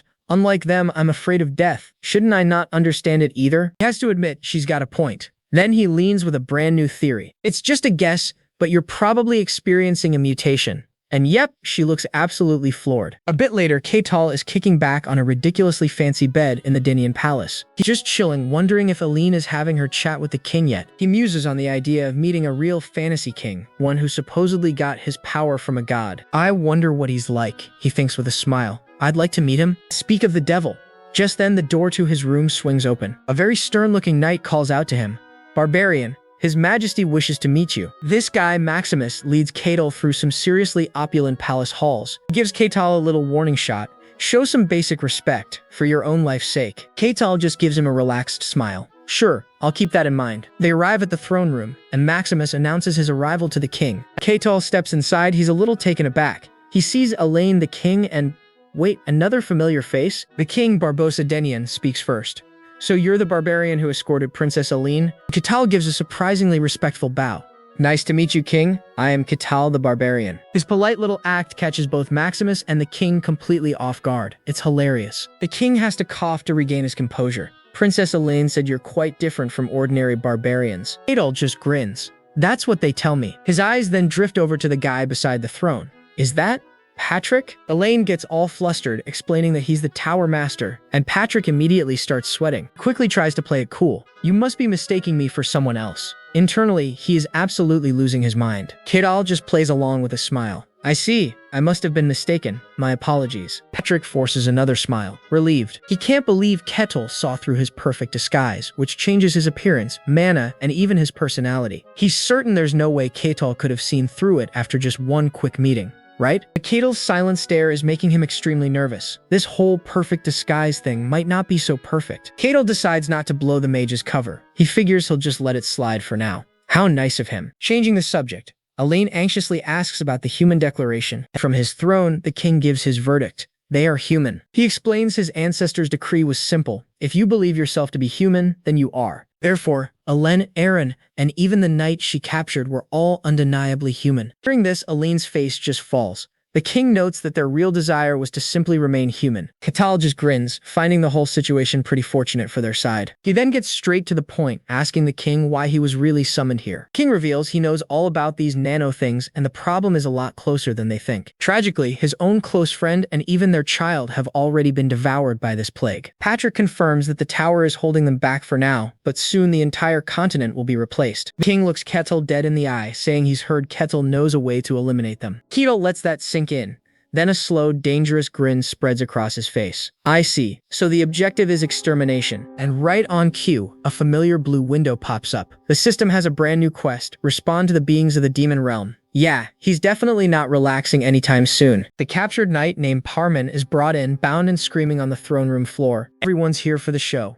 The king, his captain Maximus, and the tower master Patrick are all watching to see what our boy Ketil can do. The tower master, a literal lich, admits defeat. He says his usual magical scans and truth spells have completely failed on this guy. So he turns to Ketil like, alright hotshot, you fought these things. Your turn to see if you can crack him open. The mage has even thrown up a magic barrier for safety, basically giving Ketil a green light to get a little aggressive. He's screaming at the top of his lungs, "Why are you doing this to me? I already told you I'm human." Keital just closes his eyes, completely calm. He stares down at the knight, wondering what would be the most effective method here. Okay, he's got it. He opens his eyes and unleashes 100% of his killing intent, a colossal, terrifying shadow looming over the knight, promising absolute oblivion. Parman's face says it all. His eyes are wide with a primal terror he has never felt before. You see? What Kettle just did was introduce a being that doesn't understand death to the raw, unfiltered, gut-wrenching fear of it. The sheer weight of his malice is so intense it stuns the entire royal court. Even the Tower Master, a leech mind you, is sweating. He realizes he's only feeling a tiny fraction of the pressure actually aimed at the knight. Under that crushing mental assault, Parman's body and mind just completely shatter. It is not pretty, folks. And finally, something gives. A dark, sparkling energy starts to leak out of the knight's body. Kettle just smiles.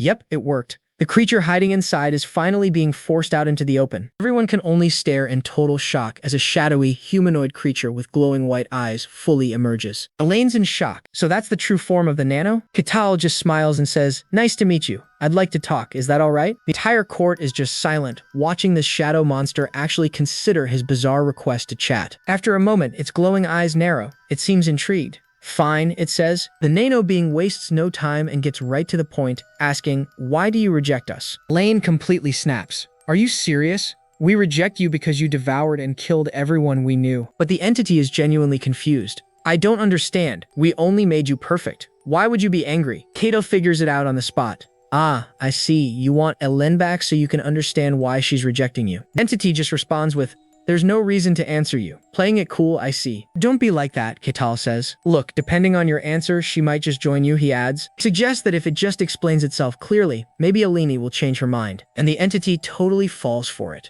Replication, it begins. It explains that there are only a few of them, and to grow their numbers, they need to gather as many hosts as possible. Aline and Aaron are somehow rejecting their call, which is throwing a huge wrench in their galactic takeover plan. Hital presses on, getting to the heart of it. "And what do you intend to do once you have all these numbers?" The nano reveals its grand and frankly insane ambition. "In this imperfect world, we will bring perfection." Ketal sums it up with a smile. "So basically, you intend to replace everything and everyone in this world." The nano sees absolutely no problem with this, saying Aline and Aaron should just join them to help out. Ketal turns to Elaine. "So what do you think? Sound like a good deal?" After a tense beat, her eyes harden with pure resolve. "Of course I refuse. I have no intention of joining you monsters." The nano entity's form distorts with pure rage. "You deceived me." Ketal just gives it the widest grin. "I never deceived you." Screaming in absolute fury, the nano lunges forward. "I will devour everyone here." But bam! It slams face first into an invisible barrier, stopping it dead in its tracks. Tower Master crosses his arms, grinning. "You didn't really think we'd let you go on a rampage, did you?" The nano can only rage inside its prison, realizing it's been completely played. "You bastards!" Patrick snaps his fingers. "All right, playtime's over. I've got all the information I need from you." Then he shrinks the entire magic cube down, trapping the entity inside a tiny glowing artifact in his hand.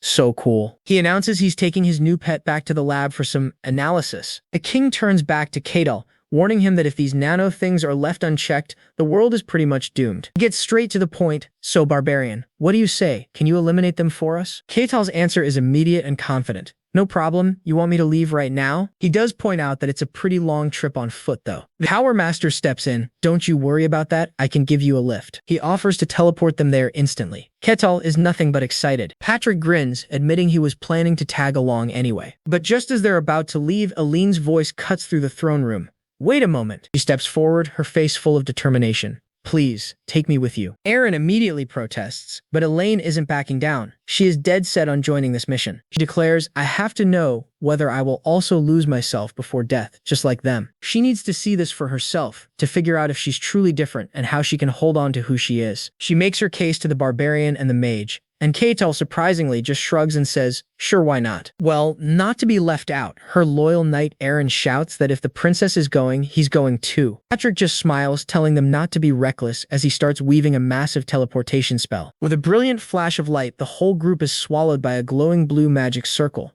Next stop, enemy territory. Before they even know it, they'd arrived. "Now then," Patrick announces, as they stand before the Lutine Castle gates, "shall we begin?" That's a wrap on this recap.